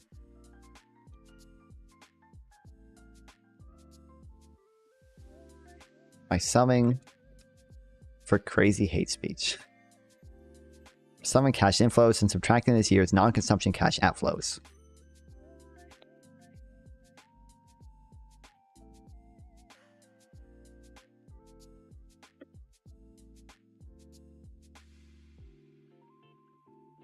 Computer's consumption household must add all cash inflows and subtract non-consumption outflows. This is illustrated by a personal example is shown above. Tip.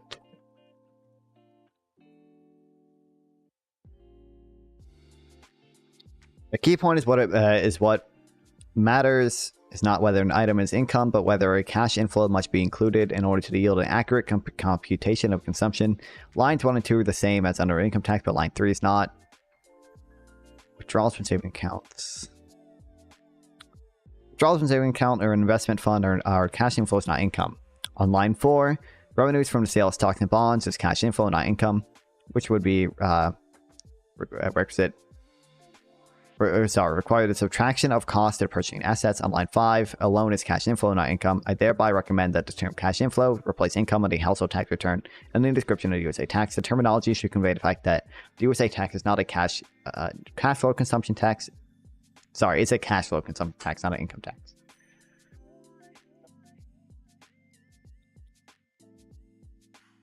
Line 22.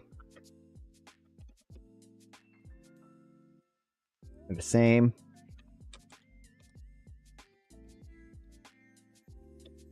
Income tax. Or as an income tax. And then the rest of them are not. Line 3 is not. Withdrawals from saving account are cash inflows, not income.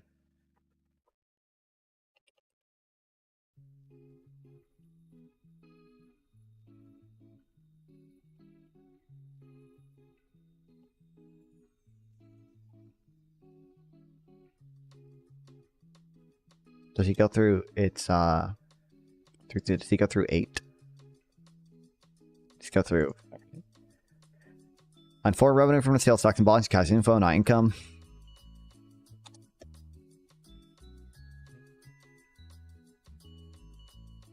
Say. And 4 also differs.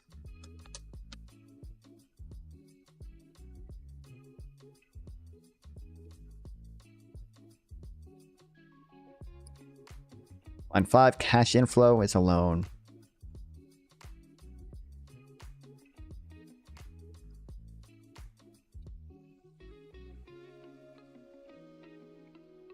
This one is really important because it avoids the whole issue with buy, borrow, die. Because you're taxing loans as a you're taxing the borrow part of the buy, borrow, die as a cash inflow. How should expenditure on expensive consumer durable How should expenditure on an expensive consumer durable be treated? The person who buys a car for $25,000 does not consume $25,000 in the year to purchase. Ideally, tax should be spread over the time as consumption occurs. This is easily done if household borrows to finance the purchase. To achieve tax spreading, expenditure on the durable will not be deductible, but a taxpayer would exclude borrowing for the durable from cash inflows.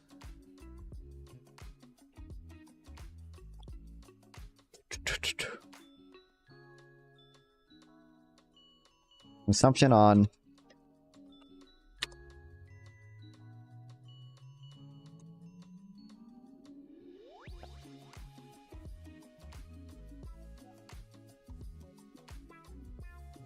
expensive consumer durables.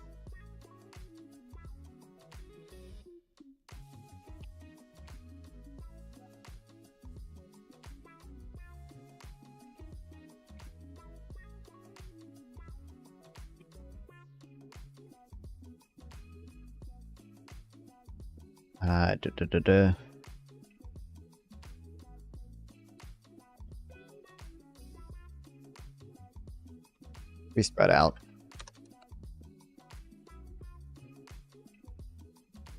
Person who buys a $25K car does not consume all 25K. It's not consume 25K in the year of purchase.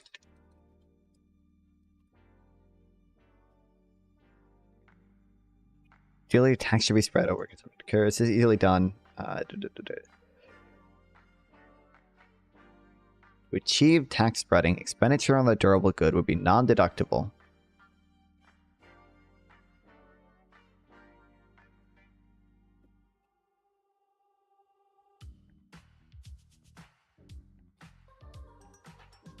Spending on the durable good. Or expenditures.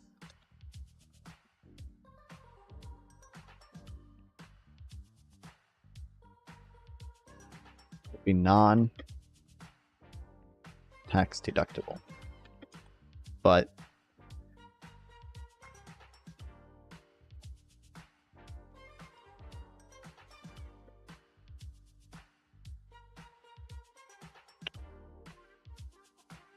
taxpayer would exclude borrowing for the durable good and cash inflows.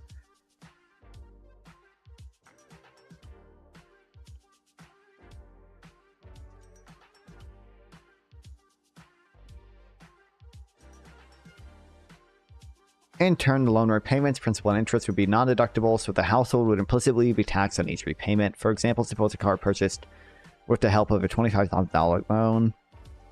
If the repayment period is 5 years and interest rate is 7%, then the household would exclude the $20,000 from cash inflows for the year of purchase when the loan is obtained, with the annual loan repayment, principal plus interest of $4,559 would be non-deductible, and it's implicitly taxed each year.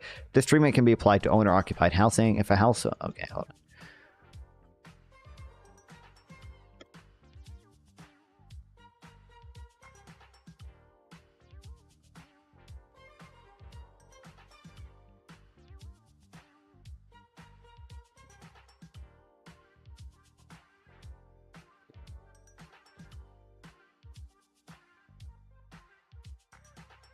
The loan repayments would be non-deductible, so the household would be implicitly taxed on each repayment.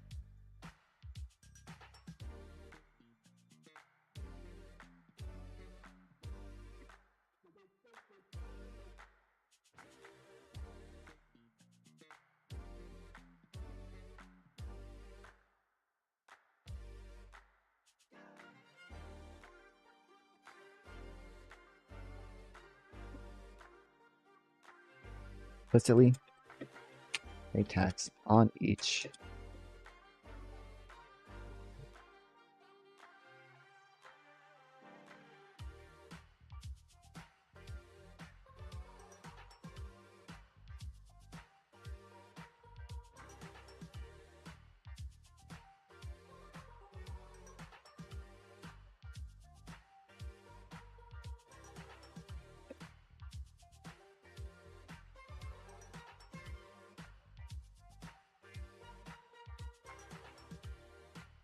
Hold on.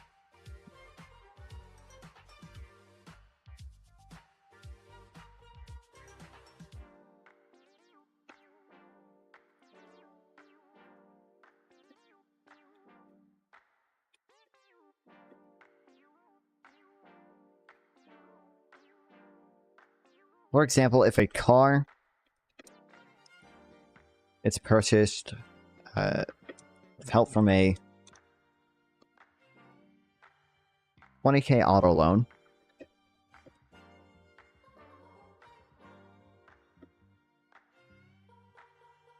in the repayment period, it's 5 years with an interest rate of 7%.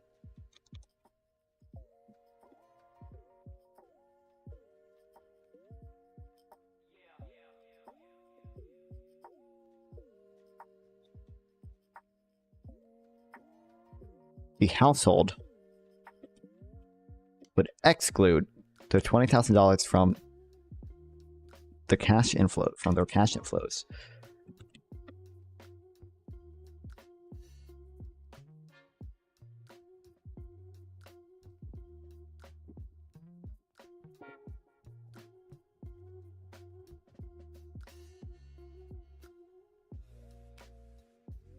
However,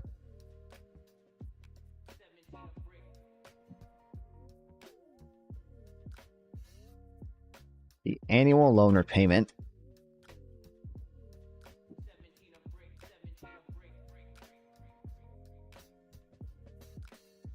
of that number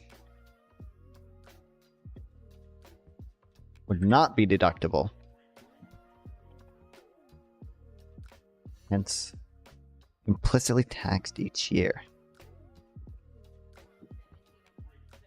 Okay, that makes sense.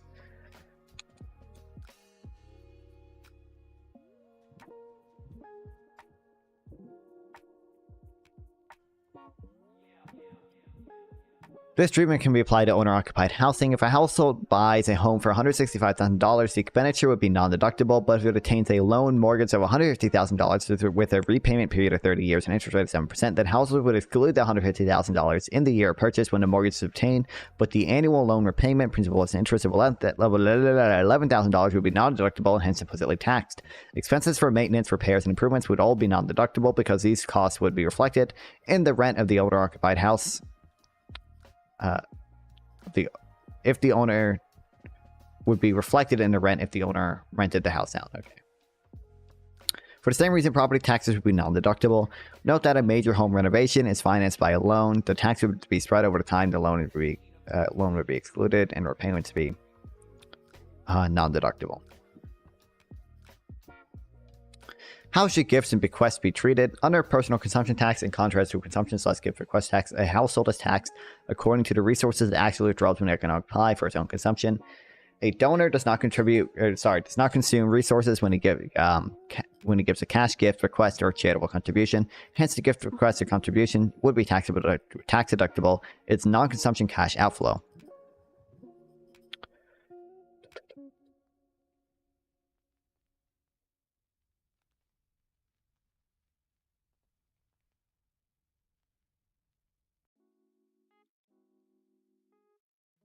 Gifts, bequests,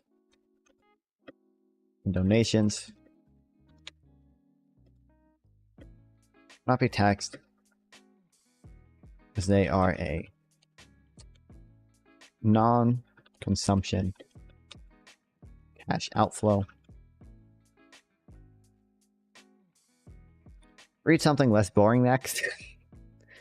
But entertaining as it gets, bro.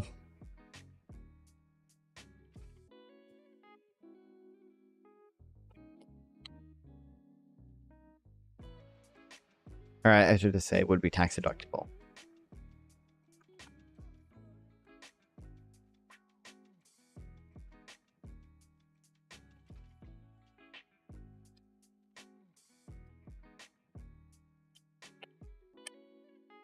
If the recipient household saves, the household will not be taxed. If and when and if the recipient consumes, it would be taxed. If actual consumption is accepted as the criterion, then estate and gift taxes should be terminated because the transfers of wealth do not entail any actual consumption. The revenue lost should be replaced by raising the consumption tax rates that would apply to the affluent.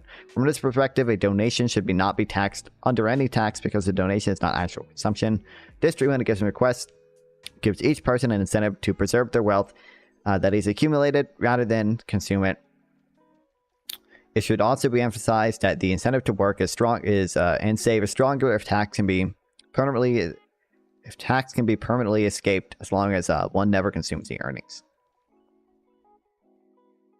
State and local bond interest must be included on line 2. It is a cash inflow. That must be added other cash inflows to compute the household's consumption accurately. Its omission from the computation will cause a serious error in computed consumption for the affluent households. If federal assistance is warranted, the federal government can reimburse the state and local governments for a high percentage interest cost. How should tuition for higher and vocational education be handled? Because investment in human capital, education, and training raises a nation's national economic productivity, it makes little sense to allow for a deduction for investment in physical capital, but no deduction for investment in human capital. College tuition is part investment, part consumption. Some portion of the tuition expenses reflecting investment component should be made deductible. Students of vocational, technical, graduate schools should be permitted to deduct a higher percentage.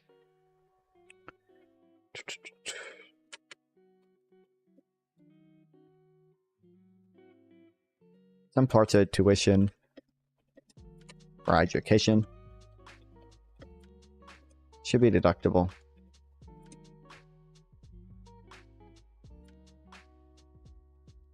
Since it is investment in human capital.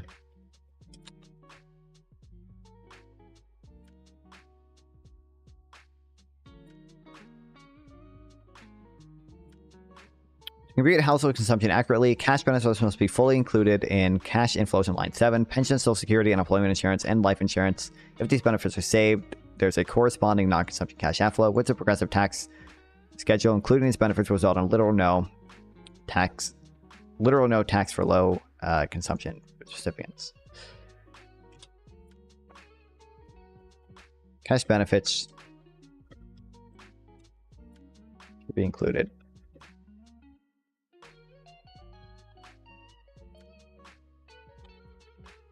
In line 7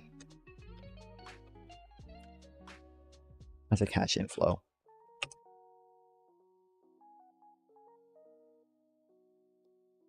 Both employer and employee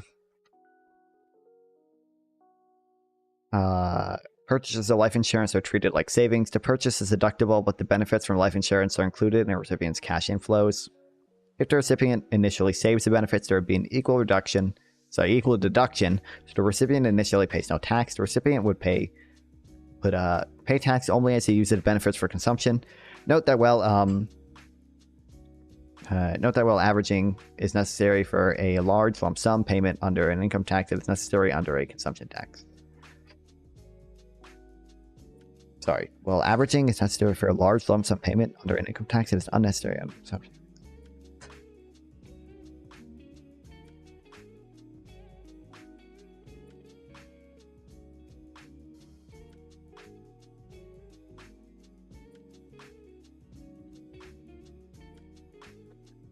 It's just treated like saving.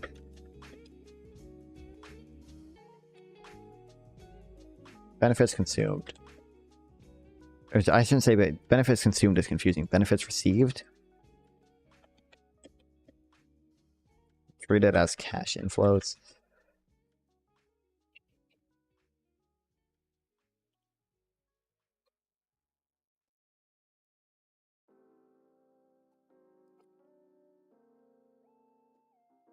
By contrast, both employer and employee purchases of health insurance are not deductible, so these expenditures are treated as consumption.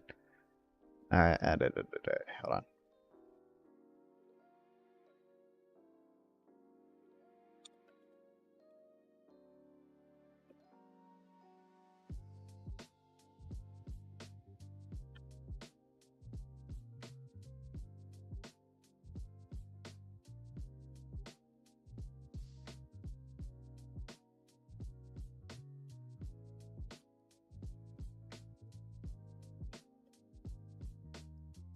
The logic behind this.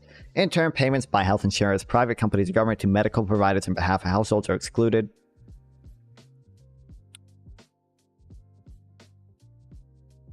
This treatment is practical and equitable. It avoids taxing consumption. Taxing a consumption. Oh, that makes sense. A large hospital doctor bill that is paid by the insurer. Okay, that makes sense.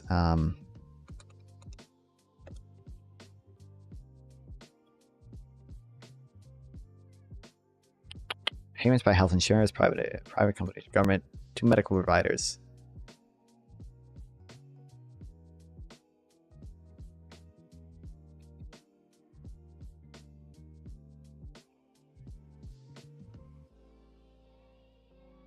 Behalf of households.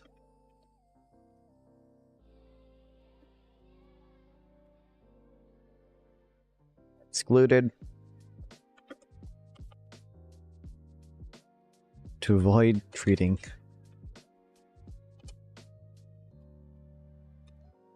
large hospital bills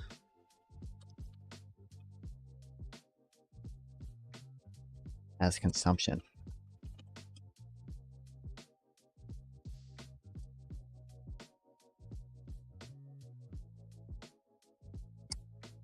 While households generally finance most or all of their consumption, business firms finance some consumption for employees or clients. Two approaches are possible. One, attribute the expenditure to a particular individual for inclusion on the household tax return, so the individual is taxed on the expenditure. Or two, deny a firm the deduction for the expenditure on business tax returns, so the firm pays the tax on the expenditure.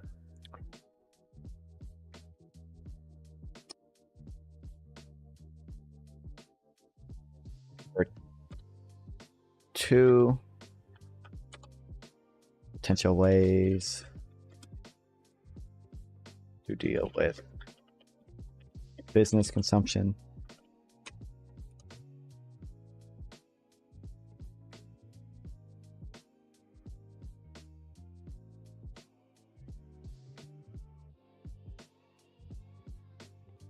Some employees or clients.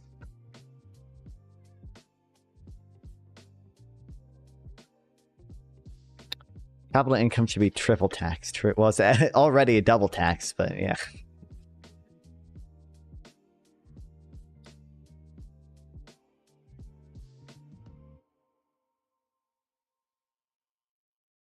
Attribute expenditure to particular income, particular individual for inclusion on household tax return, the individual tax expenditure, or to deny the firm the deduction for the expenditure on a business tax return, so the firm pays tax on the expenditure.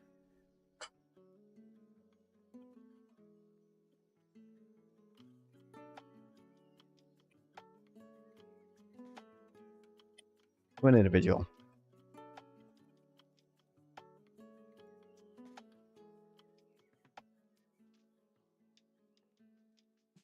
Denied to business. A tax deduction for the expenditure.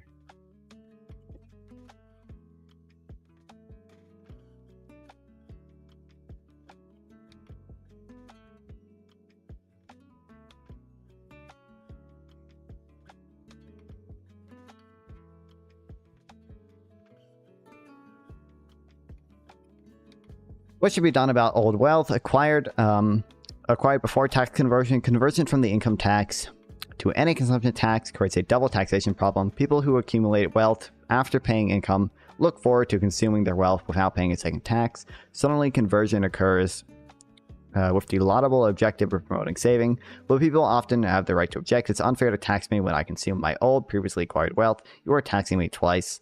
Fortunately, the problem is not as bad as it seems. An important share of each household's old wealth, such as pensions, often has not been taxed even once yet, and benefits would have been taxed under the income tax. Then consider people caught at conversion with a set of consumer durables. If the durables were financed largely by loans, and this sort of financing was not taxed under the income tax, loans are not taxable income. So taxing loan repayments by making them non-deductible under the consumption tax would tax this consumption, not once, not twice. Once, not twice.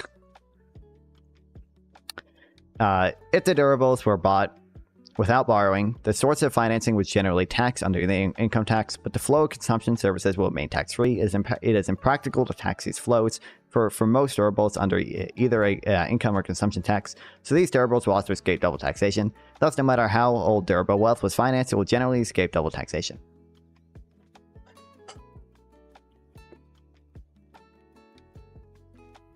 I'll say many will object to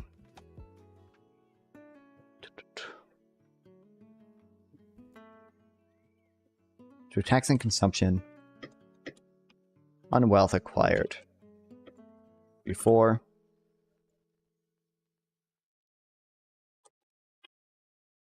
switching to a consumption tax.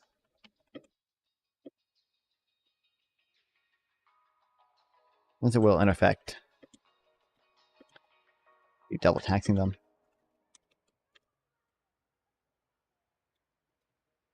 Over most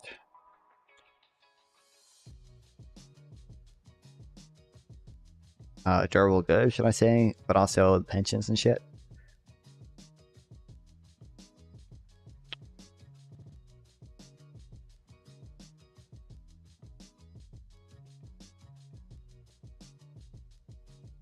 Say important shares of household wealth.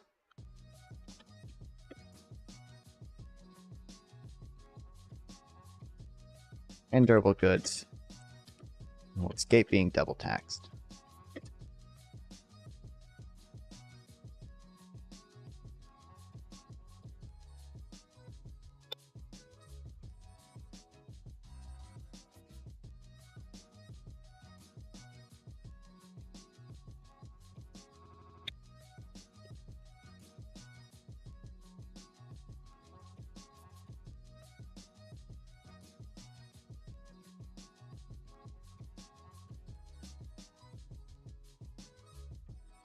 Oh, they only mentioned, okay, they mentioned pensions.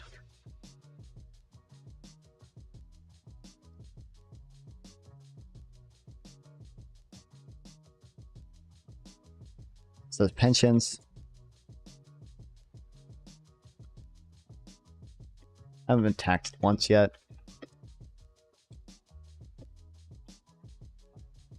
Consumer durables financed through loans.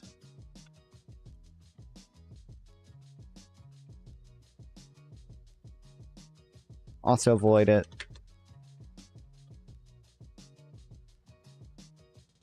It's loans. Or not taxable income.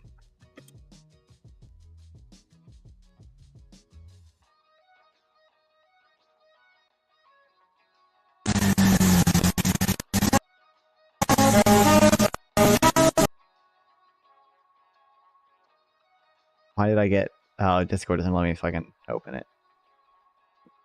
Yeah, thanks for mentioning me in GTA 5 mobile gameplay, dude. What the fuck? There's no way this is real.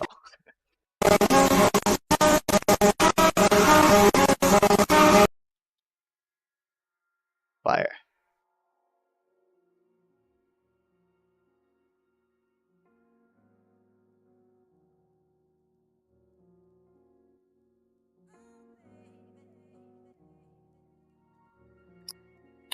Next, consider people who bought corporate stock years ago at prices that seem low by today's standards. True, the stock was generally bought after paying income tax, but the stock appreciated in value each year on the tax accrued. Tax on the accrued capital gains was deferred. So when a stock bought a decade ago for $2,000 is sold today for $10,000, only $2,000 of it has previously been taxed, and $8,000 will be taxed under the income tax. So $8,000 or the $10,000 must be entered on line 4 would have been taxed under would have been taxed on income tax. Finally, it should be recognized an important fraction of wealth, especially wealth held by the very affluent, will not be consumed, but will be given away by gifts or required.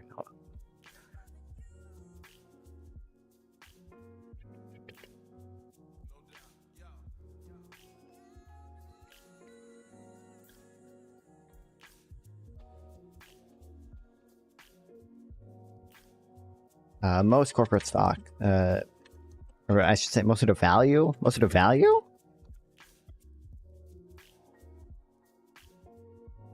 Corporate stocks will also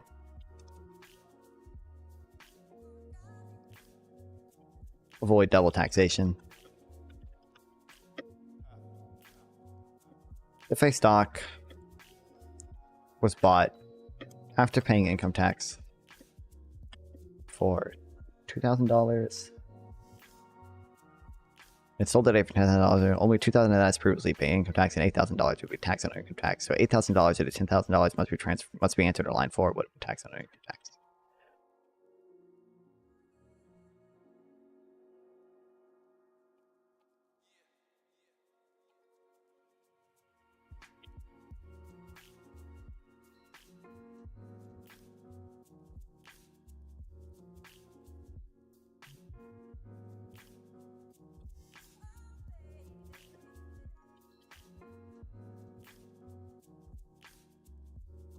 Should be recognized the law for wealth when we given away under a consumption tax in contrast to consumption gifts less bequest tax. The donor household will not be taxed again on its wealth. So gift and bequest tax, a bequest wealth is already protected against double taxation.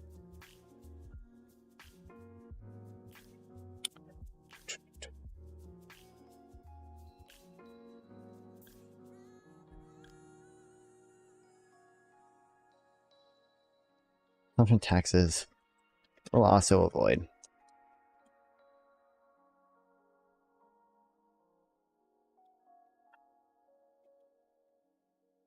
Taxing wealth when it is gifted or bequested. Is that a bequeathed? Thus, the double taxation problem is not as bad as it seems. Nevertheless, the problem still warrants treatment for wealth that has been accumulated from after-tax income would not be taxed again under the income tax, but will in fact be consumed and hence under the consumption tax unless there is a... Hold on, I read that horribly. Nevertheless, the problem still warrants treatment for wealth that has been accumulated from after-tax income would not be taxed again under the income tax, but would in fact be consumed and hence taxed under the consumption tax unless there is an old wealth deduction. Senator Domicini recommends that each household perform a one-time computation of its old wealth in the year of the tax conversion. The household wealth would then deduct a portion of its old wealth over several years. This amortization method would provide some protection, in my view. Domicili's method is the best solution to the old wealth problem, and is provided that it is limited to moderate holdings. The complexity occurs just once: the computation of old wealth in the year of the enactment.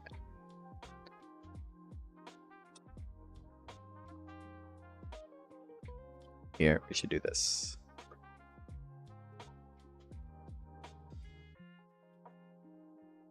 Nevertheless, some old wealth would end up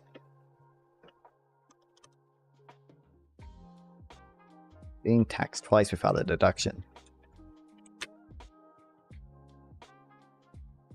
Without a deduction.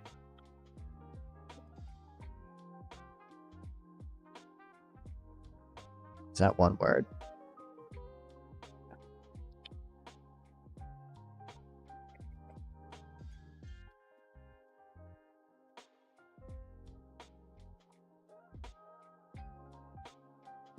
Easiest solution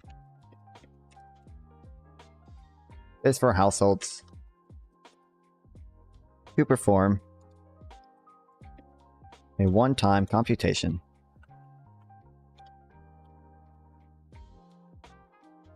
of old wealth in the year of the enactment, and deduct it over a longer period of time.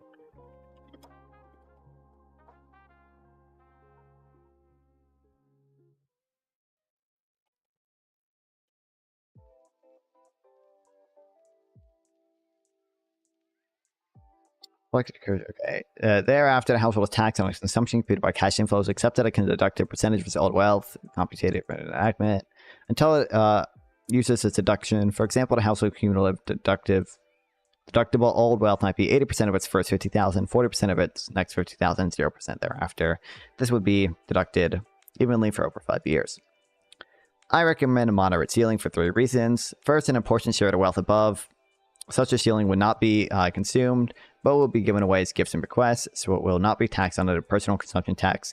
Hence, it is already protected, and the deduction would offer unjustified double protection. Second, large wealth holdings often include assets that are difficult to value. Third, it's important to limit the revenue loss from old wealth deduction. It is sometimes mistakenly thought that the personal consumption tax is a double taxation problem. On the contrary, all consumption taxes do. Advocates of the sales tax... Oh, sorry, only the personal consumption tax. Okay. Advocates of the sales tax, VAT, and flat tax generally ignore the problem. Yet imagine the person who plans to consume his old wealth suddenly standing at the cash register, facing prices that are 20% higher because of sales tax, VAT tax, and flat tax. Obviously, it does not matter whether the second tax is levied at the cash register or on April 13th. It's still double taxation. Yet only the personal income tax is equipped to mitigate it. Other consumption taxes.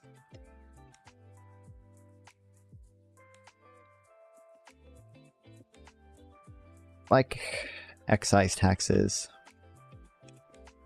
and a VAT, VAT tax, also suffer from the double taxation problem, but only a personal consumption tax can mitigate it.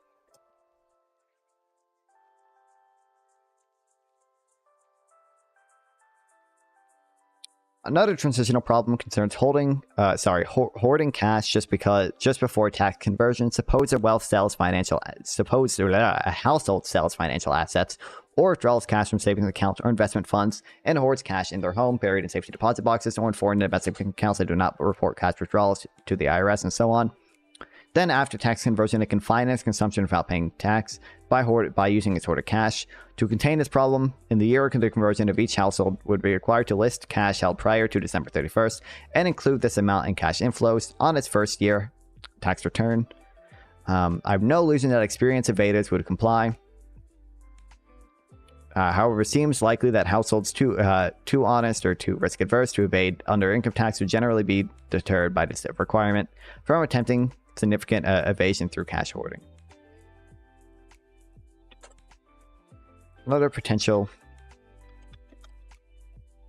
issue, transitional issue,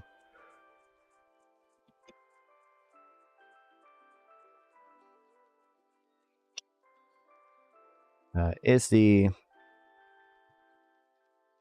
another transitional issue is there potential for households to hoard cash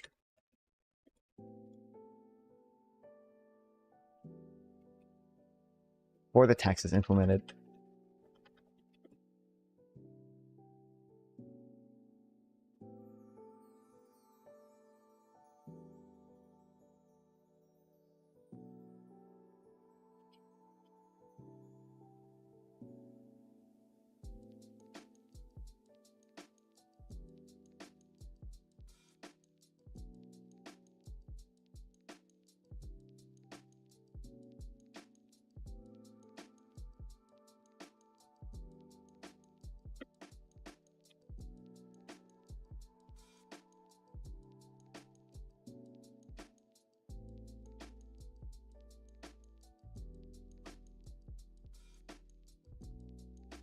This would allow them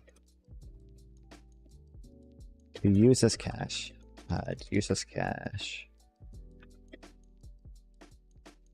Avoid consumption taxes.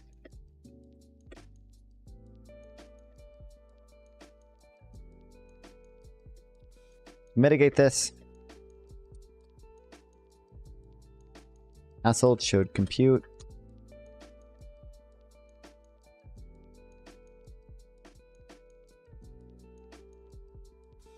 it should be required to list cash held prior to December 31st to include its amount of cash inflows in its first year tax return.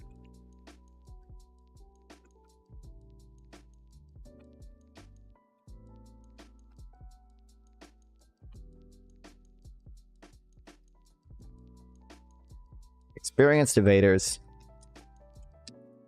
would likely not comply.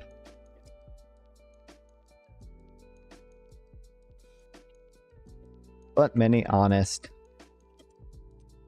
and risk-adverse people would.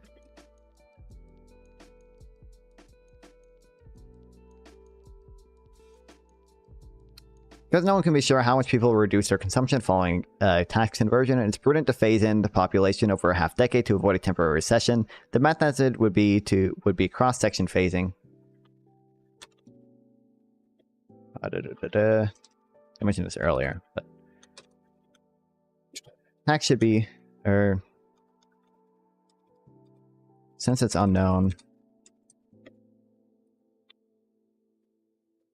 how much consumption would fall after the tax is implemented.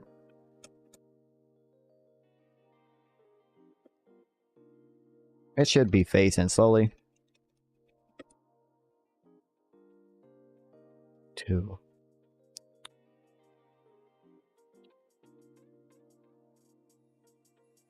avoid a recession. Okay, cross-section phasing. Each year, a representative mix of incomes, ages, geographic location, and so on would be converted. Households would be classified using the income tax returns filed just before conversion.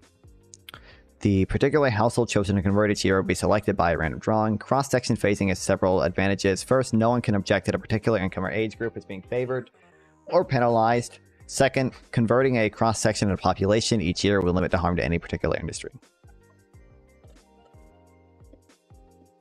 Best way to do this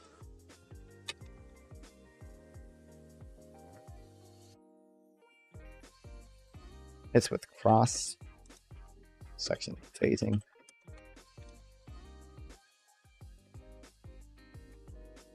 Each year,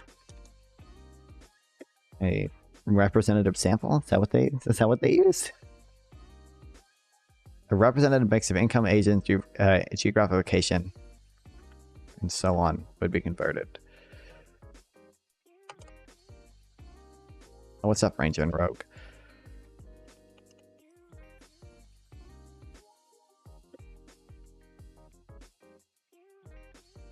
Household wealth will be classified using income tax returns for the conversion. Particular households who convert this year will be selected around the drawing. This ensures no one is unfairly benefiting or being harmed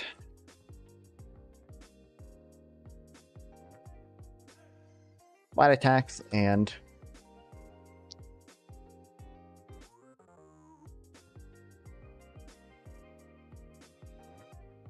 it would limit any harm to any particular industry.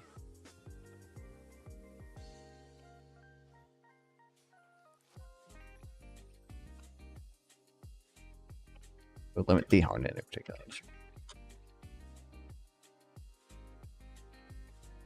And I think that's it. Only took 5 hours because we got sidetracked so many times.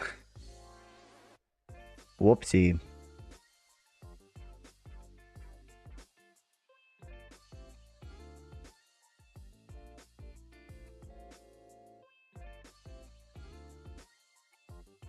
Further reading. Oh, this is what we got. Like, it's mostly shitty cited.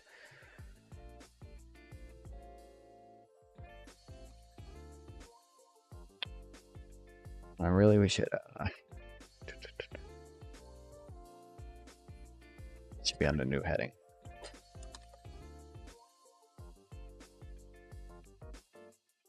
Limitation.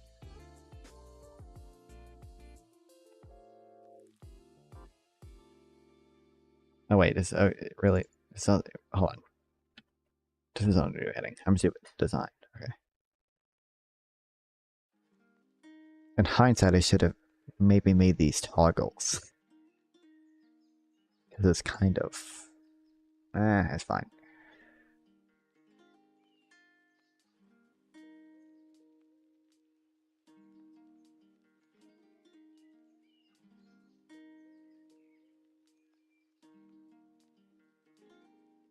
Wild. Oh, there's a new one because it's past 12 a.m. Sierra Leone to Estonia. Shit. Sierra Leone, does it border Mali? I don't think it does. Oh wait, I do need Mali though. So wait, I don't know what's there. I don't know what's there. It's not Bikini first. Is it? It's not like Guinea. Is it oh fucking hell.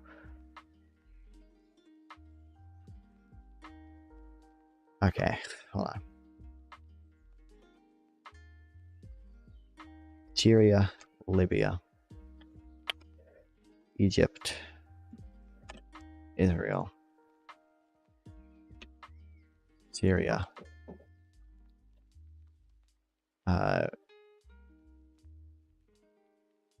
Turkey. Is it? Do I just Georgia, Russia? I think I just Georgia, Russia, right? Yeah. Okay. Oh no. Literally everything else I know. Okay. Ghana? Fuck. I think Burkina Faso is like over here. Yeah, damn. Oh man.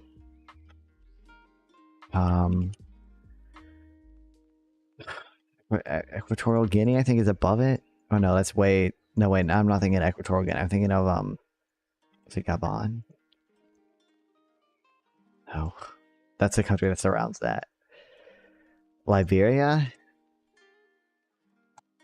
Nope. Not Liberia. Fucking.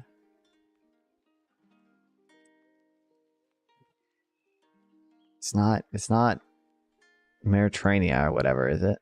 It can't be. It's a like smaller country. Oh man. I don't know. I don't know. Oh no. Oh fuck. I knew all the other ones perfectly, dude. Isn't there one that's just? Isn't there? Is it just pretty? I don't know what the fuck these countries are, dude. Because he can't raise money. Gamer boy, you're a little You're bitch. a little bitch. Gamer boy, you're a little bitch. Gamer boy. God, I you don't know. I I've don't know. I've told Gamer boy he's a little bitch in DC. Thank you for the 5 bits, by the way. Why is Kanye West? Ah, what was it? Guinea. God damn it, Guinea. Senegal. I think it's Senegal earlier, but it wasn't even Senegal. It was Guinea. God damn it. I could have done Guinea or Ivory Coast. I should have guessed Ivory Coast. I know where the Ivory Coast is. God damn it.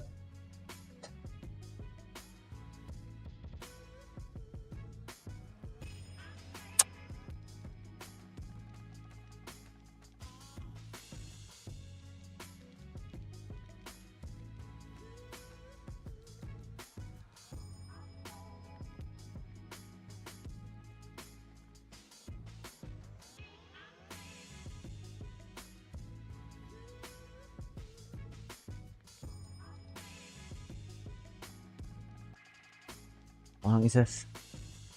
30 pages. And I think it was, what, 23 pages before the references? Yeah, definitely. That's about the length of thing we just read, and it took like 5 hours. And they're going to be even more dense.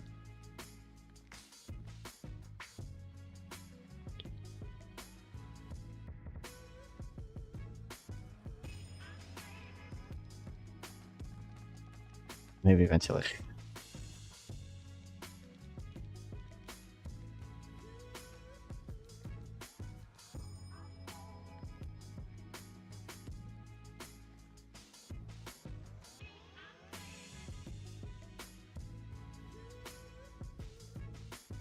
What is this? Oh, this is what we just read, isn't it? Yeah. Okay, well, this is short. We can finally read it. I don't know if I need to take notes, and it's really short. Earlier this year, a group of business school researchers from the University of Washington and NYU, as well as Amazon, published an influential paper claiming that the rising Seattle minimum wage had decreased take-home pay for workers by 6% due to cuts to work hours. The paper was trumpeted by right-wing ideologues, for example, how liberal policies hurt the workers they're meant to help. A new paper by the same authors, Science Amir, shows that the rising minimum wage generated a major increase for the workers who had the most hours, whose hours were cut only a little, but came out ahead thanks to the wage increase. Workers with few hours saw no financial harm from raising the minimum wage. Workers working few hours and bringing home the same sum.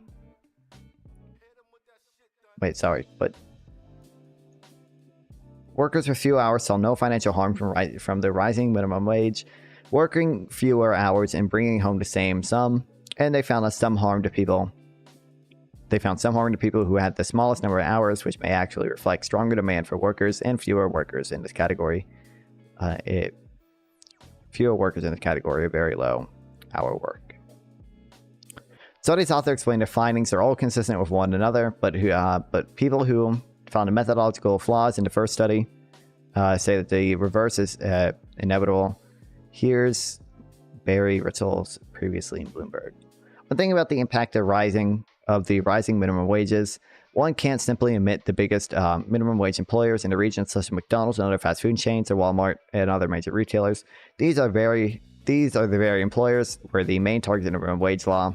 Indeed, the law established an even higher minimum wage of $15.45 an hour for companies with 500 or more employees. There were two other glaring defects in the first study that are worth mentioning. The first is that its findings contradicted the vast majority research in minimum wages, as was demonstrated back in 1994 by economists Alan Kruger and David Card. Modest gradual wage increases have not been shown to reduce employment or hours worked in any significant way. Ignoring that body of research without a very good reason made the initial University of Washington study questionable at least. Second, there potentially is a problem with having a lead researcher economist, Jacob Weiger, whose affirmations amongst those include the right-leaning Manhattan Institute, whose initial impartiality is open to question. I don't want to suggest that people cannot have opinions, but researchers need to be open-minded. This is especially true in fields like economics and public policy, where the belief system and political affiliations can have outsized impact on objectivity. Wow, look at that. It took 20 minutes. Not even 20. It took 30 seconds, dude. 20 minutes.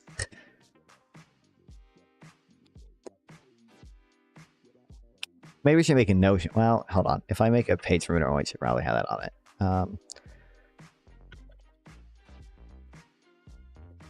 Page.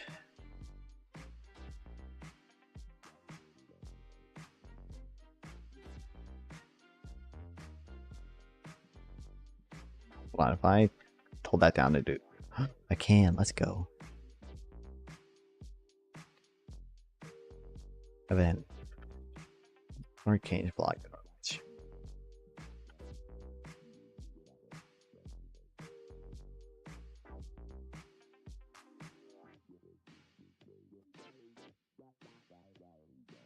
I guess. Oh, I should have the 3 minimum wage blockers walk to a bar as well.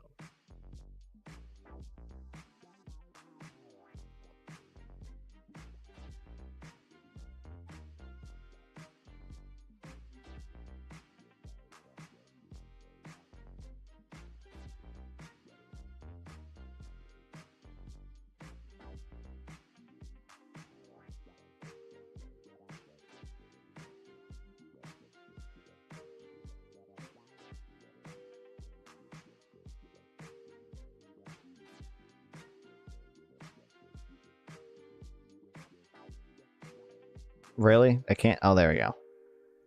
Oh, nope. Can't do it again.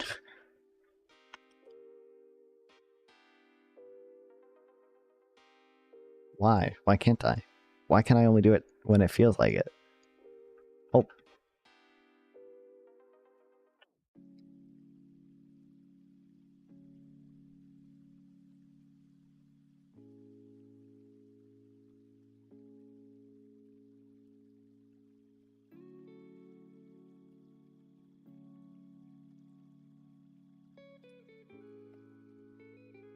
Okay, this is really, oops, hold on. It's really short, so we're gonna like write literally 2 bullet points down.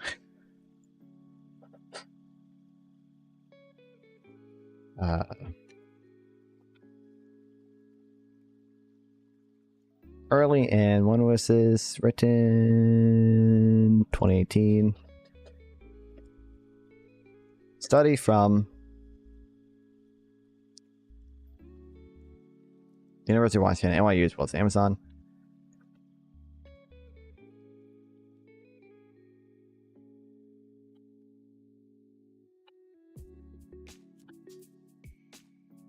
Published a paper finding raising the minimum wage in Seattle.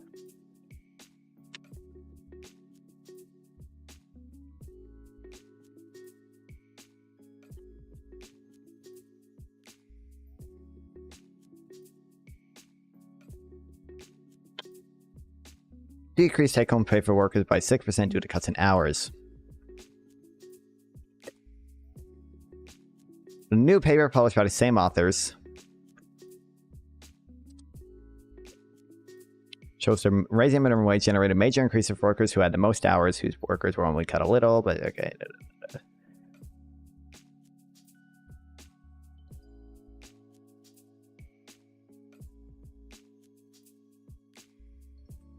People who found methodological flaws in the first study say that the reverse was inevitable.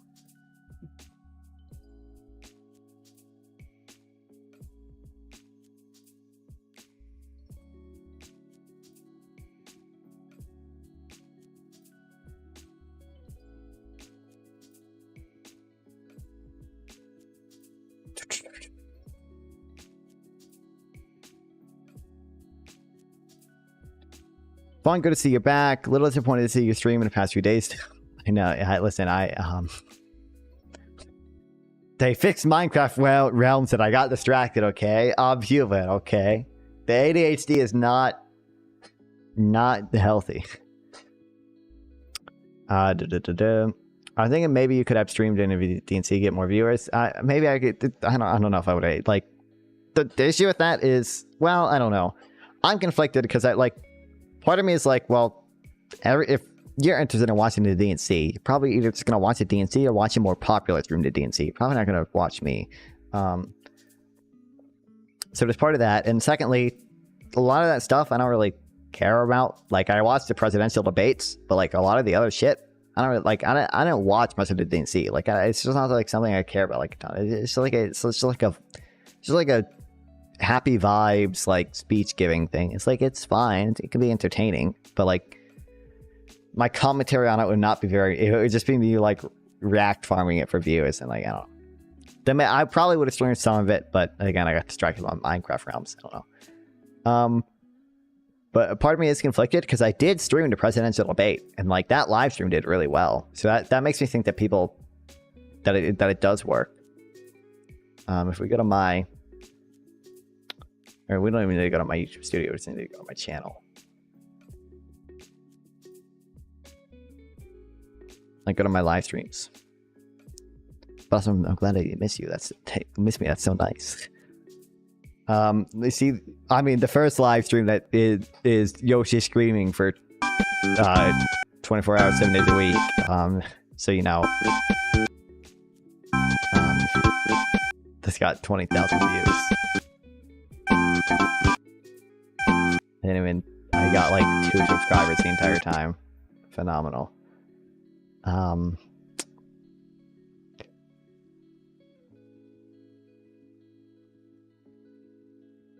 You know, I stole that too. I was not the one that came up with this idea. I literally stole it. Hello, what the heck? Yeah, like 5 years ago, there was just this YouTube live stream. It was like Yoshi screaming, and like every time he reached a subscriber milestone, he would just add a different Yoshi to the screen, and it got like a ton of views. Eventually, he took it down. I think because the animation was copyrighted, and I just stole it. 5 years ago. I don't endorse steering content. They hated you for it. I know. This got 20K. I gained a lot of subscribers doing this. This VOD doesn't show it, but LXD, I know yet. But other than that live stream, the most popular live stream is the presidential debate. So maybe people do like it. I don't know. And then the gaming live streams are more popular.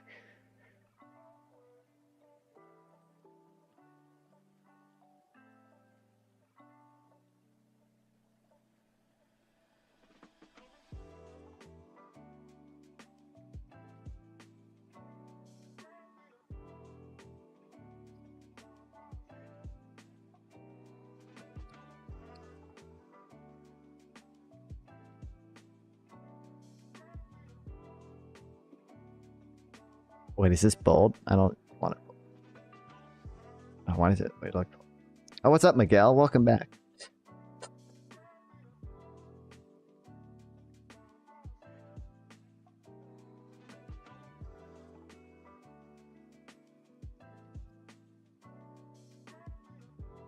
Switched from Twitch wall. Yeah, I figured. Yeah.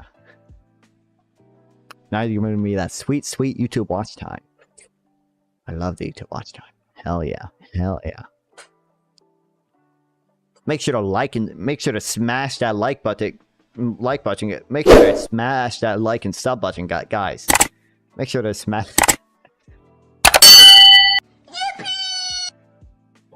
Last Q for real.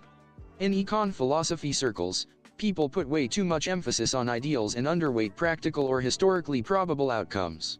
Or maybe most don't weigh principles strongly enough. Do you guys? That is not what you said. Please, it sounded so loud.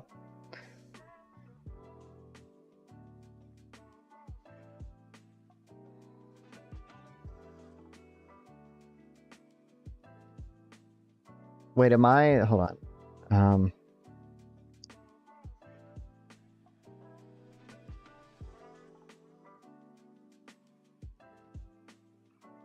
Oh, I bet I know why I'm getting to. Hold on. Properties, control audio from OBS. Hold on. Now, wait a second. If I... Streamlabs. Now I think if I test it, hopefully, let's see what I got to. Yeah, maybe might have missed some potential sweet juicy algorithm DNC gains. I don't know if it would have been that big, but yeah, I don't know. I need to get better at fucking streaming. Although I'm probably going to start college soon, so, you know, who knows? Who knows what will happen, but...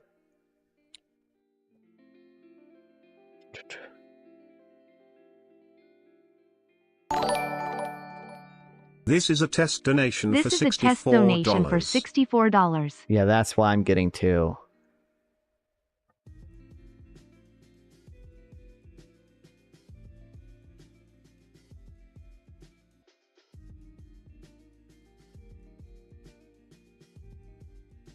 Let me mute that, and then...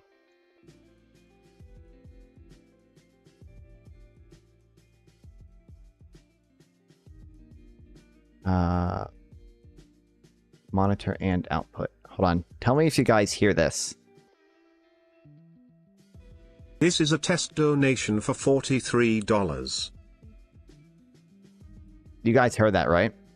The text-to-speech there?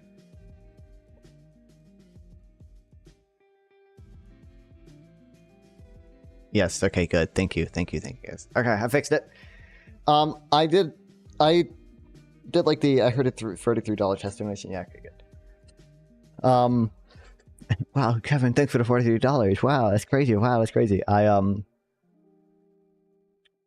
added like the AI like TTS thing to people if they want to now. Like on Twitch, on Twitch, like if you just use bits, you can like do the AI TTS thing below. Bits, you can like, hold on, but like you can see, I added this thing, so like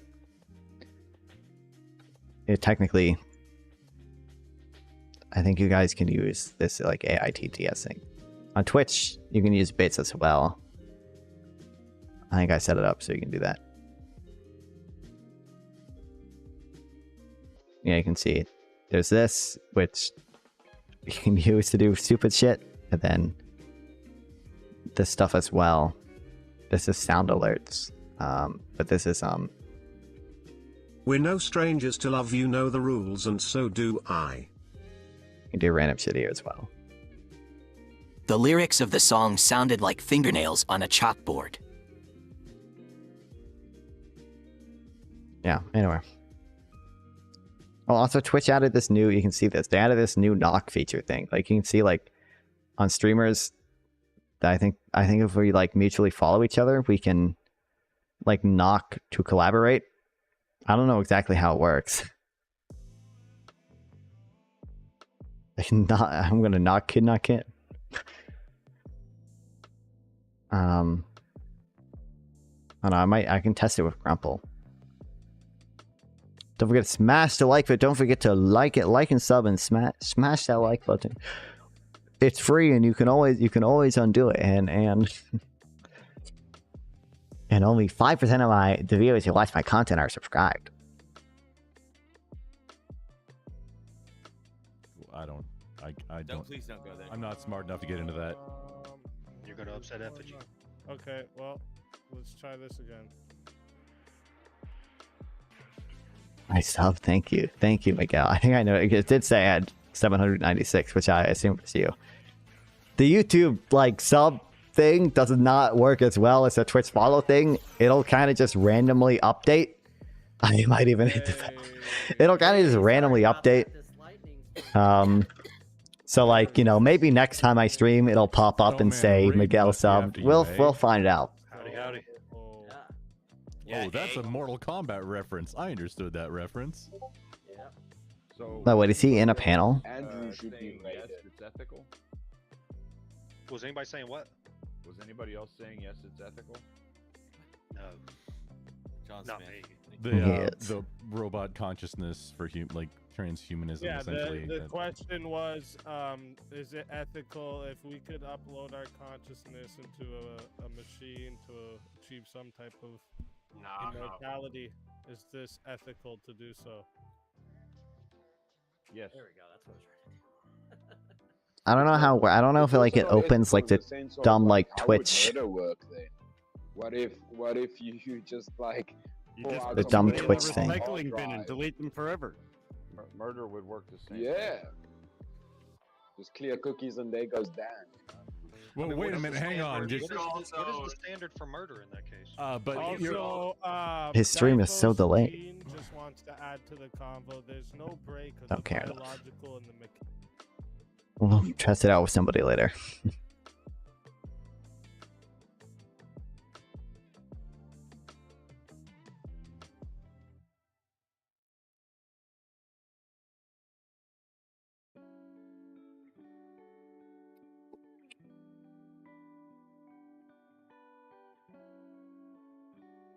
Okay, the rising minimum wage generated a major increase of workers who had the most hours.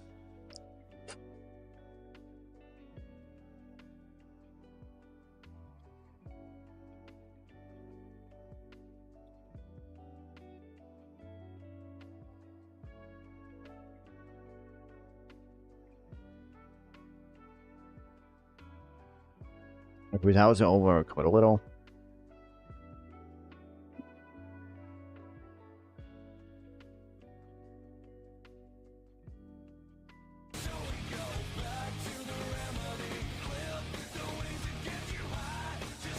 How do you find these fucking videos, Kyle? Thanks for the 10 bits again. I would buy the first car. Bitchy asked you to question about Kamala's record of the past few days. I'm hoping you're able to give a detailed response on it. About her record on what? Made by Ryan. Edited by him. Oh, help from... Oh, I didn't get help from anyone. Damn.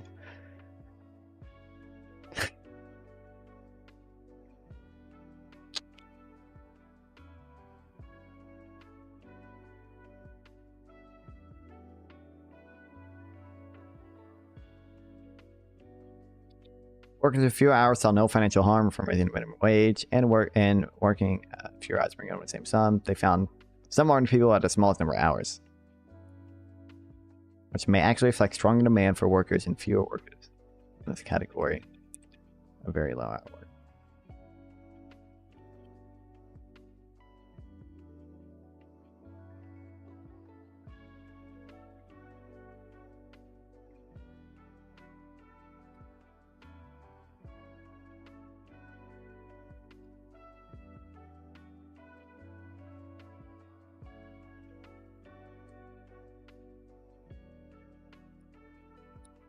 I don't know, the big things people say for Kamala are like the stuff she does at DA. There's like the fucking the truancy stuff and the inmate labor stuff. Kamala kept people in prison to use them as cheap labor for the state of California. Yeah. Lawyers in Arizona's Attorney General office did unsuccessfully argue against the early release of prisoners with the need for firefighter labor. Harris claims that this without knowledge and spoke out against it once it became public. Yeah, it was like a particularly like tough wildfire season in California, and they wanted more. They wanted more like wildfire people. So they argued against the early release of prisoners, but it didn't even work. It's unsuccessful. And Wine Mom and Bordazar are not smart. Oh, well, yeah. Bordazar failed Bordazar and slept her way to the top. Here's alienated police unions when she police unions. Yeah, knee pads.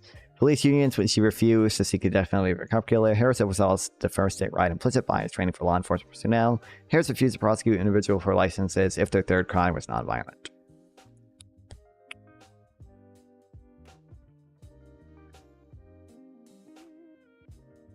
Yeah, I don't know. And the black men in prison, as if any Republicans actually care about black men in prison. Yeah, she wrote a whole book. Oh yeah, the school truancy stuff.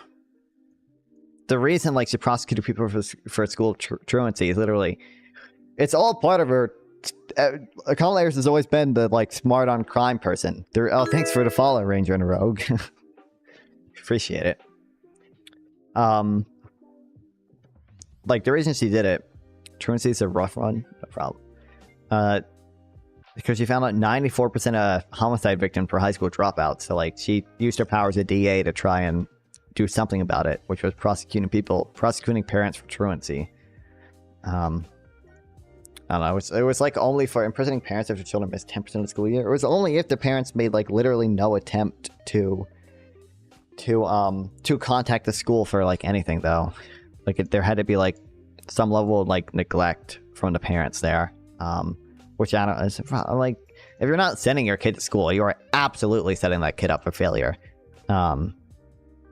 Yeah. Again, it was only if they made literally no attempt to contact the school for any of that stuff. So.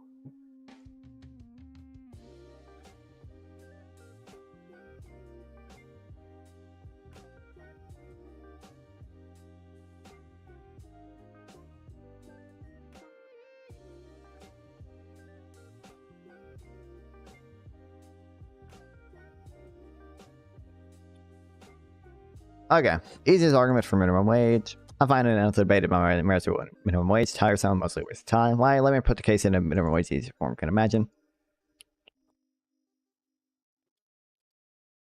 Even if we... Why did you fight Supreme Court decision to force California to release inmates? I just told you. It was for firefighter labor. Also, I don't think it was her. I think it was... it was people in her attorney general's office, and she claims, at least, she could just be covering her ass. She's probably just covering her ass. She claims, at least, it was done without her knowledge. The loony left wants to throw hardworking parents in jail just because they happen to be guilty of child neglect. True.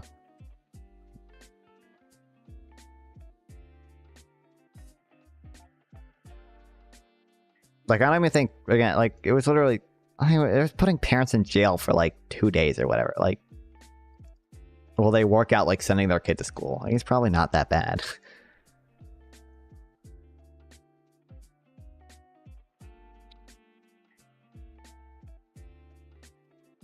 Minimum wage.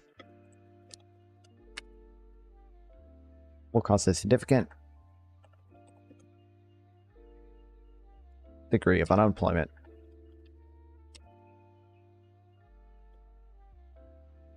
One case can still be made for them.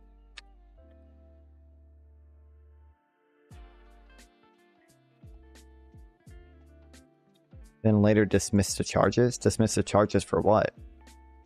For the people that were up for release, or?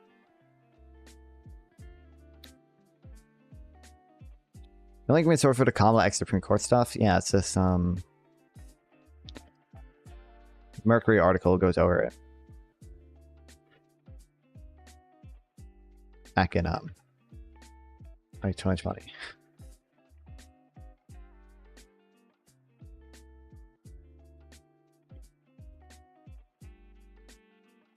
People shooting incarcerated to stroke with a pen just to scare them.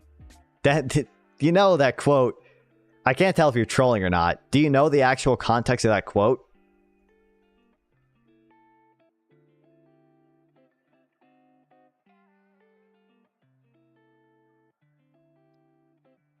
That's a troll. There's no way it's not a troll.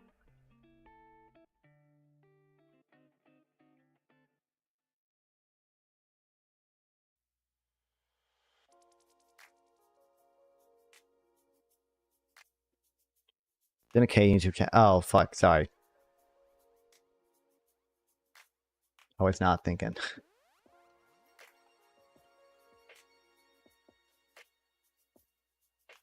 Hopefully that works. Shit.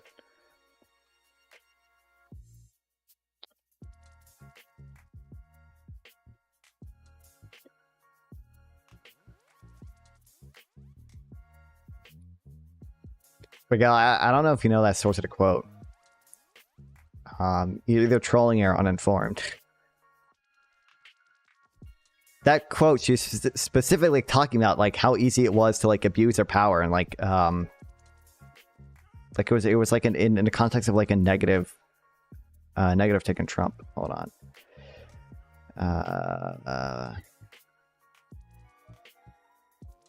I'm on Twitter too much, man. There's a video of her circulating for saying that. Yeah, it's like literally clipped out of context. Like literally, if you listen to the next sentence, it's very apparent what she's talking about. Fucking hell, am I? Maybe I didn't like it. But I remember Hutch tweeted out.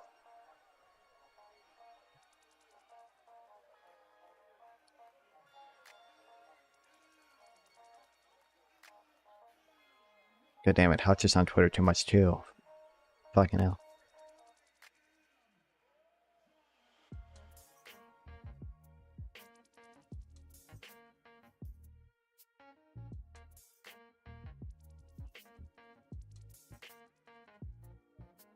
She's explaining like going to be in a recessive power because she doesn't take her.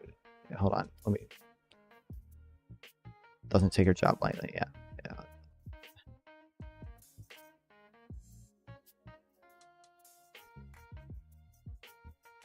Come on. God, I don't know if I'm going to be able to find it.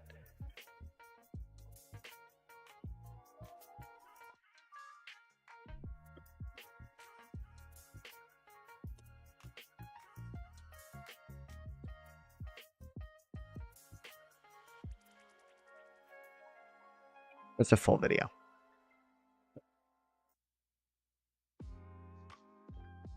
I learned. God, where's the fucking clip responding to it? Oh, here we go. Found it. Okay, so here's the clip you're talking about. I think I was, 22 when I started that work. I learned that with the swipe of my pen, I could charge someone with the lowest level offense. And because of the swipe of my pen, that person could be arrested. They could sit in jail for at least 48 hours. They could lose time from work and their family maybe lose their job. They'd have to come out of their own pocket to help hire a lawyer. They'd lose standing in their community. All because of the swipe of my pen. Weeks later, I could dismiss the charges, but their life would forever be changed. So I learned at a very young age the power. I learned And at then a very young age what she said right after. The power to impact real human beings that we have when we hold these offices. And I was just a lowly deputy DA. Yet we have a person in the White House who holds the office of President of the United States, who does not fully or even partially understand what it means to have power. Let's be clear about that. He goes around swinging what he thinks is his power. He doesn't understand. He doesn't understand what it means to be powerful. Because when you truly understand what it means to be powerful, you understand that the greatest measure of your strength is not who you beat down, it's who you lift up. What's this? Flashback of Kamala Harris and the prosecutors framed an innocent man and put him in jail. She showed up to two most pivotal times in the first trial. And me being convicted and me being sentenced. She wanted me to be present for the celebration of my conviction. Nobody. Just context. I was paying for Jamal. Trip was wrong for conviction. Will Kamala Harris. Billion prosecutors framed a father of four. I hate that the frame makes it sound like there's like an intentionality part on behalf of Kamala Harris. I don't know. I don't know if they're going to be able to prove that at all. But 2007 murder case with local and national political implications. After a jury convicted Jamal Truelove, then 25 of first-degree murder, then San Francisco Attorney Kamala Harris praised the brave witness who stepped forward from the crowd. Harris was then running for Attorney General of California, and a campaign bragged about her high conviction rate as a San Francisco DA. Harris echoed what her deputy prosecutor, Linda Allen, said repeatedly to the jury. The only eyewitness to testify about the trial in the 2007 homicide of Sue Kuka did at great risk of retaliation. She'll never get her life back. Allen said, adding that, what are all these fucking names? Testified, knowing that maybe she'll get killed over being a witness because she saw someone else kill someone. Elle's, I'm just going to call her Elle's identification of Truelove as a shooter who killed Kuka on a sidewalk in San Francisco, blah, blah, blah. Crucial evidence against him. Prosecutors to win, the jury had to believe Elle's claimed that before 11 p.m., she saw the shooting from a second floor window on a street below and shot in darkness. The jury also had to believe she saw the shooter. Despite a poor vantage point of the crime scene, her failure to pick Drew Love from photo walls she had viewed with the police for hours, her evolving memory of the shooter at the time, and benefits prosecutors, and the benefits the prosecution provided to Louis Omega and her family, but eventually totaled over $60,000 in living expenses. Yet the prosecution argues that Ellis' testimony was credible, despite because it became a profound personal risk. There's no evidence corroborating the prosecution's suggestion that, as the court of appeal later described it, there was assassins lurking on the defendant's behalf. There's no physical evidence or forensic evidence that inculpated True Love, and no other witness said it was the shooter. True Love instead insisted from the beginning that it was innocent. The case's glaring flaws didn't matter. In October 2010, True Love, then a young father, actor, and hip-hop performer who had appeared on the VH1 reality television show I Love New York 2, was sentenced to 50 years to life. 4 years later, the California Court of Appeals overturned the conviction based on the prosecutor's repeated attempts to exaggerate Luna Mega's credibility. The states claimed that Elle risked retaliation, testifying as a yarn made out of a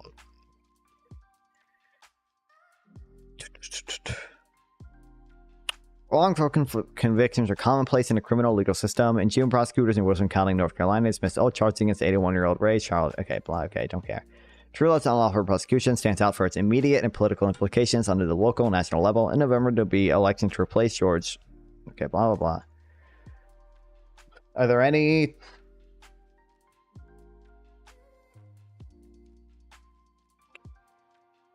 Is there anything to improve any type of intentionality for Harris?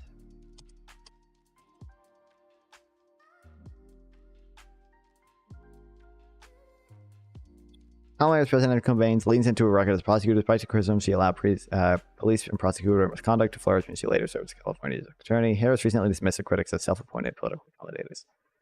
I watched the interview. He wasn't even harsh on Harris, to be honest. Wait, which interview? I don't think he even held her responsible. I think he even mentioned how she was involved in the community.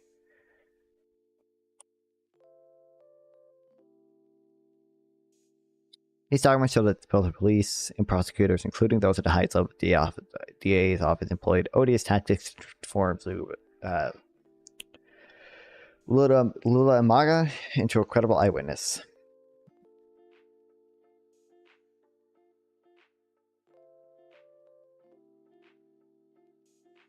Long time ago, to follow to the California Department of Justice when she became Attorney General, and later Sacramento field when she became United States Senator in 2017. In December 2018, Wallace resigned from Harris's staff after Sacramento Bee reported on a $400,000 settlement between Wallace and a woman who accused him of sex discrimination and retaliation at state DOJ.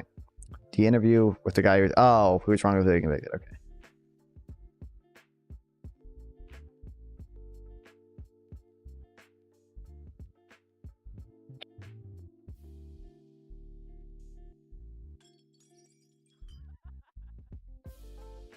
Harris cannot escape her past sentence with the DA, which includes wrongful convictions and inaction in a case of law enforcement misconduct, including an informant scandal that it consumed North County DA's office and shared informant. Harris does not reckon with her failures in the criminal legal system.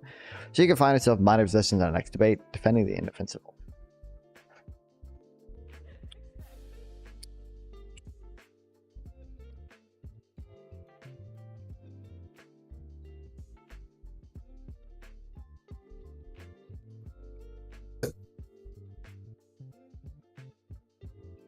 For Edward Evans, he was framed. I agree. Angry, maybe found guilty despite his innocence. But what happens sometimes, unfortunately, you cannot claim she's framed, but it's an entirely different story. Requires no evidence. Yeah, I don't know. Doesn't even seem like Kamala Harris was like super directly. Oh no, never mind. She was, because it mentioned she came to his She came to like his somewhere was saying. Okay, never mind. Dictator Kamala Harris dictates some government takeovers. Company's parents that will snatch their parents so the American government would take over. After I lost, wait, 13.1 million.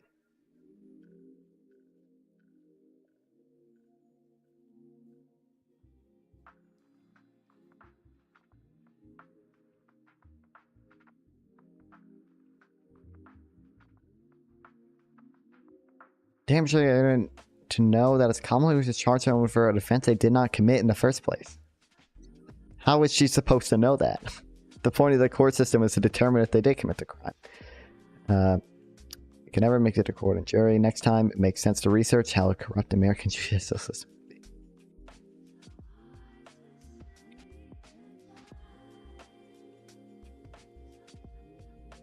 Okay.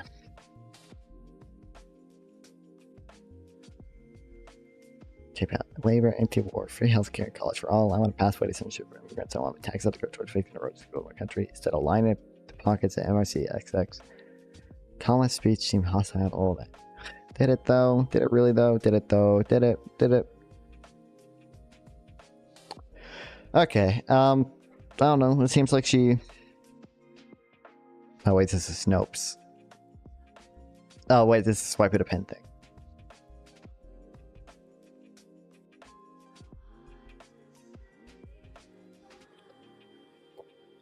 I don't know, you'd have to provide more. That's obviously bad that he was wrongfully convicted, obviously, but what's the definition of framing? The word framing to me implies like an intentionality aspect, which I don't think you could. I don't think there's evidence to prove that. Good one, bro. The place to create a formula, yeah. Like you'd have to, I don't know. To do is false evidence against the innocent person of the for you. I want to say the prosecution. Would I say that's false? Would I say that's false? I don't know if I would. False evidence. What would be like the analogy? It's like if a Republican, let's the opposite. If a Republican prosecutor was prosecuting Biden, and he pressured, or not even pressured, if he provided a witness for $60,000 and made him look more credible, would I say that's false evidence? Probably. I feel like I would say that's fine. I feel like I would say that's false evidence.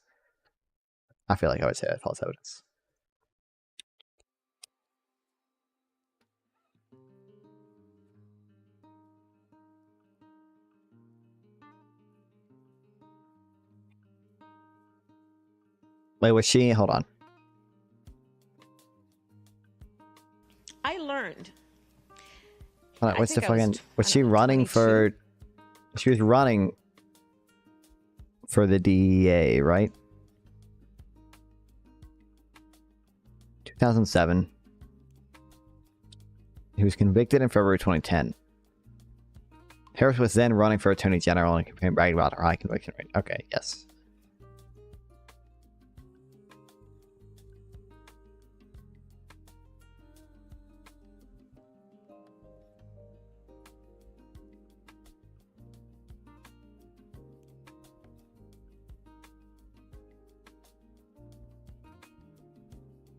I like Harris. Did a few dives in her from a record and upbringing, who she is, surrounds herself with, and a reputation among her peers. She seems to be the same person that she's always been. Yeah.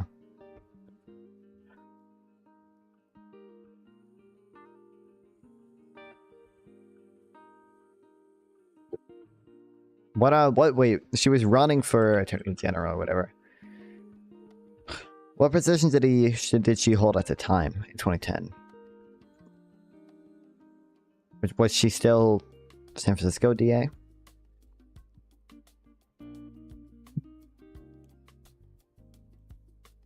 don't know. I feel like this would probably be the strongest thing against her. Most of the other things I've looked into haven't been that meaningful.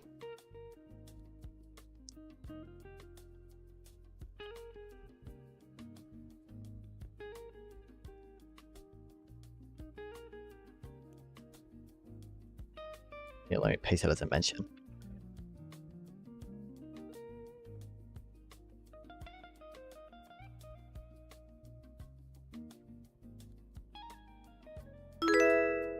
Thanks for the follow, new user 5236. Sick name, dude. VP laughed during guilty verdict. Her cackling laugh. Yeah, we ended up losing. Thanks. Losing. Welcome to the And stream. after I lost, got convicted, whether the sentence came in, you know, obviously the courtroom is full. I know who this lady Kamala Harris is, right?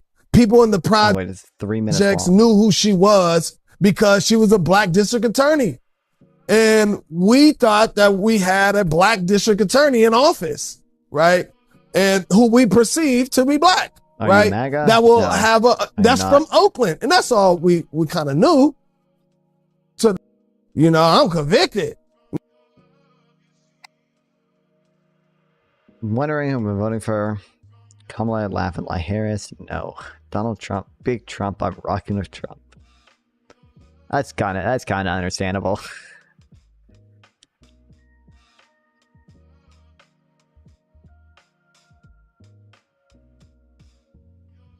You want Comrade Kamala Gaddafi to win. That's exactly who I want to win. Comrade Kamala Gaddafi. Yes. That is exactly. Half true. Appellate court found that Kamala Harris took part in framing a man prosecuting murder. Didn't commit. Paying a key eyewitness. Kamala Harris was district attorney in Vilgimo when Drew Malter was arrested and tried for murder. She did not prosecute the case, but one of her deputies did. Prosecutors placed a key witness in witness protection according to court filings. He paid for a room and board. Ruvo, who was found guilty, appealed his conviction. An appellate court ruled that he deserved a new trial on the grounds prosecutor misconduct and an ineffective lawyer. Trulove was acquitted in the second trial, and he filed a civil suit against the county of San Francisco and city police, alleging officers framed him for murder. Harris was not named in the suit. Oh, he didn't even name Harris.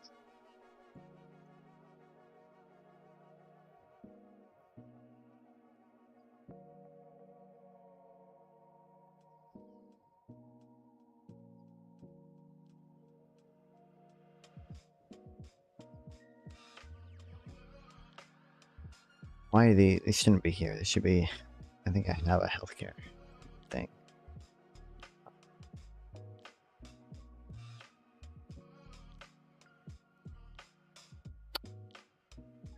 Oh, there.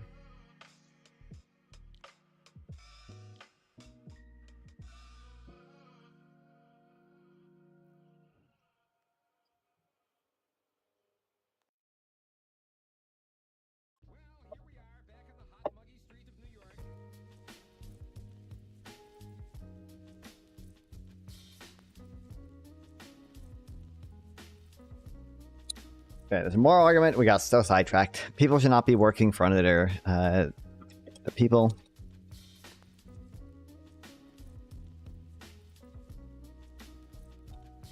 Should not be working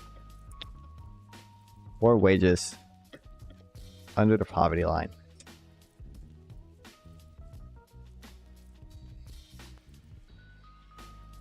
Should check out InfoWars. They have a good coverage in Kamala. I think I am good on that. You know, I think I can't tell if that's a troll. I don't think I'm gonna watch anything from a news site that has lost a defamation lawsuit.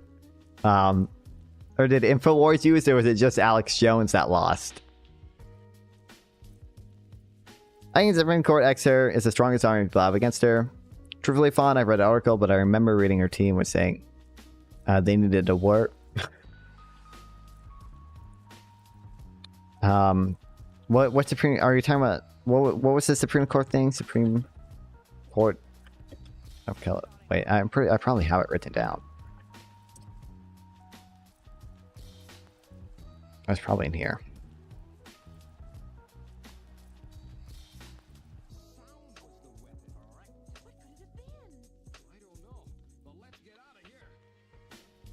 Oh, this isn't even. Oh, I just spelling Supreme wrong.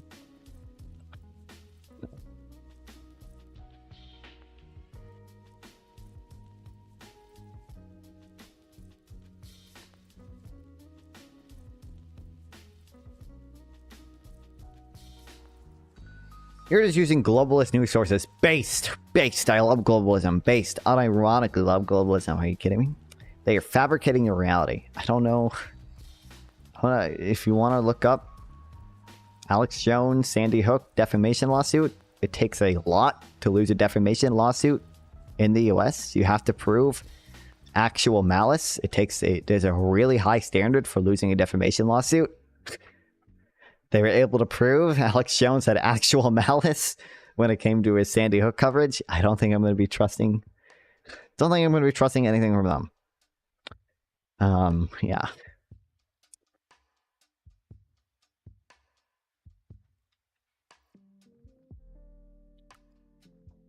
And about globalism, I mean, I would encourage you to just look up what comparative advantage is.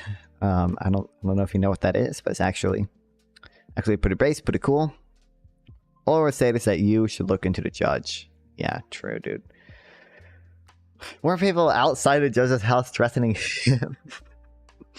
If I remember correctly, maybe I'm thinking of a different case. I'm pretty sure I remember that though. I don't know. Soros funded. Oh, my bad. Oh, yeah, the Jewish cabal funded him. Yep. Okay, my bad, dude. I didn't consider that much. Yeah. Okay. Didn't he have to have a jury convict him too? I would assume. I would assume he had a jury as well. Would a jury? Texas judge? Did he have a jury?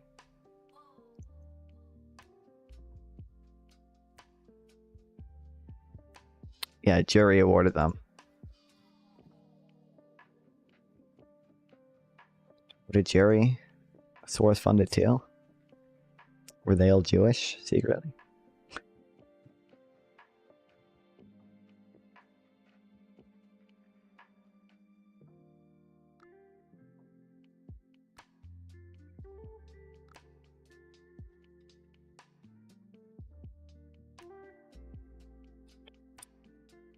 Minimum wage is the wage below which people struggle to live. They face an existence below the poverty line. Minimum wages are set roughly to the poverty line, ideally slightly above it. Many state real inflation adjusted wages have fallen below the poverty line. A decent society. Second, okay.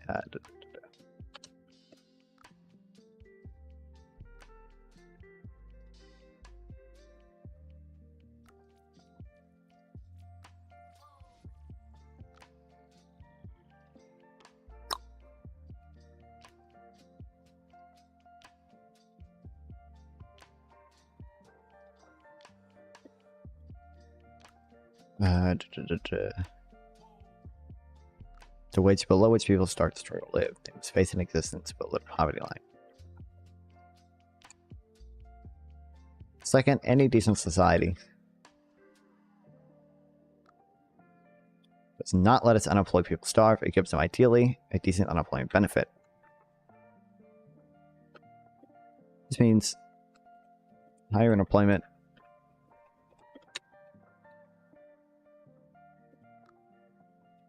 won't be a disaster. So even if you think that a minimum wage will cost some degree of unemployment, it's not a disaster. In that respect, the minimum wage might be rather like health and safety regulations and pollution. It might cause some unemployment, given that they raise the cost of doing business, but this is called civilization, a trade-off for civilized life.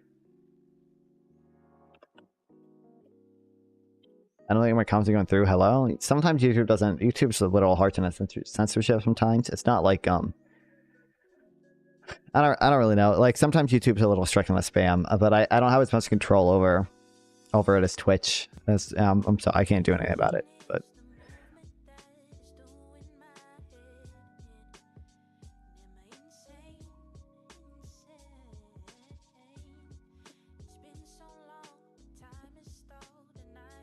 Maybe similar to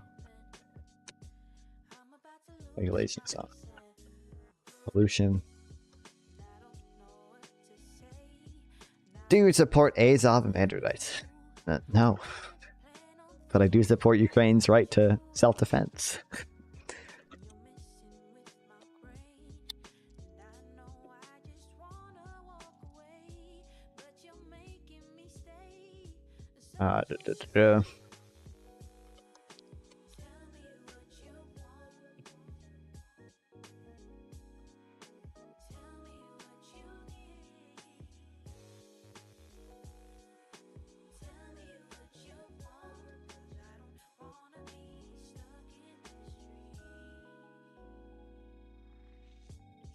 This is right off. I'm living in a civilized society.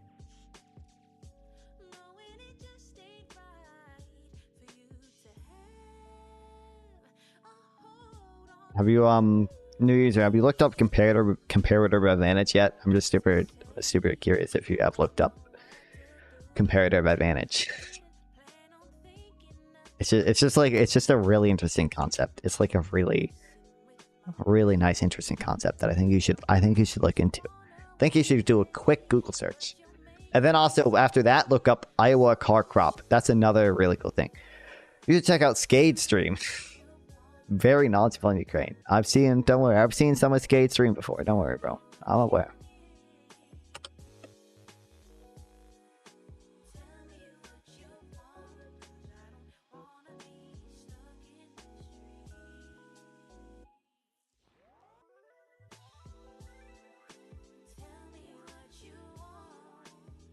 Thirdly, higher youth unemployment would be less of a problem with Keynesian fiscal policy.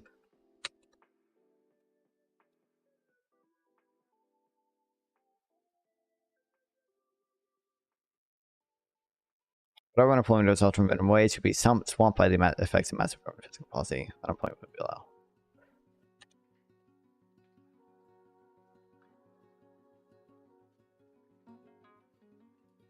Do not believe that argument. Why in the classic area? Okay, blah, blah, okay. Bro, something about the comment I keep trying. Yeah, I don't know. YouTube has some weird restrictions.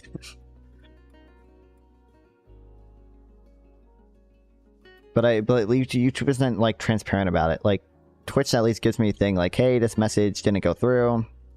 Do you want to allow it or disallow it? But like YouTube does not do that at all. So I know I can add to banned words in YouTube, but I don't think I don't think I can have like a list of banned words or anything.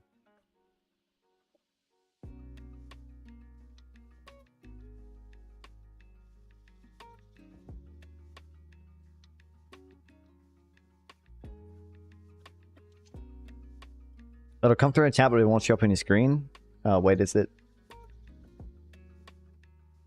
It's not coming up on my side in chat. Like this is just the YouTube chat. It doesn't show it. It doesn't show it.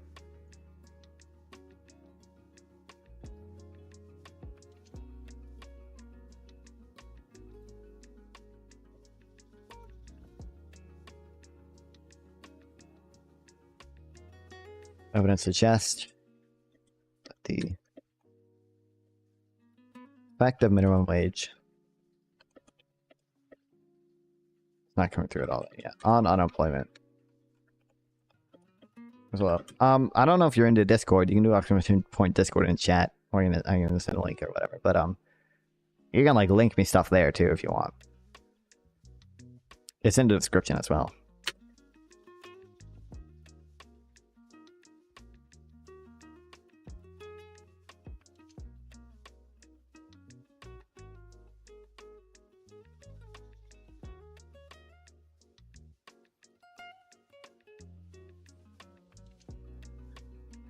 Right here.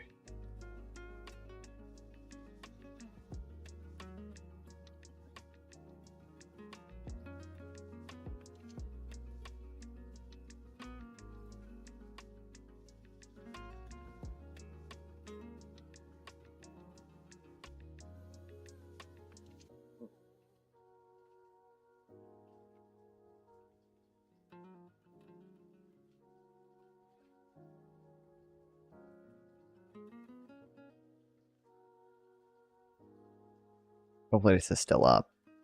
Oh, hell yeah.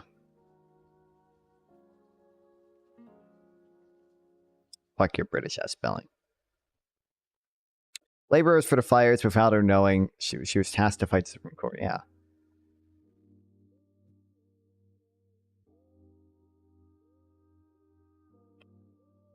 Another objection that has been going on around, mostly on libertarian blogs, there's making minimum wage to $9.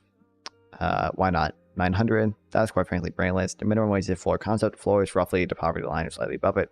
That's where he set it and not well above it. Another brainless objection that if we make minimum wage $9, why not 900?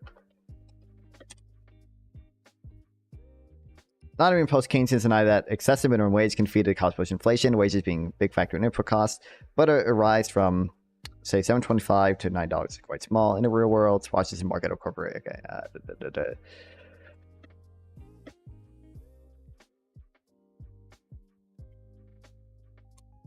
To have California release convicted individuals early by Jerry Brown. Hold on, can you just link me whatever article?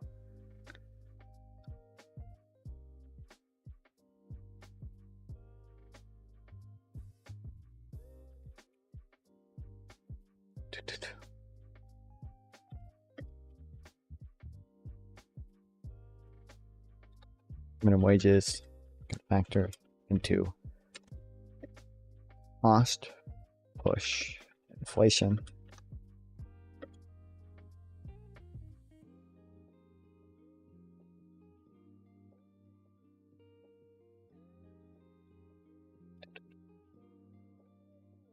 Early prices unchanged. Okay, of course.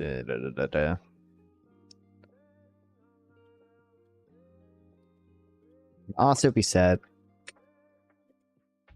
I have to look it up. Hold it on. Caveat identifies based. Small businesses are hit the most. But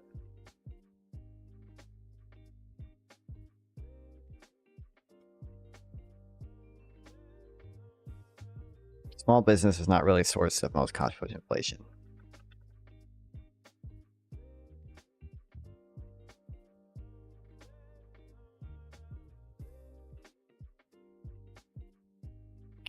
And many small businesses face most critical competition with large corporations, and the prices are constrained by the extent to which they need to compete.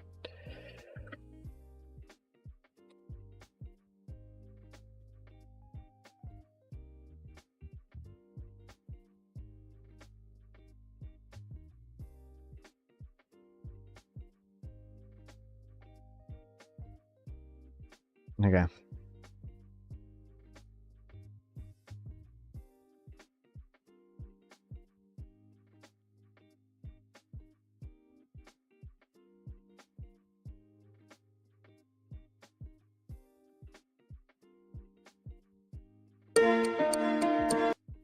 I'm gonna go upstairs and get a drink and pizza.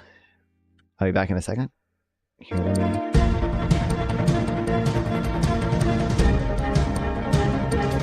God damn it. Hi, I'm Bill Kristol. Welcome to Conversations. I'm very pleased to be joined today by Harvard Professor of Economics, former Bush administration official, Greg Mankiw, who's going to explain economics to us here. Nice to be here. In an hour and a half. So what's going on? I mean, 45% of the American public in 2016 voted for either Bernie Sanders, a socialist, or Donald Trump, whatever he is, some kind of populist, who reject, both of whom reject, I would say, a lot of the mainstream claims of mainstream economics. Are things so bad? Is the country in such bad shape that people are right to sort of turn to more extreme, I guess we could say, policies and solutions? And what does it say about the country? Then we'll talk about what does it say about maybe about economics. Sure. I mean, the first thing to say is that the United States remains one of the richest countries in the world, so you don't want to lose sight of that fact. But there are a couple very troubling trends that I think make people unhappy for good reason.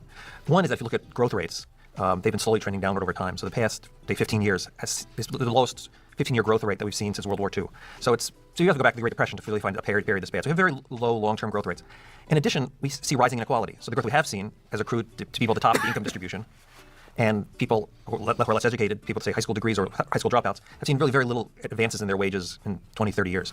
So that's true. That's absolutely not true. just sort of. Those are real facts about the data. Now, there's a question how you interpret that data, what's causing it, what's policy do about it. I think those are harder questions. But the fact that we're in a low growth regime and a rising inequality era are unfortunate facts. So in that respect, I guess if one came down from Mars and looked and said we're going to have a big recession, big financial crisis followed by a big recession in 2007, 8, 9, and one that was not predicted probably by a lot of the elites and experts, so a little discrediting, you might say, to their claims, and 20 years or 30 years of flat incomes for a lot of Americans, and the annoyance, maybe it's apparent injustice, maybe of the growing inequality. It's not, maybe one should have predicted a Sanders and a Trump phenomenon as well. Yeah, no, I think people have real reasons to be unhappy about certain developments in the economy. And the question is whether the Sanders-Trump solutions and diagnosis of the problem is correct. Or I'm more skeptical. But I think that the fact that there are macroeconomic trends that are leaving people, especially less educated working class people, unhappy, I think makes perfect sense. And how much of this is due to forces beyond anyone's control and that you wouldn't want to turn around, technology and stuff, and how much of it is sort of policy driven, do you think? I think a lot of it is beyond people's control. I mean, one of the books about slow growth that's gotten a lot of attention over the past couple of years is by Robert Gordon from Northwestern University. It's called The Rise and Fall of American Growth. And his explanation is that it's primarily technological, that in previous generations we saw technological innovations that really promoted rising living standards that were incredible. We saw electrification, the internal combustion engine, indoor plumbing, and these really changed people's lives fundamentally. We have technological progress now, he says, but it's not fundamentally as life-changing as the technological progress of previous generations. Yeah, we have 140 characters, but if you had to give up your 140-character Twitter account versus indoor plumbing, you wouldn't have any difficult choosing. So his view is we're just not seeing the kind of technological change that we've seen in why is it previous generations? And maybe, I don't know if that's right. I think it's a plausible hypothesis. And does he argue, do you think that that's... Okay, this was filmed 7 years ago, so 2017. I heard them mention we're on a lower growth rate now, which is true. We did have a really big period of low growth, but look up frying pan charts. COVID, the fiscal policy around COVID basically shocked us back onto the pre-2008 growth trend, which is why we have frying pan charts. Hold on, this isn't it. You can see we're on a low growth, and then COVID shocked us back to high growth for a lot of things.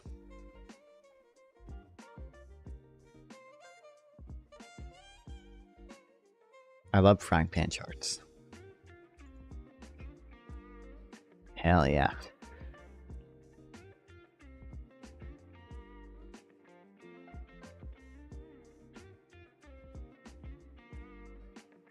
I went into real output, or am I missing something? Still at work too, but the second chart contains good consumption, which seems to be in higher gear. Not one of shortfalls matter for things like Dutch sustainability. Plus, we seem to be around a period of cooling inflation and stronger real growth.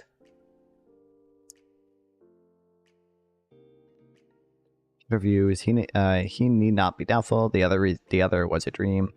This is a nightmare, which will pass through in the morning. For the resources that nature and men's devices are just as fertile and productive as they were. Great line begins. Anything we can actually do, we can afford. Anyway. Now we can go full Hassan mode, except instead of reacting to something interesting, we're reacting to boring shit. We had this amazing, 50, 80 years, 100 years industrial revolution. Well, and you just get a massive wave of revolutions in transportation and public health. And I think that's right. That's just not going to happen again. Maybe this was just the one time in human history we're going to get, that level of progress, and now we're going to go back to something slower. Is that possible? I think that is his hypothesis. He thinks, it's certainly true if you go back in human history 2,000 years, stagnant living standards is the norm. Right. Before the Industrial Revolution, things didn't really change all that much in terms of average living standards. And his view is that the Industrial Revolution doesn't mean we're going to grow at 3% forever. It was a period of time of rapid growth, and maybe we're getting down to something more normal. We're still growing, but at a slower pace. Now, the future is very, very hard to predict, and economists are terrible at that. So I think Gordon has some more credibility in terms of looking at the recent past than he does at predicting the future. And who knows whether bioengineering and so on is going to have huge changes going forward, maybe. So I'm less willing to sign up to Bob's fairly sad prediction than I am his diagnosis of what's been happening recently. And how worried are you about the reaction to this fact? Let's call it the wage stagnation and stuff. I mean, politically, will it make things worse? Or? Oh, absolutely. I think a lot of the diagnosis of the general public and some of the leading political candidates, I think, is basically wrong. So, for example, let's take trade. Let's take trade. That's been such a big one. You had the phenomenon of, just review for a second. So Hillary Clinton, as Secretary of State, negotiates a trade agreement with 12 Asian nations, walks away from it under pressure from Sanders, who's against it, and the left wing of the Democratic Party. And the Republicans, which have been pretty consistently free trade entirely in terms of presidential candidates, Romney supported this agreement and so forth, McCain, and they both continue to do so. And most of the candidates do so, get defeated by Trump. So the first non-free trade Republican to be nominated in modern times, really, right? So it's pretty amazing when you I don't know, Antarctic. Think about it. All this, Hillary Clinton walking away from the agreement she negotiated under pressure from Sanders and Trump winning the Republican nomination. So trade seems to be a big one in terms of the either temporarily cited or InfoWars not, as well. Change in the public attitude. And I continue to believe that the basic lessons that we teach students in introductory economics classes, which I teach at Harvard, are basically right. And trade is, in fact, one of the things we spend a lot of time in my class talking to students about. And the lessons are, which I think are surprising to some laymen, are basically the following. One is that trade between countries is not zero sum. I told you we're going Hassan mode, except instead of reacting to vegan pizza, it's no pepperoni. No, it is real cheese. That's not vegan. It can make both countries better off. And so we shouldn't think of trade with China, say, as being a competition with China, that really both countries can be made better off. Secondly, trade doesn't mean that necessarily everybody in a country wins, because domestic producers and domestic consumers of any particular good may have different interests. Right. And so when we start importing cheap textiles from China or some other country, domestic consumers are better off because they get to We'll get buy there things one day. more cheaply. But if you're a domestic textile producer, a worker in a textile plant, you may lose your job. And so while the overall size of the pie is going to expand, as the U.S. is richer overall, there are going to be some people who are worse off. And that is absolutely correct. And that is probably a contributing factor to some of the wage stagnation for certain groups of people that we've seen. I should say, by the way, to go back to the issue of inequality, while I think that trade is a contributing factor, I don't think it's the dominant factor on rising inequality. And so let's talk about that. I think we can come back to trade. Yeah. But I mean, we want to say, well, why are we becoming less equal? I need to run through a few different things here, but because I've seen him talk about it before. A good reason to believe trade is not contributing to inequality that much is because you would think what was the he gave this example. You would think if trade contributed to inequality for us, it would not contribute to inequality in China because when we trade, there's more demand for high skill laborers, whereas when China trades, they're trading their low skill laborers. Not this. LOL, open up your Bimmy debate. Bullets. Oh yeah. Well, this is just like I just wrote down his stuff when we were debating, so like I knew what to respond to and stuff. Here it is. Importing goods from unskilled workers decreases demand for them domestically. And then he says, you would expect if trade was the main contributing factor, then China, who's exporting their unskilled laborers, would has the most views, right? It's a top 5. It's nowhere close to like all time, like on my YouTube channel. It's nowhere, unless I missed something. It is nowhere close. It has like 40 views, maybe. No, it is nowhere. 18. It is 18. That's nowhere close. 3,000, 2,000, 2,000, 2,000, 2,000, 1.2, 1K, 1K, 1K. 910, 815, but I don't know if we should count this one because it's Chuck E. Cheese WAP. Compare his debate death matches. I don't. 7 days a week. I don't know if we should count that one, but it's well below that as well. I had to rip.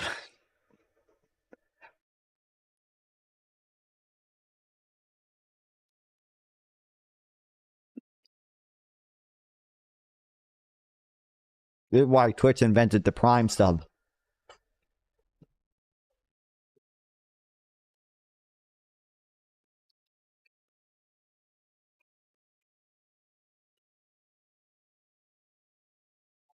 But those kids sensing a WAP? Yeah, it's Chuck E. Cheese WAP, bro. I don't know if your ads are over yet, but I don't want it'll get claimed if I play too much of it. Probably is already claimed, but Wet ass pussy, make that pull out game weak. fire video that I made 3 years ago. Yeah, it's not quite up there. The first debate I had of him is higher. Oh, this I judged in this debate. When we're looking at China, and it's higher than when I actually debated him. I just checked my debate, bro. And then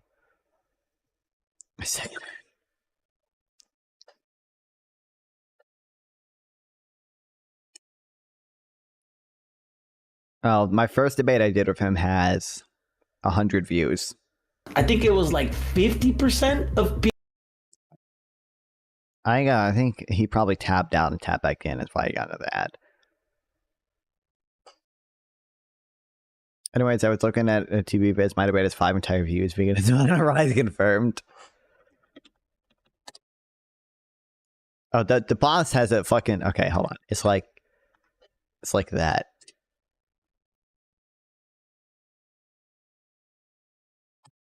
So I have to search the boss on YouTube. Oh, he finally started uploading them, yeah. Mine has 16 views. Hell yeah.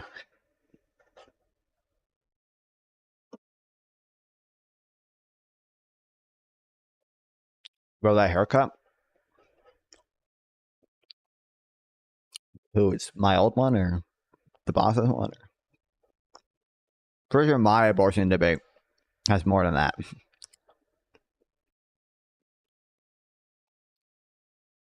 Here, 506 views, yeah. Prior to 22 weeks.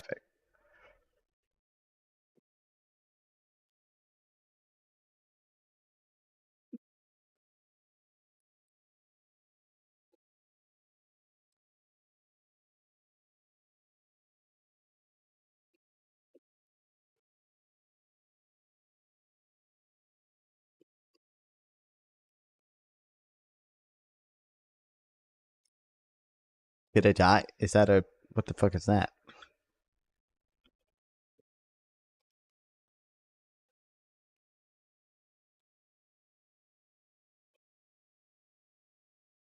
Actually, he's supposed to...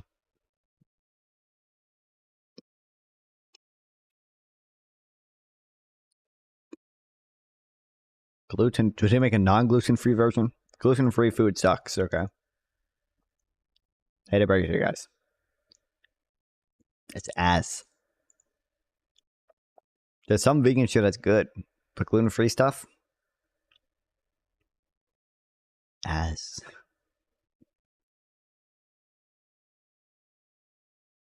Probably no gluten-free. I have no freaking clue why. Bro, this is heating my... bro is eating microwave food sucks.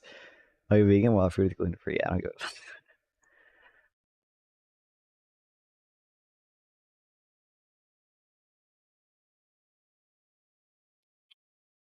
I don't know. Listen, I've started to try to go more vegan, okay? I'm never vegan in a store, and I was like, maybe I should buy some fucking coffee, and I was like, no. That ain't vegan. I actually did not check to make sure this is vegan, but I'm presuming it is.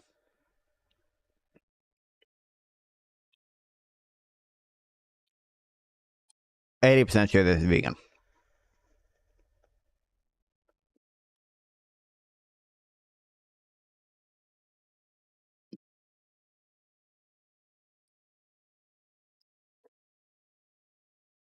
The best explanation for that is a book by two of my Harvard colleagues, Claudia Golden and Larry Katz. And their book is called The Race Between Education and Technology.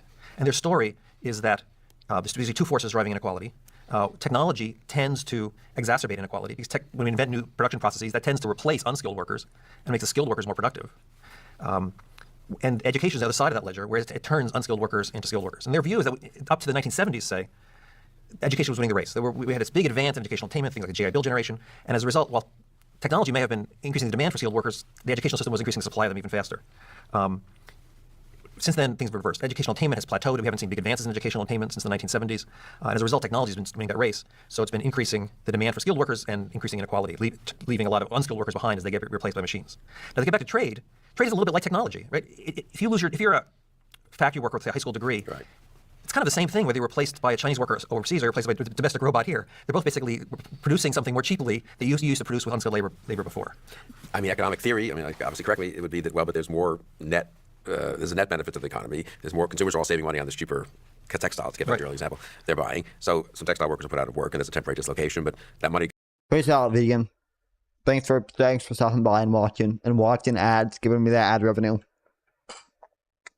And Modern in both the chat and Discord server. Got to go somewhere, so the textile worker presumably becomes a different kind of worker who supplies some other good, which this larger economy would be demanding, right? In theory. No, that's exactly right. But the transition from one sector to another sector can be painful. So 200 years ago, most Americans were farmers. Right now, less than 2% of Americans are farmers. That's a good thing because all those people who are, we now produce all the food we need plus export some, with very few people because advances in agricultural technology has made that possible. That's clearly a good thing for our prosperity. It would be terrible if 80% of Americans were farmers today. Right. But the transition from going from being a farmer to being something else is painful as people make the transition over the lifetimes or across generations. And we're seeing the same thing now with manufacturing workers. One of the questions I often ask audiences is, when did manufacturing output peak in the United States? And everybody always says 20 years ago, 30 years ago. The answer is like right now. We're producing more manufacturing output than we ever have before. If you look at manufacturing employment, that peaked 20 or 30 years ago. And that sort of shows you the nature of the problem. We're producing lots of stuff, but with fewer and fewer workers. And that's primarily technology. And that's a good thing, especially because this is one thing I don't like in the kind of current debate is there's so much nostalgia for the good old days, working, people had these jobs. I mean, that allows us to remain competitive. That allows us to also, those jobs to shift elsewhere. One,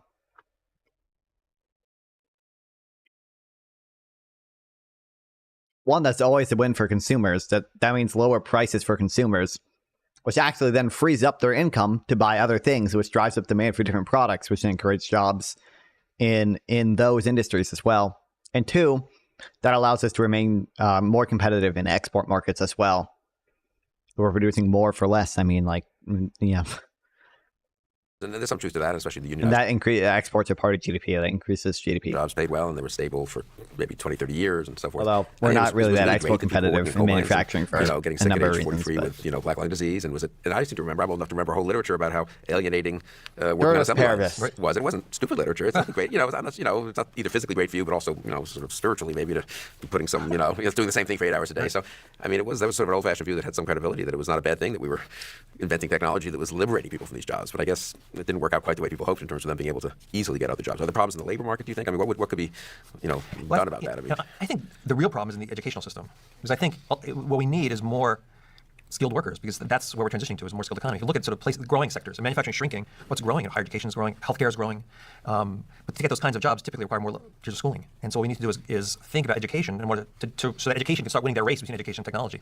Turn back to that Golden and Katz book. So I think a lot of the focus really needs to be on how to get more people to high school and more people into college. And that's a hard problem. I don't have any great answers for that, but I think that's in the long run where the focus needs to be. So it's a human capital issue, so to speak. It is. Going back to the farmers, if 200 years ago, we told policymakers at the time, we're only going to need 2% of the population being farmers rather than 80% that we had then, and say, oh my God, what those other 78% of the people are going to do? Right. And trying to say, let's figure out ways to keep them on the farm wouldn't be the right answer. We got to figure out how to transition them into the next thing.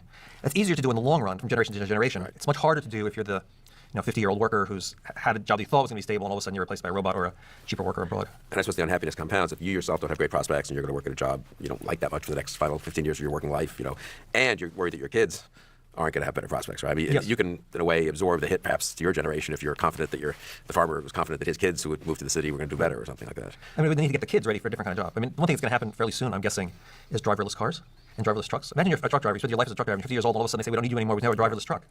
That could happen in our lifetimes. That's not going to be an easy transition. You're not going to immediately turn that truck driver into something we need, like a home healthcare worker. His kids could be trained as home healthcare workers, but turning the 50-year-old is much harder. I don't think the link. But you do read about the decline of labor market of mobility, isn't that right? Is that somehow people used to adjust faster and move places where there were jobs? Is that true? Or so I've seen evidence to that. I think we need to figure out ways to increase mobility and allow people to move from states to states. It's funny, a lot of public policies are place-based, which means if you see a poor area, how can we make that poor area successful? Right. A lot of economists are skeptical of place-based policies. We have to have person-based policies. Right. It's okay, how do we get the person to move to where opportunity is? All four of my grandparents were born in Ukraine. Oh. Thankfully, they left to come to the United States. That was probably the best thing for my economic success. We could have spent the past century saying how can we make Ukraine successful, but it's pretty clear for the Mankiw family that leaving Ukraine was the right way to go. Right. Well, I'm sure it was a detriment to the people in the UK left. But yeah, no, I think that's right. It's so much easier to write the dramatic story of the decline of Detroit. Isn't it horrible? It has only 1/3 of the people it used to have, and it is kind of bad for some people. And you look at the deserted buildings, and that's not nice. On the other hand, it wouldn't have been a favor to the hundreds of thousands of people who left Detroit to have made them stay there, right? They're probably doing pretty well, a lot of them in Phoenix or Florida or something like that, and that I do think that is a big problem. And of course, politically, that's a problem because we have a place-based political system. Yeah, place-based politicians, right? Yeah, that's right. If you're a congressman saying, "Oh, I've helped my constituents leave my district, right, and now they're doing successful in somebody else's district," that doesn't get you reelected. So we probably see more place-based policies for that reason. But trade, trade, I think I've seen studies with political, science kind of things, public opinion polls. Trade really was one of Trump's key issues. He clearly thinks it was, and I kind of agree with that. It really hit a chord. I think if people went to speeches, I'd say from the outside, someone like me thought, well, he has a million different issues, immigration, and the wars. I mean, various issues most of them I don't like, but nonetheless that were popular. But I think trade was the one that really hit a chord in a lot of America, somewhat to my surprise in a sense, and I think to economists' surprise because it's not that much a part of the economy. It's somewhat economist surprise. There's a book. So tell me about that. Yeah. There's a book maybe 10 years ago now called The Myth of the Rational Voter by Brian Kaplan, which is wonderful about going through a lot of biases that people have about how the world works. I mean, economists spend a lot of time thinking about these public policy issues, but most people have busy lives. They spend most of their time thinking about other things. But they do have certain assumptions about how the world works. And one thing Kaplan does in this book is studies the various biases that people have. And two of the biases he finds, first there's an anti-foreign bias. People are skeptical about interactions with foreigners, and that's because some interactions with foreigners are not productive. It's, wars, for example. Right. So there's a certain natural skepticism about foreigners. The other thing he documents is anti-market bias. People tend not to trust market mechanisms for getting things right. And those two biases sort of come together in trade.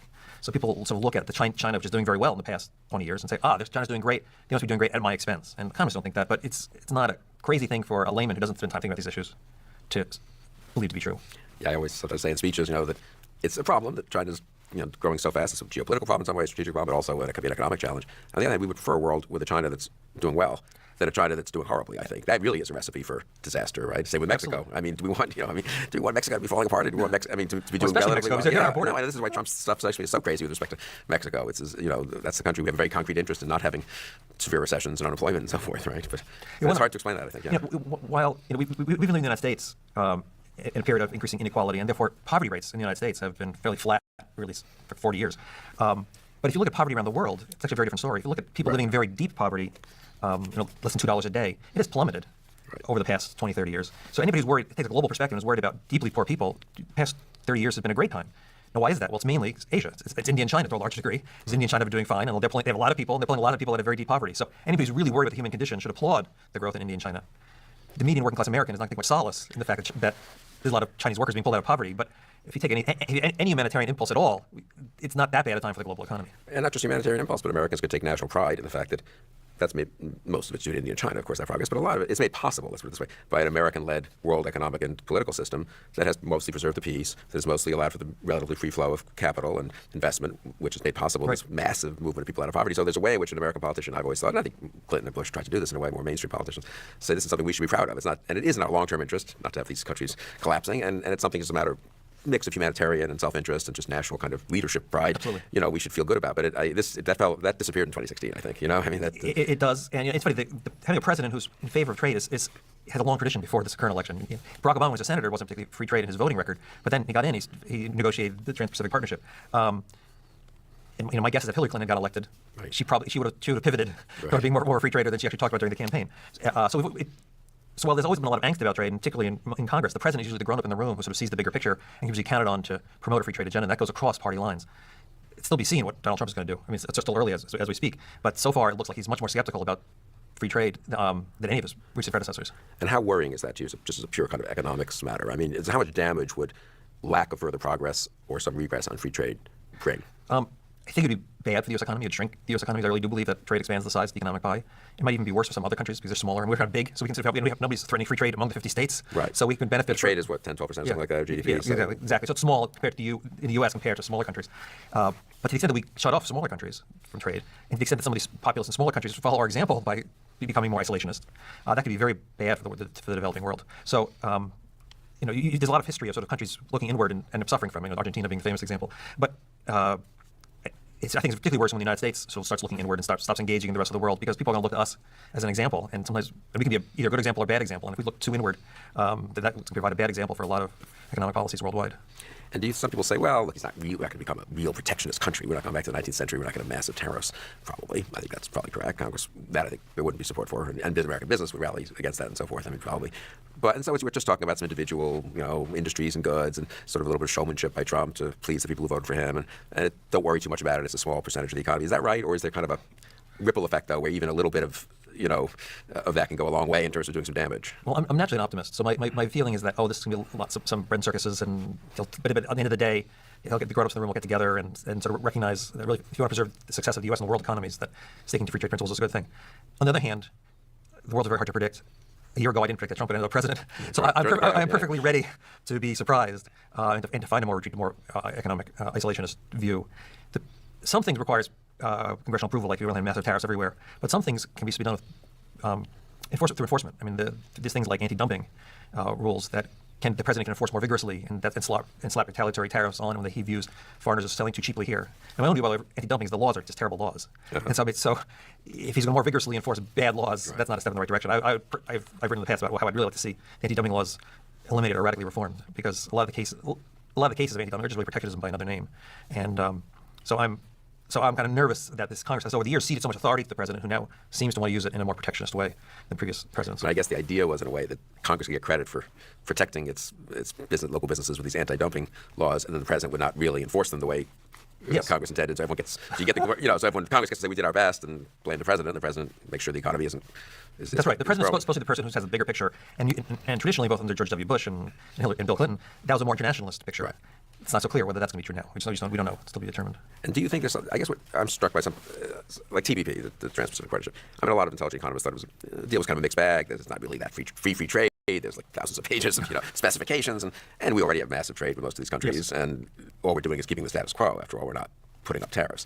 So I made that argument to someone who intelligently made the argument back, well, but this is a little, to use a cliche, the bicycle thing, either you're going forward or back or not. I mean, it's not so, just the rejection of it and the signaling of some of what Trump and Sanders, for that matter, are signaling can have a sort of snowballing effect, or it can get out of control, even though it looks concretely that in 2017, I'm just going to predict this knowing nothing about it, trade between the U.S. and Japan and the U.S. and Australia is going to be the same, as it was in 2016. I shouldn't be drinking the drink I made before because there's no reason it would decrease. That somehow that has a lot of caffeine in it. Lesson 3 a.m. of rejecting TPP and then toying with various anti-dumping measures and stuff can have a bit of a, escalating. But we didn't have like anything else to drink. That's right. You see it All we had ways, is hot cocoa, so I had to make some hot cocoa, and I took a little bit. Required the little pipes to be manufactured in the United States. Spilled it right? already. Until you realize later that they don't make those kind of pipes in the United States. So, right. So the Keystone Pipeline was such a big Republican kind of talking point. Yeah, right? so that's the piping, they'll be manufactured here, but the pipes themselves will be fabricated elsewhere.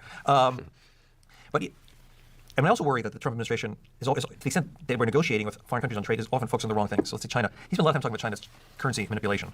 And I don't think there are many economists who think that China's currency manipulation is the first order issue that we need to deal with. It's not a huge problem, even though certain industries may think it is. I think there are issues we need to negotiate with China on. So for one that I'm focused on myself is intellectual property protection. The United States is a country that produces a lot of intellectual property, whether it's software or movies or music or even economics textbooks. Which I sell one close to your heart. I sell much close to my own heart. Did the Chinese, they translated your textbook? Well, it's funny. A Chinese student came to my office a few weeks ago. On a Mercury link you sent me earlier, so doing it behind a paywall for me? Oh, yeah, I have it. And she was very I happy have to a get it. paywall bypassing. I think this is the official one. The store was selling 3 different translations. Oh, great. I wasn't sure which one is the official one. You're not getting royalties on every translation of your book. This is not that much money. The price is not going to low in China, so I'll make a lot of money anyway. But I mean, this is so one example. Disney's losing more money on the... Hold on. Yeah, this microphone is quiet. I need a new audio. I need a new audio interface, but I can't afford one right now. That's why we have the fund.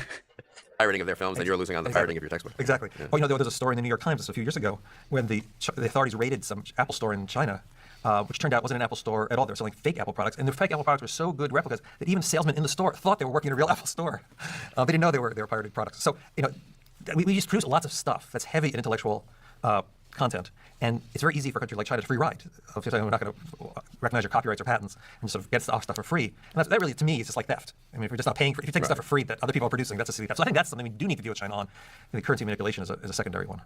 If we dodge the bullet on trade, and it's sort of a fair amount of talk, and exclamation point TTS in the chat. And Trump called you up and said, "Well, you were there in the early Bush administration," and what are the biggest things that he could do to get that economy going, get our economy going from 2% up back towards 3%? I mean, are there one or two silver bullets? I mean, I don't think there's any silver bullet. I don't think there's no silver bullet, but I think there are things we can do.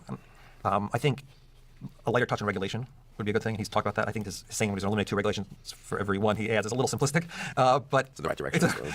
They're talking really fast. I would sped up a little. It's 1.5 times speed. Want to compare the article to the one I skipped through a bit and haven't finished reading it yet. Thinking hard about regulations and moving in a slightly more libertarian direction there, I think would be a good thing. I think tax reform would be a good thing. And actually, I quite like the tax reform plan that the House Republicans are looking at, the so-called border adjustable cash flow tax. That was the last base things Republicans ever did. And I think that would help promote economic growth here. I think that would discourage corporate inversions. So I think that tax reform would be a step in the right direction. Even if you did all the things I want to do, I don't think you're going to get growth from 2 to 4. Which he's talked about, in part because my generation of baby boomers is retiring, and in fact, there's be fewer people in the workforce. In the previous generations, if you didn't allow me to send link to use another way, yeah, over my Discord. I don't know if you. Oh fuck! Why did it fucking? Oh what? hit mini player in it. Fucking. The baby boomers was entering the workforce. Women were entering the workforce. Well, already in the workforce. They're not going to enter again. And so the combination that the women's movement is sort of plateaued, and baby boomers are now ready to move to Fort Lauderdale and play shuffleboard, means that we're going to have lower labor force growth, and therefore getting total GDP growth up to 4 is going to be very unlikely in that environment. So I guess it gets back to the earlier point of maybe we had an What extraordinary. was the last base thing? Their border adjustment tax. It was just a cash flow tax. I think they posted in like 2017 or something. And ever since then they've been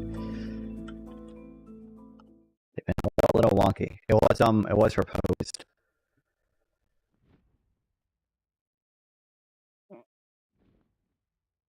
It's just a destination-based cash flow tax.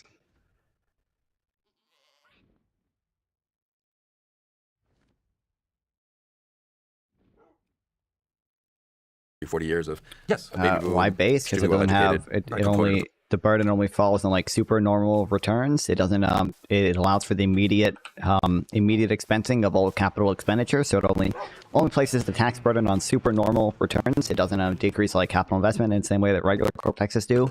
It's very administratively simple. So it's very like administratively effective. Why don't I have shit on me? That's not good. What else? I don't know. It doesn't distort incentives the same way that that a regular corporate tax does, huh? What do you need clarification on? Too advanced for me? It basically only here, let me just pull up the example.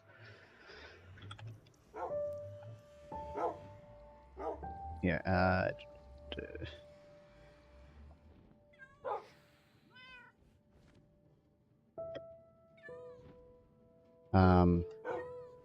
Micah has a good he has this like donut shop example. Here's the way to think about it. This example. Donut shop has $100,000 of revenue and an expense of $120,000. So $100,000 minus $20,000, or $120,000 equals negative $20,000 in profit. Meaning this year the government will apply its cash flow rate, say 50% to this negative $20,000. This leaves us with a balance of negative $10,000. And the government will pay the shop $10,000 this next year. In reality, usually it's not the government like sending checks to businesses. Usually it's just the government giving them tax credits for future years, not just handing out money to businesses. Suppose the company does better the following year for revenue $200,000, expense of $120,000. Well, the government would apply its tax rate to $80,000 profit and receive $40,000 for sales. Basically, here. Under the system, the government never picks any winners or losers and never exercises any decision-making power over firms. All the policy does is bet on everyone and sharing their rewards and losses with everyone. As the literature and its index funds consistently shown, betting on the entire market average generates higher returns than even the most professional investors can garner. It's basically it's super administratively simple. It doesn't need all the fancy like valuation and calculation shit that a lot of corporate taxes need, or like a progressive corporate income tax needs. It doesn't distort incentives the same way. How was it done before? We have a progressive corporate income tax, which is taxes like the I think it's called accounting profits of a firm progressively. And if it doesn't have what's called full expensing, you could end up taxing some capital expenditure,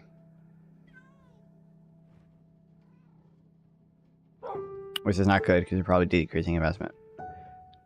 Yeah.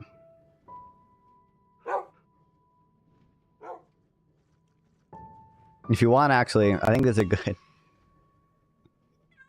I don't know if Wakanda Boy is still here.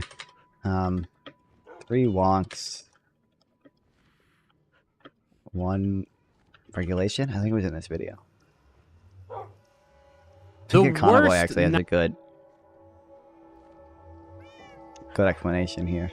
All right, I guess I'll go next on this one. So my number one worst economic regulation. I really did think about this and try to consider, like, you know, what really would be the worst single regulation that would exist in our society that we could get rid of. it's a bit of a controversial pick for such a progressive individual such as myself. But I will say, and I will confidently defend, the worst single economic regulation or statute that we have is the corporate tax. Now, I know what you're thinking, to the socialists and SOCDEMs in the chat. I know that you're thinking, oh my goodness, Econoboy, just another example of a social fascist, naturally, not a true progressive. He doesn't want these corporations paying any taxes. Now, number one, just to defend that this is a single statute, I will reference my screen currently. A tax is hereby imposed for each taxable year on taxable income of every corporation. This is part of 26 U.S. Code 11 tax imposed. We would get rid of this code and/or just change the tax imposed to zero. So easily enough. Now, why do I say that this is literally the worst thing that we do in the economy if we're talking about a single line of regulation? It is because, number one, literally any study that you look at will tell you that some amount of corporate tax collected is just lower wages for workers. Now, I don't want workers to make lower wages, right? So to the extent that we can increase worker wages by getting rid of a bad regulation, we should. Number one. Number two, some amount of corporate taxes is paid by consumers in the form of prices. That's what, studies that attempt to answer what proportion of corporate taxes are paid by consumers, it's some amount above zero, right? Which is bad as well. I don't want consumers to pay higher prices than they otherwise pay. That's not good for lower income people. Number three, but Econoboy, a lot of that tax is paid by shareholders, right? I mean, perhaps a majority, perhaps 3/4 of that tax is paid by shareholders. My point is, you can just tax shareholders. There's no reason to tax corporate profits. To the extent that a corporation is funneling profits to shareholders, we have a tax on dividends. You can increase that tax. We have a tax on capital gains. You can increase that tax. Joe Biden implemented a tax on stock buybacks. If you think that's bad, we could increase the tax on stock buybacks. If you think the accumulated non-sold wealth of wealthy people is bad, you can just tax wealth, right? There's just no reason to have a corporate tax. Now, why is the corporate tax so bad? Not only because it makes consumer prices and it makes laborers paid less. Obviously, that's not, it makes prices higher and wages lower. But also because it leads to a shitload of unnecessary employment in our economy. I mean, think about it, guys. How many billions of dollars of revenue do business tax consultants make every year as an industry? A whole entire billion dollar industry, whole entire professions, whole entire careers of intelligent people baby. Dedicated to how can we avoid the business tax? Well, I mean, if it's not necessary, why do we need to create that in the first place? It doesn't seem purposeful, right? And so it just seems really, really bad in that regard. And then also there's some amount of potential investments that gets lost because of corporate taxation, all this kind of thing.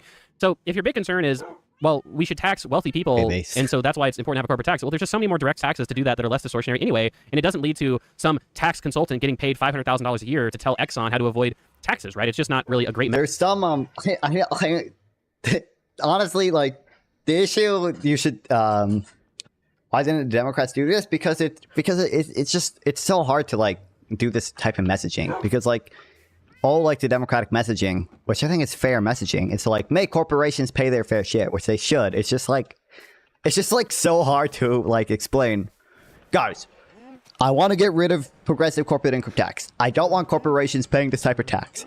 I want them paying this tax that you've never heard of before and you're not gonna understand at first. Like, it's so hard for like a politician to do that messaging properly. I mean, I think they should obviously do it, but like it's gonna be hard for them to do that. People need to like learn more about it. It's just hard. It's just hard for them to do that. And there are probably some progressives in the party that wouldn't support it. But I was gonna say something. Oh, the reason you know corporate income tax is bad is because I don't remember all the wacky rules for it, especially when it comes to capital, like capital investment, because you can deduct some of it, but you can only deduct it over like longer periods of time, and you can like deduct the interest paid, but not the principal. Like, so Biden signed it. No, this was a proposed bill, and it never passed. I don't even know if it went to the House floor. It might have died in committee. Yeah. Also, Trump was in office, so Trump would have signed it. But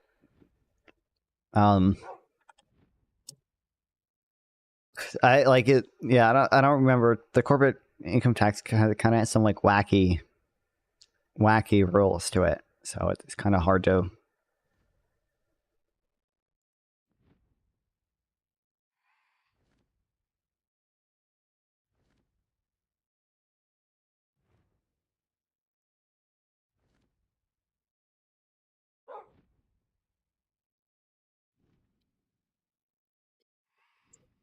feel like I'm noticing this somewhere.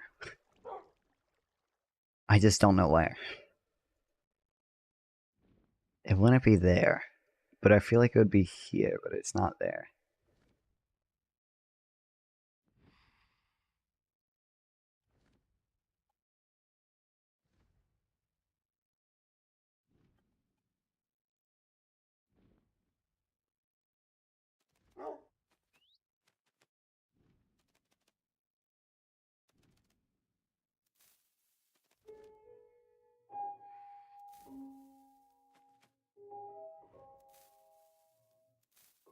I don't know. Maybe I can find it. But the adult population that had not traditionally much been in the workforce coming in, which is a very big plus, right? I mean, That's right. They're educated anyway. And how is women coming in? Right. Highly educated women in many cases. Yeah, that's what I mean. Yeah, absolutely. And you don't get that again. Absolutely. I guess the closest you get to that is well-educated immigrants coming in. Yes. Yes. Well, I think that's. So let's talk about that, since that's the other Trump. Yeah. Trump issue. I mean, yeah. Well, immigration is complicated, right? Because it has not only economic issues, but a lot of non-economic issues. From my perspective, you need to distinguish between sort of high-skilled immigrants and low-skilled immigrants. The low-skilled immigrants are complicated because if they come in, they still gain some trade, and I think that immigration is a good thing. But they probably do compete with other. I'm not sure what you were saying. Depressing effect on wages. I wasn't saying. I don't know. I wasn't saying that much. I just said I don't know how much you missed. A lot of it I was just looking for my notes on something that I can't find. The corporate income tax has wacky rules that I don't remember. Like you can, I think it's like it's wacky shit. Like you can deduct some capital expenses, but not all, or some capital investment, but not all of it. But you can only sometimes you can only deduct it over longer periods of time, so you can't immediately expense it. You can only do it over a period of like 10 years, and sometimes you can like deduct the principal of a loan, but not the interest paid on it. Versus like a cash flow tax, all of it is immediately expensible. Oh, this was in 2017. They proposed it in 2017, and it never got passed. I don't even know if it went to a vote. I think it might have just died in committee. At the bottom end of the distribution. So I think if people were to inequality, you can kind of understand why a massive increase in low-skilled immigrants is going to concern them. At the end of the day, I tend to be more favorable to low-skilled immigrants in part because the person who's impacted the most by this is the immigrant themselves. And coming to the United States is a great thing. And what was it called? It was called a border adjustment tax, but I don't remember the exact bill. Border adjustment tax bill.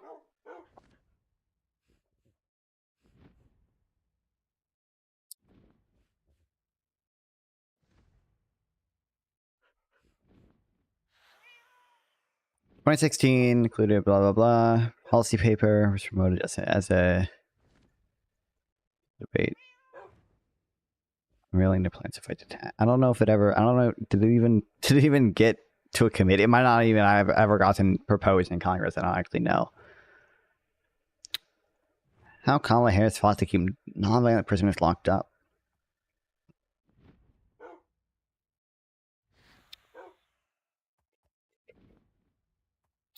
Okay, we'll have to read this tomorrow. Where's my mechanism for our economy? That is why I say corporate tax is my #1 worst economic regulation. Guys, what do you think? So I'm actually not opposed to this if there were a replacement. However, under the rules of the game, I think that I would pretty strongly oppose just removing the corporate income tax. Either of one of two assumptions. One is that we don't replace it at all, and now the deficit's very large, and so Micah should be very mad about that because, big deficit hound Micah over here. Hold on, counterpoint. All right, this is one thing that I forgot to mention to the audience, but if we look at my graph here, if we look at tax receipts on corporate income, so this is just like, what do we actually raise from the corporate tax? I mean, $400 billion a year, this is not a lot of money that we're even, I mean, think about it. We spend billions of dollars a year on business tax consultants, but we only raise like a few $100 billion a year from this tax. And here's another thing. Crap, the stream is lagging for me. Oh, the fact that distributions to shareholders would be actually my OBS is showing everything's fine, but go up in this scenario because again, prices come down, wages go up. I don't know. I got all that shit open right now, so we're going to necessarily collect more capital gains tax revenue in this world because capital gains taxes are higher than corporate income taxes, right? So it's not the whole $400 billion that we're losing. I agree. It's probably not the whole effect, and there might also be maybe some trickle down effects, like literally in the sense that you can pay more to workers, but my point more broadly was just that I think it probably would be bad to open up giant. This is still a fairly large hole in the deficit. I think the current deficit is like $800 billion. So even let's say it's a $200 billion hole, that's like a 25% increase, right? The current deficit is a lot higher than $800 billion. Am I outdated? It's substantially north of. Sure it is. If it comes to not taxing corporations, all of a sudden SDL is a fiscal hawk. Can you believe it? I agree with Econoboy. I agree that I don't know. I wouldn't obviously agree that it's the best possible thing that we could strike, but I definitely agree it'd be a good thing to strike. There's just simply so much waste and distortion that it causes, tons of debt weight loss. It's just a bad tax, and even if we had a deficit system, we're to get rid of it. I just like a progressive could run on this and run on the platform that every single business, tax, accountant, and lawyer is unemployed the next day when we get rid of the corporate tax. And more unemployed tax avoidance lawyers is a good thing in my book, SDL. So I like a lot of that. We have discussed previously that DBCFT or other alternatives, which would still be taxing corporations, would probably be much better. The second option I just wanted to offer was that let's imagine that we didn't deficit spend and instead we filled the gap with existing taxes. We just expand existing taxes. So you make payroll tax a little bigger, you make income tax a little bigger. The comparison is that corporate income tax, my understanding is that although it has a bunch of distortions, like you laid out, it's also a fairly progressive tax. And so the new tax burden might fall disproportionately on lower income people. Like insofar as we think a deficit is sort of a tax on future people, you're taxing like future lower income people a significant amount. So that'd be the only concern I want to offer. I do generally agree that like corporate income tax as it exists is probably pretty distortionary. This might be my most like Laffer curve type like a Reaganite argument, but I will say that, and Micah, maybe you have better data, or maybe you've looked into this more, back this up. Like I will say, it really would not surprise me if just getting rid of the corporate tax leads to so much more economic output and so much more shifting of taxation to other buckets, where like higher labor incomes means higher labor taxes that are paid, and higher capital distributions means we're capturing a higher proportion of that as well with capital gains tax. It literally wouldn't surprise me if just getting rid of the corporate tax in a medium term was just like strictly deficit neutral. Mike, I don't know if you have a better idea. I think it's totally possible. We just have to look at like the fiscal impact of mass profit reshoring, because instantly you'd see huge profit reshoring, and you honestly might even see people using America as a tax haven. So like you just see a crazy amount of capital inflow, which I believe we come back to stream. could trigger tax on currencies. I know you're imagine, good. like, obviously over the long run, it's going to be revenue. YouTube is wacky with live streaming still, even though YouTube should be so much better. I don't understand why they're not. Negative, even whenever you count in the economic impact. That's like, well, $100 billion or $110 billion to the deficit. Like, is it net negative? Of course, it's not net negative. It's really net positive still. So there you go. Well, all right, that's my case. The corporate income tax, I think, is a surprisingly relevant candidate for thinking about like what is the worst single regulation we do for the economy that's not related to housing. Micah, what's the worst one in your view? So I originally was thinking about striking Title I. Yeah. Anyway. Most of us, including certainly me, has benefited greatly from the ability of immigrants to come in. My grandparents came over here 100 years ago. None of them had more than a fourth grade education. So I'm sure they... Okay, wait. We're not gonna finish all this because it's low-skilled Americans, despite depressed wages, low-skilled Americans. These guys are like Kamala, it seems. Which guy? But because of that decision of letting us in, I'm now a professor at Harvard, and I'm doing pretty well. So I have a lot of sympathy for them. The Wonks? No, they are all Kamala fans. They're all epic Kamala fans. They all love Kamala. Yeah, the three Wonks they're all Kamala shills. All for the most part. On personal history, but I understand how this other side of that coin.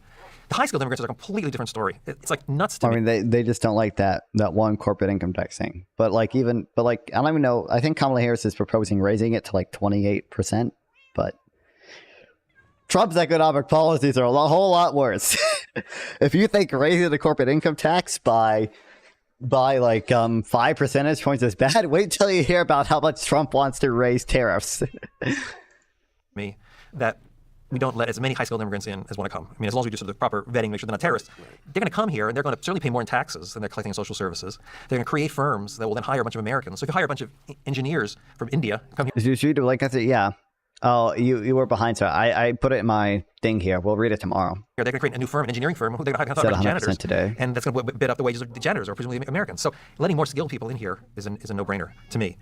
I have at Harvard, we have a lot of foreign students, right. And some of them go home, and I think when they go home, that's fine. They sort of bring American values with them abroad. But to the extent they want to stay here, we should encourage that. I mean, every diploma should come with a green card if they want it, because if what you got a degree from that's top a Trump American policy university, that he had to walk back because people are bad. And the fact we're making it hard for people now under the current immigration system is just nuts. I would read today, but it's late, so I don't have time to go down the Kamala prosecutor rabbit hole. Potential innovation and economic growth on the table with that, or is it sort of marginal and it's whatever? I think it's not hard to know. I think that's probably pretty important. I mean, I think industries vary to how much difficulty they face. I'd say about probably a third of my colleagues at Harvard Economics are born 45. abroad. We hire a lot of assistant professors every year, several, and many of them are not American-born. Harvard managed to help them navigate through the immigration system, so it's pretty rare that we hire an assistant professor that can't eventually figure out a way to stay. I get the sense that though in Silicon Valley and some other industries, it's not as sure, and it's much harder to sort of navigate the H-1B process. And I think it's unambiguously a bad thing. I'm trying to figure out the magnitude of that. It's hard to calibrate, but I think the direction is absolutely clear. People look at Harvard and Silicon Valley, and they don't look at the sort of more the less glamorous, you might say, people who could be coming in and working in mid-level firms and hospitals and all kinds of places, where it's very hard to see. I sort of agree with you. I'm assuming they can be assimilated, and there aren't sort of cultural and social negative effects. And there are probably some positive effects. There's certainly some positive effects too. These people are way more, don't take things for granted. Their kids work harder and all this kind of stuff. But I mean, just looking at, how could it be a negative to have those people? And they should say they're certainly not going to work. They're not going to be employed, and they're going to pay more in taxes, aren't they? They're going to consume and benefit. So absolutely. I mean, if you look at our long-term fiscal imbalance, because which we still have. Right. We're going to figure out ways to either raise more revenue or cut government spending. And the simplest way to raise more revenue is get more smart people in here or pay more taxes because they're earning more income. So that's true. To me, that's like true. Really no brainer. Another thing that's got me worried is, I mean, the degree to which people have decided, well, all that talk about entitlements and debt and, it's unsustainable, which I got to say, I think Republicans and Paul Ryan did a lot to sort of, with some heavy lifting, it's not the politically the easiest thing in the world. They frankly just got the whole party on that page, and Democrats were a little more hesitant, but some of them were close. That's been a big setback, I think. We now have a Republican president who's, forget about Medicare and Social Security, the Democrats are never going to be the party that, I suspect, takes the lead on that. So here we are, and how worried should we be about that? Is that just something we can kick down the road, or is there a real chance of a... We can kick it down the road, but the farther we kick it down the road, the fewer options we have. So my preferred solution would be to focus on the spending side of those programs and then encourage people to prepare for their own retirement by, say, saving more in IRAs and so on, maybe working longer, later retirement ages. The alternative is we kick the can down the road when the whole baby boom's retired, we don't have the money to pay for it. It's probably politically impossible to, at that point, say we're going to cut the spending because people have counted on the benefits and they're already sort of retirement age. And so then the only solutions we're going to have left is raising taxes. And that's actually one of the reasons why some Democratic commentators don't mind kicking the can down the road, because they realize that also box the nation into what they want, which is a robust social safety net with higher taxes. They want to move us in the direction of Western Europe. And I'm worried about moving in the direction of Western Europe because I believe that higher taxes in Western Europe are one of the reasons that those economies aren't as rich as we are and why people don't work as much in Western Europe as they do in the United States. So I think that's in some sense the path we're looking at. And the way I put my students at Harvard, I say, look, my generation of baby boomers have promised us a certain level of retirement benefits in terms of Social Security and Medicare, and we promise that you're going to pay for it. How do you feel about that? And if we get to the point where I'm 70 years old and therefore my benefits are untouchable politically, then there's no question that my students, when they're my age, will be facing taxes more like we see in France and Germany today. And there's sort of a sophisticated argument that I've heard, maybe it's partly true, I'm curious if it is, that, well, that sounds like we're switching the burden to the younger generation, but concretely, you're getting benefits you probably don't need. You'll be getting them in 20 years that you don't need, but your kids will be paying taxes to support that, but then you're leaving that money to your kids anyway. So leaving aside complications of, your state taxes and stuff, aren't we just, isn't it? I mean, also, like, if boomers aren't receiving benefits from the government, if the government's not taking care of them, who's taking care of them? Their children are taking care of them, right? So, like, you may be, you may be paying higher taxes, but that, like, socialized to the cost. I mean, it means, like, you don't have to be, like, the sole provider for your parents, right? When they're old, you don't have to be the sole, caretaker, I should say.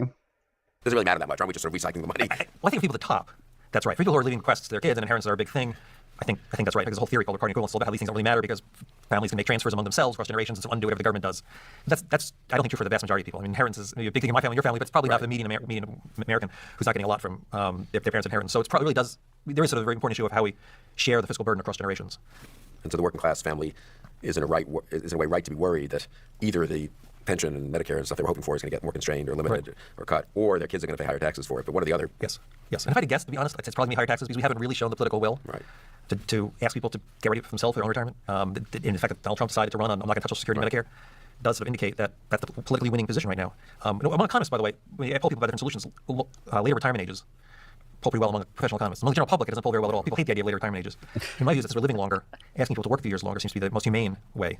Because I don't think higher taxes would adversely affect the economy. You really can't cut benefits much for an 85, 90-year-old. So the easiest thing is to ask the 60-year-old to work 65 or 68. The public doesn't like that at all. So it's easy to say when you're a tenured professor. It's harder to say if you're a congressman having to get reelected every 2 years. How worried, I guess, is sort of the people in France especially did not like that proposal. That was insane when those protests happened. Obviously, that's the simple answer. But I mean, you could take the point of this is such a massive nation, huge economy. The government isn't that big a part of it. The government can screw a lot of things up, and at the end of the day, the thing chugs along, and maybe it chugs along at 2.1% instead of 2.3%. But I mean, basically, it is what it is, kind of thing. And unless they just wildly go off the rails, we'll be okay and have the normal business cycle and all this. Versus, you add up the different things we're talking about: trade, immigration, not dealing with entitlements, a few other foolish policies. Well, when we get to this other one, which would be sort of government picking individual companies and pressuring them. That's sort of Argentina type behavior, and it could really mess things up. I guess is what I'm saying. I mean, how much does one have the I'm optimistic that it won't, in the sense that I do believe in our system of checks and balances. So even if we had a president who wanted to sort of screw things up, I'm optimistic that he couldn't or she couldn't. So at the end of the day, I'm probably more optimistic than pessimistic. On the other hand, I don't say 100% confidence because it's not true that the economy is so big that it's robust to anything. I mean, and I guess the issue's on the margin, right? Well, yeah, exactly. Especially with marginal stuff or whether he's going to really do big bad stuff. I mean, whenever students say, does House's policy matter? I say, look at North Korea versus South Korea. Right? They're basically two identical countries. One's very rich, one's extremely poor. It's all policy, right? East Germany versus West Germany. So we have examples where when policy is really bad, things get really bad. Argentina, which is the wealthiest West Europe, right? Yes, exactly. So there's no question that bad policy can be really bad. Or even want to get rid of government. This has been a relative vast majority of people who receive it are the most vulnerable citizens, kids, disabled, elderly. Yeah, exactly. Yep. My guess is not. I give more credit to Donald Trump than that. Plus, I also think that the extent he had bad impulses, he's going to be checked by Congress. I think the Republican leadership has instincts that are much closer to mine. My guess is hard farts Paul Ryan, and I probably agree a lot more than Paul Ryan agrees with Donald Trump. So I think at the end of the day, he and Mitch McConnell will provide the right checks and balances that we need. But I'm ready to be proven wrong. Bro could not guess how much the Republican Party is cucked out to Trump. Oh, no. And fairly bad policies can do slow things down, but hopefully not really tip you over. I mean, there's not a tipping point problem where you No, sort I of- don't think. I mean, Congress. I mean, I guess Congress didn't approve this border wall shit, and there are other things that Congress stopped him from doing. So I don't. The economy's more continuous. I don't think it's like a tipping point. You just do this a little bit more. Then all of a sudden, Right, the that's avalanche what some goes. people think, yeah, okay, no, got I don't see that. No, I'd be quite surprised if anything like that. And how worried should one be about the individual? got rid of company, what the sort then? Middle finger to a quarter, maybe half of society. browbeating or the opposite? Oh, if you get rid of what then? Yeah, true. Individual companies and the kind of just moving Well, they just pull themselves up by their bootstraps, you know. that direction where the president of the United States, in a way, Don't like he you was know? treating Haven't you CC heard? almost 10, 15 years ago, starts to pick on companies and war. And I mean, that's right. Whenever I think of CC in practice, I think of a famous paper by Friedrich Hayek called The Role of Knowledge in Society, which basically says that information is very, very dispersed among the population of consumers and businesses. No, it's so nobody localized, not possibly like know all the stuff. information you need to run a centrally planned economy. And therefore, you really can't have any central planner, president, or anybody else say, oh, this firm should be opening up this plant in this location, or I'm not closing this plant, I'm not moving it here. That's why we try to trust markets. These markets figure out a way to aggregate, in a decentralized way, disperse information into desirable outcomes. And whenever a president tries to intervene in that process, he's going to make mistakes because he doesn't know how the economy should be run. He doesn't know what plan should go where. So it's basically short-circuiting the market mechanism and taking a step toward central planning. And I think, again, if you go back to North versus South Korea, I think we know that central planning really works badly. Now, my guess is Donald Trump's going to only do a little bit of this. It's mainly for show, and it is because he's really going to expect to micromanage every company in the United States. But it's certainly a step in a very bad direction. how much do you worry about the flip? All right, they're moving on to the second chapter now, so we'll pick up where we left off tomorrow. We'll watch the rest of this, and then we'll go ahead and read. I think we'll go down the Kamala Harris prosecutorial rabbit hole tomorrow a little bit. I think we have like 3 articles to read on that, although we already read some of them. Yeah, we already read a little bit of one of them, and then we'll probably continue. We'll probably read a little bit more stuff in taxation, and then we gotta get into the. There's more history on Israel Palestine that I want to read at some point. We'll see when I get to that. I really don't know when we'll get to that at this point. We will see. But there are some books I want to read. We'll get into that. And then the J6 stuff as well. I'm assuming that'll become more relevant. Although I don't debate many Trumples or anything right now, so I'm reading it. But yeah, anyway, thank you guys so much for watching. I love that you watch me stream. I love streaming. What time? Like about the same time I did today, like 5 p.m. to 7 p.m. EST. I'll start streaming. I didn't stream as early as I wanted to today, but goodbye, Chameleon. Thank you all so much for watching.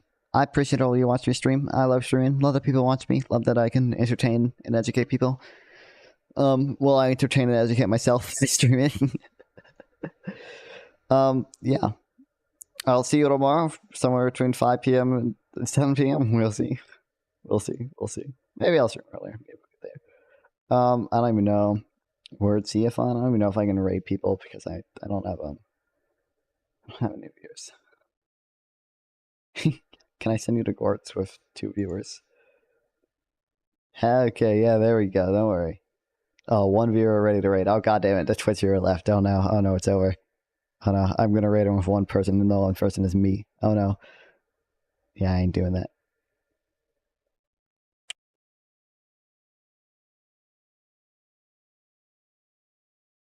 Damn, okay.